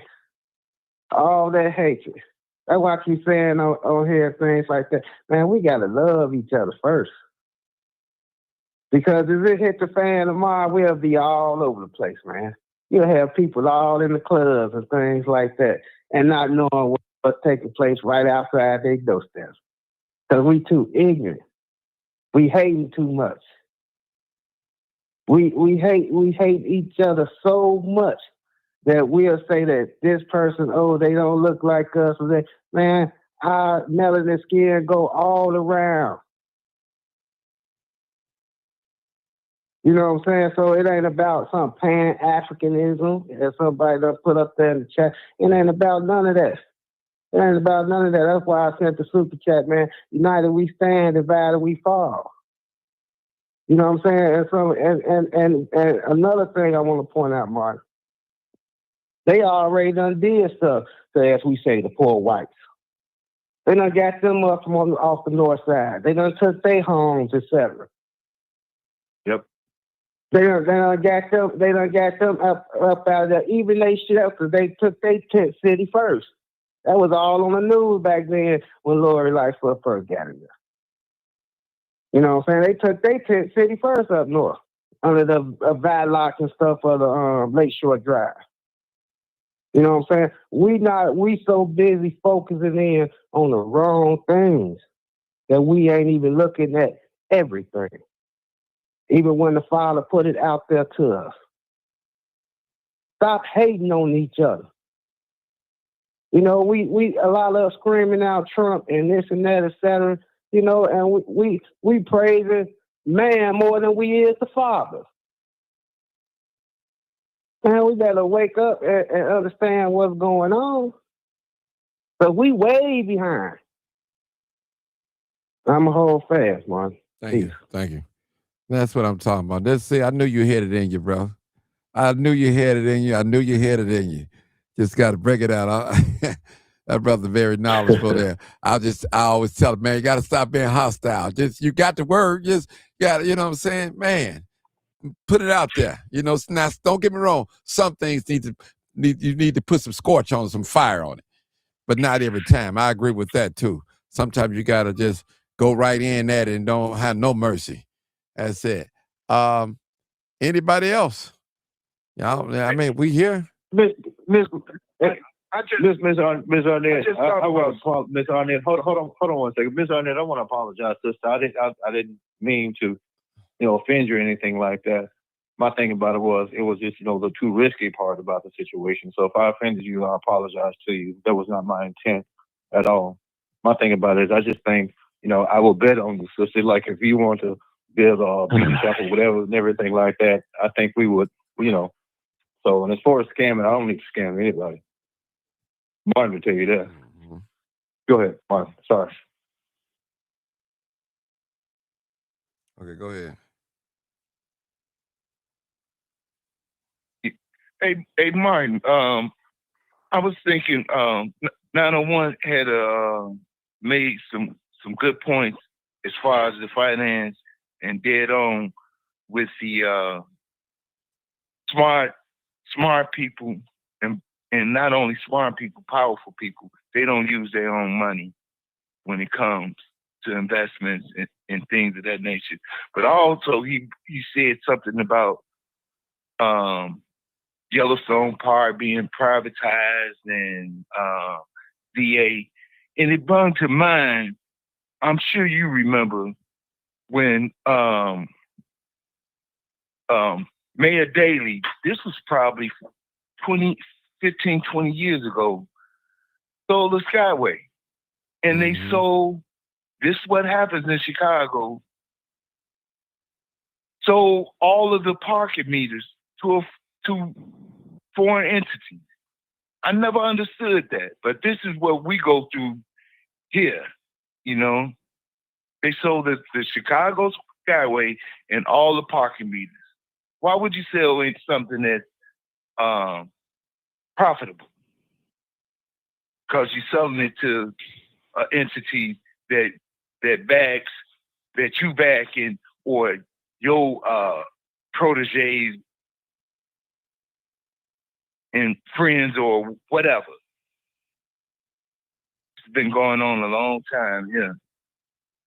Mm-hmm. And Bill, the thing about it was here. hey Bill, it belonged to y'all. It wasn't even it wasn't even for them to sell. That belonged to y'all. That was not for them to sell. You're absolutely right. And what they doing also with that privatization and everything, understand exactly what's happening. They actually privatized Medicare and Medicaid as well. All that's on the chopping block. All of that is on the chopping block and everything. Basically, what they want to do is this. They want to privatize everything. And what's happening is him, his people in cabinet, those trillionaires, they're going to be responsible for that money. Because that $1 trillion that they're doing with the VA, that's going to one of his donors and everything. And if they do hire those people back, some of those people making $40, $50, $60 an hour, if they do hire those people back, they're hiring those people back at $20 an hour. $20 an hour. And your cost of living is, you can't make no living off on $20 an hour in today's economy. That's gone. Those days are actually gone. It's privatization that's going on. They're actually going to privatize the post office, y'all. The post office is one of our oldest institutions in American history. They're privatizing that as well. And that should be illegal. I thought you couldn't sell it. I did research to find out because that's owned by us. That's the oldest institution in the world. There's no way in the world why they should be able to privatize the post office, even for nostalgia purposes. Some of those things, so every institution that we enter under is under. Yeah, you have to, because if you don't, then nothing's. Think about it, Bill. They actually sold Yellowstone National Park. That's our park. That's our park. One man owns that now, or a couple of them owns that now. You'll have to charge to get in there. The land that we have with those trees and all the rest of it you're talking about, they have sold that. People don't even realize they have sold buildings inside of the cities, within our cities, government buildings, your buildings. Where is that money going to? They sold those buildings to private entities. Everything's going to be privatized. The government's getting out the game and everything like that. They get totally out the game. So in other words, they're talking about, I don't understand. Some of the people on here are saying that it's cool that he's doing this about what Trump is doing when it comes down to immigration and all the rest of those things like that. But the Republicans have been against large government. They're against large government when it comes down to the social programs and everything like that. But they want more government when it comes down to the enforcement of the stuff that they try to take us to. This is a very dangerous game.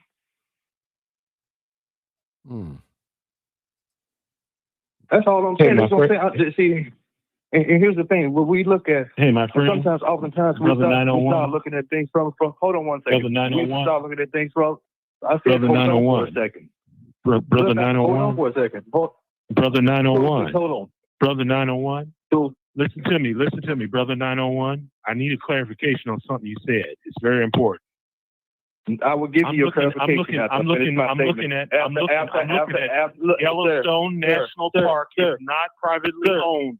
It is a federal land managed by the National Park Service for the public, established in 1872 as the world's first national park. World's first. It is protected from private development and ownership with authority vested in the Secretary of the Interior. Are you sure Yellowstone National Park is privatized? Okay. I'm looking it up right now. Privatized. No, it's not.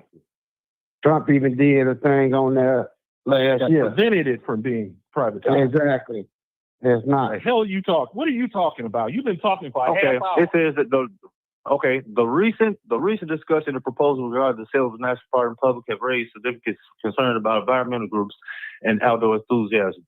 The Senate Recreation Bill includes one piece of bill. Hold on, man. Let him finish reading. My source was the National Park Service.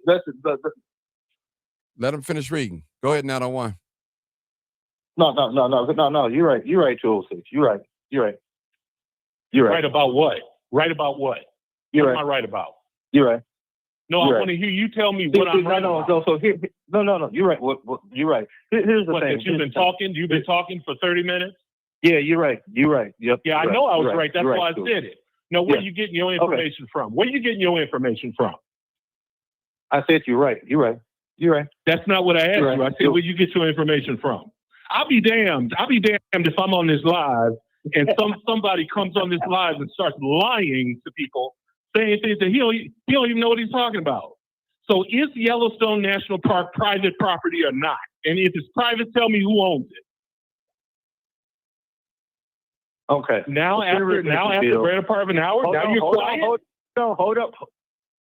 The Senate Recreation Bill, which includes one beautiful bill, aims to sell at least 2 million acres of public lands, more than 250 acres potentially eligible for sale, which includes areas near national parks, which lead to millions of acres of land that are crucial for outdoor recreation and wildlife habitation.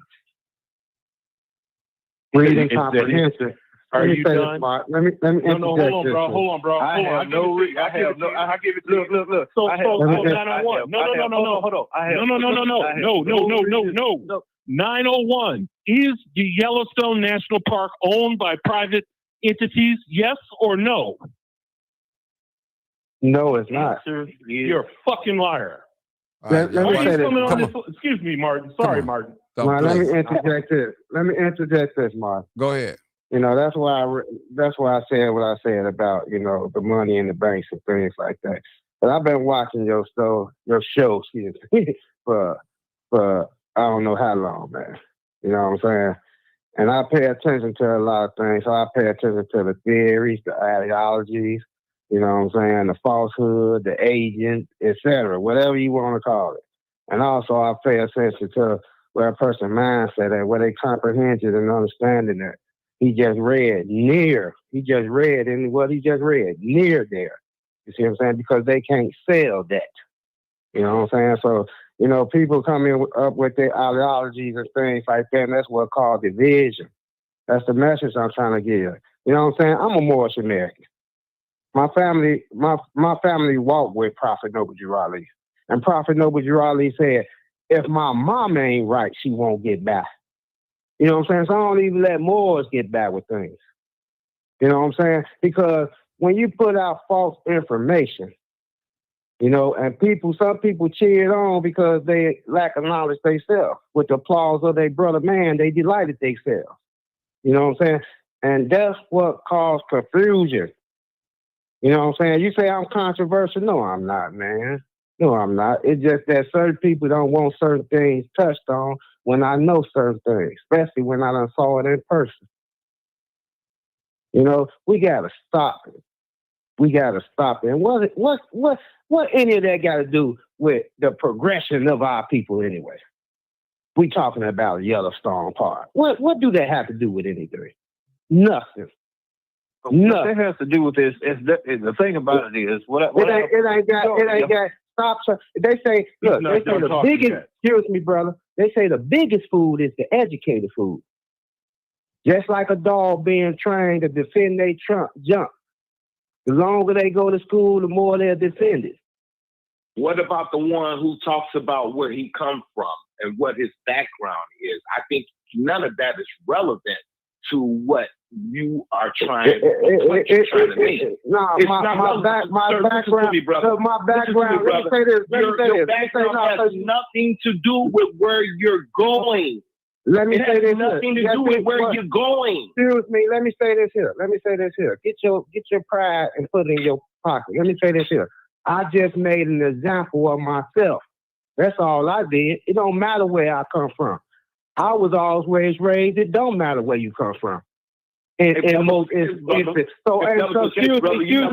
excuse me. You never would have brought it up. You never would have brought it up. You trying to be controversial now. You trying to be controversial. You're not crafty as you think. You're not in an argument. Listen to the call of his voice, Mike. Okay. All right. Hold it, y'all. Let me say something, Mike. Let me say something. Okay. Let me say something, Mike. Y'all hold it. Let me say something, Mike. Hey, 281. 281. When somebody intelligent come along, you can't take it. 281. Hold on, guys. Y'all hold it. We don't stop. Y'all hold it. You're a young man that don't know nothing. You know nothing. You know nothing. You know nothing. You finished, sir? Thank you, brother. You finished, sir? You see, raising your voice and all that thing, that don't excite nobody. Not no real man. I mean, hey, bro, this the same thing applies to you. If you want to talk intelligently, we can talk intelligently. But if you want to talk like you from the I'll hood, let you finish and you'll 281. bro. No, check it out. Hold it. Check this out. You come over here all the time. You come on the money show all the time acting like you some big bad. I mean, godly dude. If you did anything for anybody, you wouldn't have to talk about it. Just do it. Repress the vocalization of subterfuge and get it done. 281. Just shut up about it and get it done. 281. Can you hear me, brother? I can't. Can I finish saying what I'm saying, Mark? Let me just say this so he won't interrupt you. Let me just say this because I think there's an understanding. 281, the guy that challenged 901, and I just catching him lying, and I want to know what else is he lying about because I think it's a lie. Man, look here, 206, But 206. it was me. Let me explain something to you. It wasn't more real news, just in case you thought that. 206. Let me explain something to you, brother. Let me explain something to you. You don't need to explain nothing to me, homie. Hold on. What you going to explain to me? Hold on, 206. Let him You talk. have no credibility. Come on, man. 206. Let him Come on. talk. Let him talk. Go ahead, 901. Go ahead. 206. We're coming up here. We're discussing the plight of our people. Make So it quick, think about it. 901. Hey man, calm down. One thing in our community, we look to tear each other down, to disprove something for some sort of intellectual stimulation or something like that. At least you was man enough to admit what you're trying to do. At least you were man enough to admit what you was trying to do. At least you was man enough to admit what you was trying to do. 281. Hold it. Let him talk. Okay, let him talk. Go ahead. These things serve no purpose in what it is we actually talking about. Now, you picked out something that you feel that may have been correct. The thing about it is, I just go look it up and everything like that. I'm not going to talk about that. In order for us to move this conversation along and everything like that, you can call me a damn lie and say all those horrible things, which it doesn't matter to me because I'm a man, I can take it. But the overarching thing of what I'm actually saying, listen to what I'm saying. The things that I'm saying is that if we don't come together and take control of our community and our finances, we are going to be in worse trouble than we are today. Okay. I'm not trying to major on the minor. Because what's going to happen? I don't have all night to listen to you. Let me respond to you. Hey, man, look, Martin, could you let me respond? Okay. To conduct yourself like a gentleman? Hey, 206. 206. Just be a little patient. Everybody can't talk in 2 or 3 minutes. You know, y'all know he's long-winded. So I will give you a couple more minutes now, a couple more minutes, then let 206 respond to you. Go ahead. Go ahead, now. The thing about the situation. Okay, what I'm saying is this right here. How about we come together with a meeting of the minds and see how we can address the things that's actually going on that's going to befall our people? Being right and everything like that, being right on a battle and losing the war and all the rest of those things, I don't see the value in that. Why don't we respect each other? How about I give you respect that you give me? How about we give each other respect that we give those white folks and those other folks? How about we do those things? Because the truth about the matter is we are losing and we're going to lose ground. And while people think that this is going to be a victory or somehow you prove not on one right or wrong or whatever, they have no bearing on what happens to me. It doesn't change anything about my situation. My thing about the situation is this. I'm merely stating, let us put our differences aside and start working together. That is what I'm actually saying before it's too late. Oftentimes, I think we major on the minor. Winning the battle and losing the war, you still lost. Okay, here we go. So that's why I concede to your point. I concede because that's a non-argument. But go ahead. You I'll done? listen to you. Are you finally done? Okay. Appreciate you. You smoked too much herb back in the day. Come on. For the state. Hold on. Let me respond to the brother real Then quick. I'm gonna let Trust you me, I go. won't be as long-winded as he is. 05. Okay, go ahead. Okay, this is 901. Can you hear me? Can I be heard? I hear you, brother. Okay, this is the issue that I have with you. On this I'm not live, concerned about the issue you got. listen, On this the issue you got will be you don't know see, guys. You see callers and listeners. You don't know. You see what the fool is doing. He can't shut up, but he tells me to shut up. Your problem that we have is you came on this live and you told us, and you told this black man born and raised in the city of Chicago that we need to sell our property. We need to sell our homes. We need to sell whatever property we have, turn everything over to the whites that run the city government that set up this mess, and turn everything that we built in the city of Chicago over to immigrants and the crackers that control them. That's what you said on this live.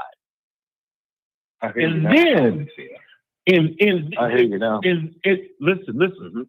And then I hear you. You said other things that sounded funny style. You're talking about it's not about Yellowstone. It's not about the park. It's about honesty, honor, integrity, and honesty. That's what it's about. You have no integrity at all. If you come on this show, you are just like the damn cracker. You are just like Mr. White Man. You come on this show and you will take 45 minutes to tell lies and just say anything that comes out of your mouth. Don't care if it's true or not. We cannot trust anything out of 901's mouth. You have no integrity. And it's someone like you who will come among our circle. It's a nearly full of this. Don't use names and call people names. It's tough right now. But it's someone like you that will come within our circle and will sabotage the best that we're trying to do. You're saying we need to do this, and you say that we need to do that. And the first thing out of your mouth, you came on this live, is that black people in the city of Chicago should give up the city of Chicago and give it to our enemies that want to take the city that we founded in 1837, a couple hundred damn years ago. Do you understand my point of view now? No. 206. Now here's the thing. I asked you a question. Yes or no? No. I'm gonna ask you a question. Listen to what I'm saying. What I'm saying is you're absolutely right. But check this out. You're absolutely right. But here's what I'm saying. Can you hear me? Yeah, let him talk. I'm done, man. I'm about to disconnect. Okay. I'm about to disconnect. I can't take this fool no more. Okay. I appreciate your show. Okay. And best of luck to you. I'll see you on your next live, bro. Okay.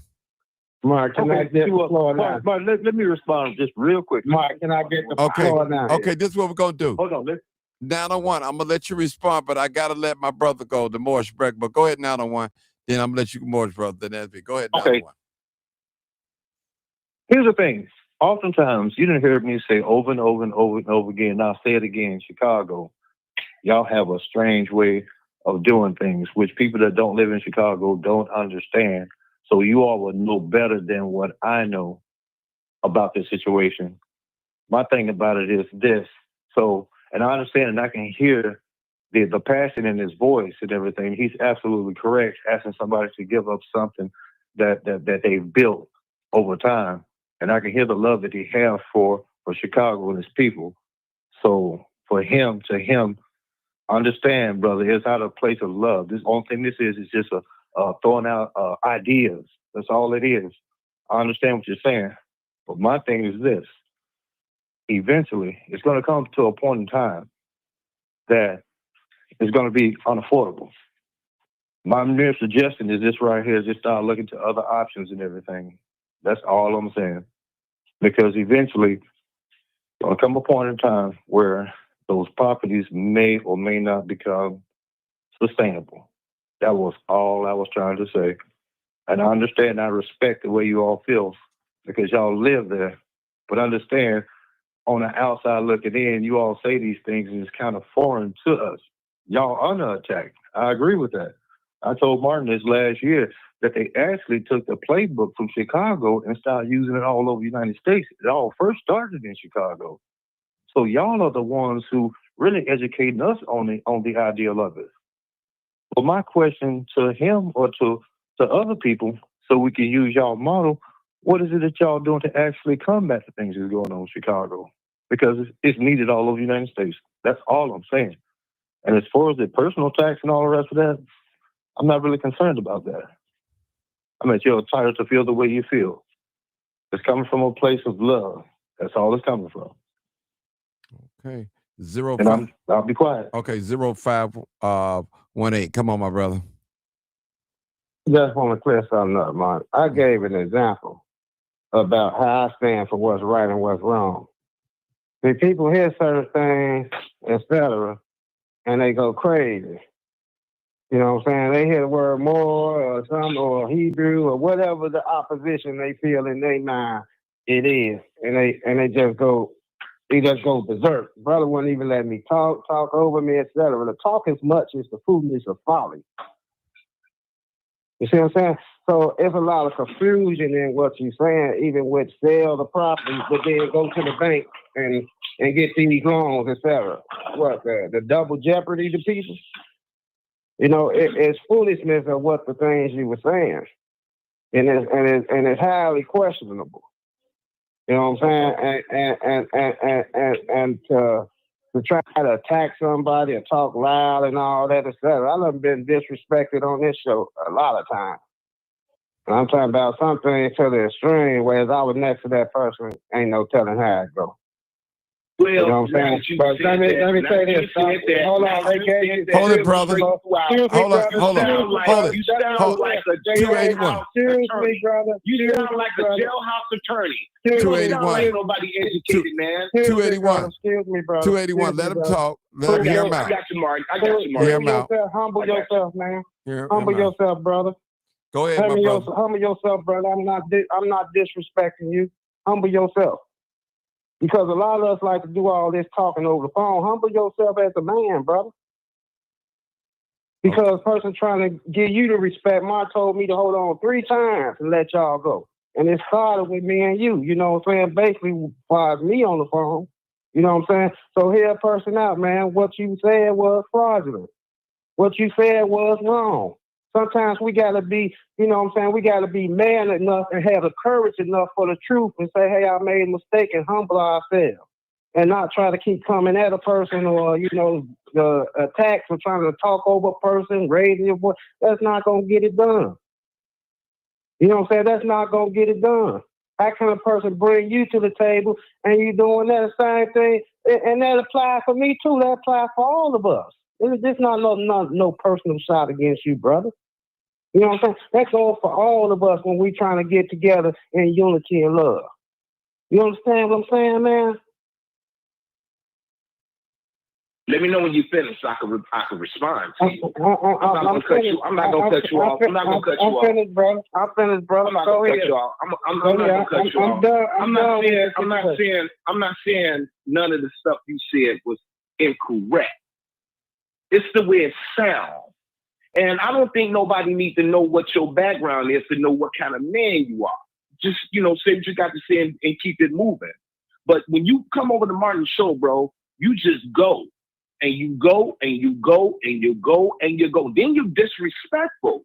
And you want grown old folks like myself to listen to you, whether you care or not. At the end of the day, brother, this is not my show, and this is not your platform. We both supposed to yield the same respect because I speak the King's English too. I'm very versed at it, but I choose to be a brother, motherfucker, today. Because if you move me, I'm gonna move you. If you touch me, I'm gonna touch your back. And as far as I'm about to bring it on, brother. I'm about to bring it on so you can go on here to glory. You can have it all. About this phone call and me having a conversation with you over the phone, I would do it in person. But you're not worth my time. Time is money. I'm a businessman. I will not waste any more time with you. Thank you, sir. Have a good evening. You know, first of all, if people rewind this or whatever, I ain't saying nothing disrespectful to nobody on here today. You know what I'm saying? So all that's what I'm saying, all that little interaction and things like that, you understand English, me too, I comprehend well. All that about, oh, y'all see, we can meet and all this crazy stuff, man, that don't scare me, that don't move me. And there was a brother on this show. Excuse me, sir. Excuse me, sir. Ain't nobody saying nothing about nothing like that. You did about you ain't got the time. That's your level of I ain't got the time. No, I'm going off like a 5-year-old. There you go again. You right. Okay. You so right. All right, gentlemen. Somebody take you down and beat you out here with the phone. Forgive me, panel. I was wrong. Forgive me, panel. I was wrong. I disrespected the man. I can't call him ADHD. I'm doing all kinds of stuff. You gonna get shot by the right man. I apologize. I apologize. You should be apologizing to everybody over here. You should be apologizing to everybody over here. That's what I'm doing. All right, guys. I apologize to everybody. Then shut up, then. Shut up, then. Look Come here, on now. be tough. Meet me there. If you that tough, I work the time. I work the time. Listen, y'all. If I'm ACAD, I'm all this stuff, etc. I'm up under your skin that much. Where I ain't say nothing disrespectful, but you feel you got that kind of energy, then you meet me face to face then. You meet me face to face then. I'm not ducking nothing, man. I don't fear nothing but the Father, man. I walk out my house every day when I go out and go someplace or whatever. I'm not fearing nothing in the streets. None of that all stuff, I wanted man. you to do, all I wanted you to do was prove to me what you are today. You proved to me already. No, you proved. You proved to yourself how ignorant you is. Thank you for it. You proved how ignorant you is. You proved how ignorant All right, you is. y'all. I won't sell my house. I won't sell my house and give it to somebody in Chicago. I won't do that. You But bet you're that trying to tell people in Chicago to sell their house, though. You contradicting yourself. You contradicting yourself. I'm not walking away from equity. I don't walk away from equity. You contradicting yourself then. I'm about to mute y'all. You contradicting yourself. Man, shut up. You a fool, man. All right, Shut your foolish self up. I know you are. I know you are. I know you are. I know you are. I know you are. I know you are. I had to mute both of them. I didn't let them go back and forth. It's toxic, people. We got people watching, and it's toxic. Two grown men. Y'all cut it out. We're gonna close it out. Yeah.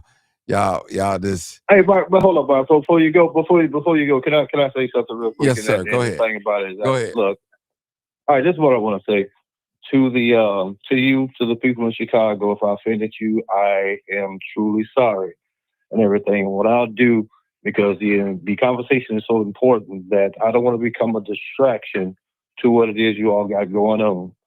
So I will support Martin in the back and everything like that, but this will be the last time that I come up on the panel. My thing about it is I pray for you all, and I hope everything goes well. And my thing about the situation is just consider the things that I'm saying, because 2 years, I would hate for him to have this live right here today. And 2 years down the line, things that I said were true. So, and I understand that there's emotional reaction. So my thing about it is, I wish you all the best. I'll be supporting Martin and everything. And my apology once again to you, Martin. I don't want to be a distraction to your show. So, can I say something? 901, please don't go. Yeah. Can I say something? Go ahead, Bill. Yeah. Mark. Go ahead. 206, that's my man. I understand where he was coming from. But in 901's defense, as far as the recommendation for people to walk away or to sell their property while they can, I understand what he's saying. It don't sound good, but countless times I've seen people that I know that had property, not only just in Chicago, sit back and lose it because of taxes.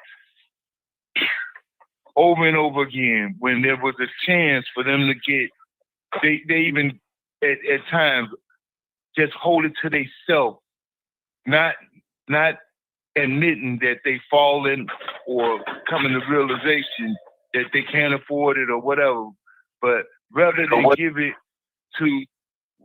to them people because attractive, consult with somebody that's in the real estate that's black and give them a chance to get that property. He is 100% right. It don't sound good, but that's one of the reasons we don't have generational wealth. That's one of the reasons why, because we losing it in situations just like you said. That's all I got to say. And that's all I was trying to say, because if it came down to it, if mine became unaffordable and everything like that, then I would have to do what I have to do. The advantage of what I'm talking about is if they take it and everything, it's going to go against the person's credit and all the rest of those things. So if I could liquidate it and everything like that before it becomes unbearable and all the rest of those things, because they are taking people's houses all over the what you call. And my thing about it is, the only thing I'm just saying is this right here. Do not wait till it's too late to look at those options. But the thing about it is, my miscalculation is that this is where you all live, and it's a painful conversation to have. It is a painful conversation to have. But as a man of my household, I have to make decisions. Sometimes you got to make tough decisions. And those decisions, everything like for me to be able to get my family in a stable place, because we're going toward an unstable type of place. It's about to be a lot of volatility in this market. That's all I'm saying. So 206, I was not trying to suggest it and give it up to anybody or nothing like that. But like Bill said, and Bill told the truth, and I hope he keep on speaking on this and everything. If they take those houses for taxes, they're going to take the property value, they're going to take the escrow, they're going to take all those things. And the way they got it now, I think Martin told me now that they have to give you some, but that y'all only got it in Chicago and other places. If they take it for taxes, you get nothing. And if I'm not mistaken, 206, it still goes on your credit. Yeah, but I think that's all I'm saying. Yeah, I think the thing about it is, I think they're trying to change that now, where if they sell you, like if they take your house and they have to if they sell it, they have to give you the equity that you had in your house. So I think they started that new law. So I think it's effective this January. So yeah, go ahead. And see that and it hit up under y'all. That's what I'm saying. If y'all have any ideas of that, they came up under y'all in Chicago. That's not in all 50 states. If you lose it, you lose it. They took this elderly sister's house. It was worth like $800-some thousand and everything. She was a veteran and everything. Like, they took her house and they gave her zero. I mean, if you look at the news, these stories happen all the time. My thing about it is they got a plan for it and everything like that for Chicago, and I know it's going to cause some anxiety and all the rest of those things. My last thing before, because like I said, I'm going to respect your platform and everything. My initial message is this. Just sit down, take a look at the finances, look at where you are in the financial, look at where you are. Those are numbers. It's going to cause anxiety. But you have to do these things, become proactive before it happens. Because once it's in the process, they start taking it through the courts and all the rest of that stuff, they can wait you out, like the young lady was saying, they're thinking in Chicago red and everything. They can make this thing last 10 years, but they still going to get that property. Because you still got to go to court. You got to pay lawyers. And see, they'll bankrupt you that way. And for some reason, Chicago, they've mastered that game. All that stuff that happened in the United States before them taxes, they got that from y'all, from Chicago. That's all I was saying. But once again, I apologize, and hopefully I'm wrong.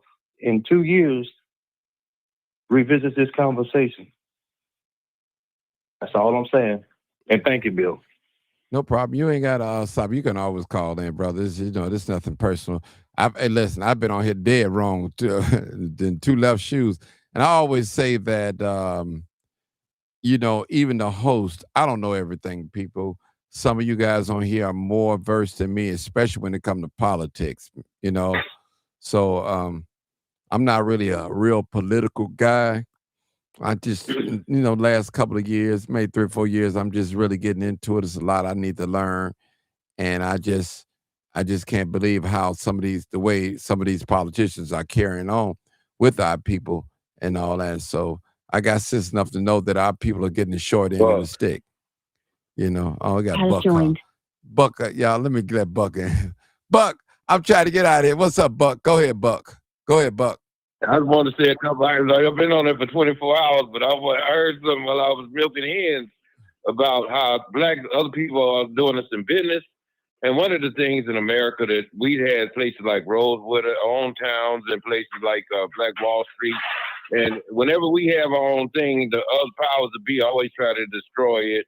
And the other fact of it is distrust about black people. One of the gentlemen I heard speaking about to go to a bank and get 20 grand loan, you got to have assets to get a loan from a bank. They just not handing money away like candy. So, it's hard even for somebody to get a small business loan if they have a plan to open a business up. So one of the things as black people, we got to have a more insight on reality. Because number one, blacks have been already been taught to distrust each other. So you loan somebody $100 and you be tracking him anybody live next door and you be knocking on his door every day. So what we do on the business with somebody, you got to have number one, trust, and you got to have an ideal of what you're trying to do. Just getting money together without no insight or no ideal, you're just wasting time and money. So you got to have a plan in life. And if you're going with like-minded people, if you're trying to grow our business like black people, we don't have the same, we got different issues in our community because it's been a long-term thing with white supremacy in America dealing with our mind, our ideology, and our indoctrination in the white man's concept. They'd rather give us a job when you go to college, spend a lot of money, and work for somebody to help them get rich than have your own and stuff. And that's what's finna change. We got to start being more personal, getting our own businesses and trying to support each other. But once we can't compare ourselves to nobody else, the Chinese, the Mexican, ain't nobody went to the stripe we went through in this soil in this part of the world. So I'm gonna let you go and get you a hamburger, man. Peace and blessings.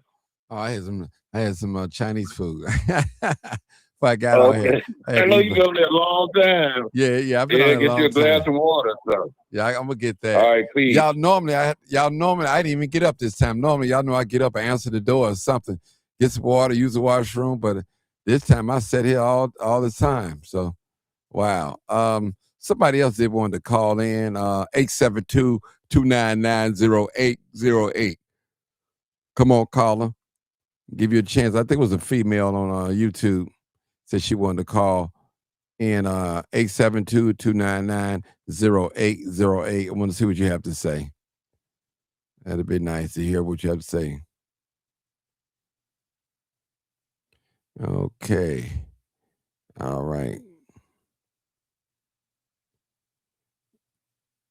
All right. We're gonna anybody else? I guess all hearts are clear and minds are clear.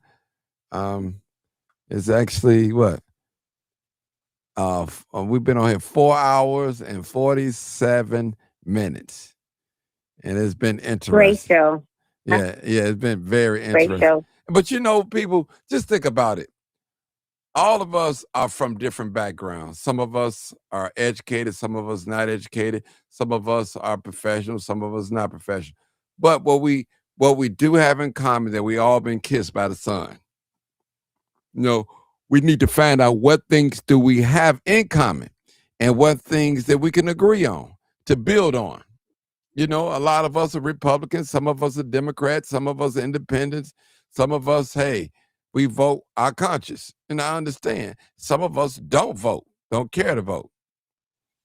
So that's how it is, people. It just is how it is. We just hopefully we stay out of the work or stay out of the way of these troubles.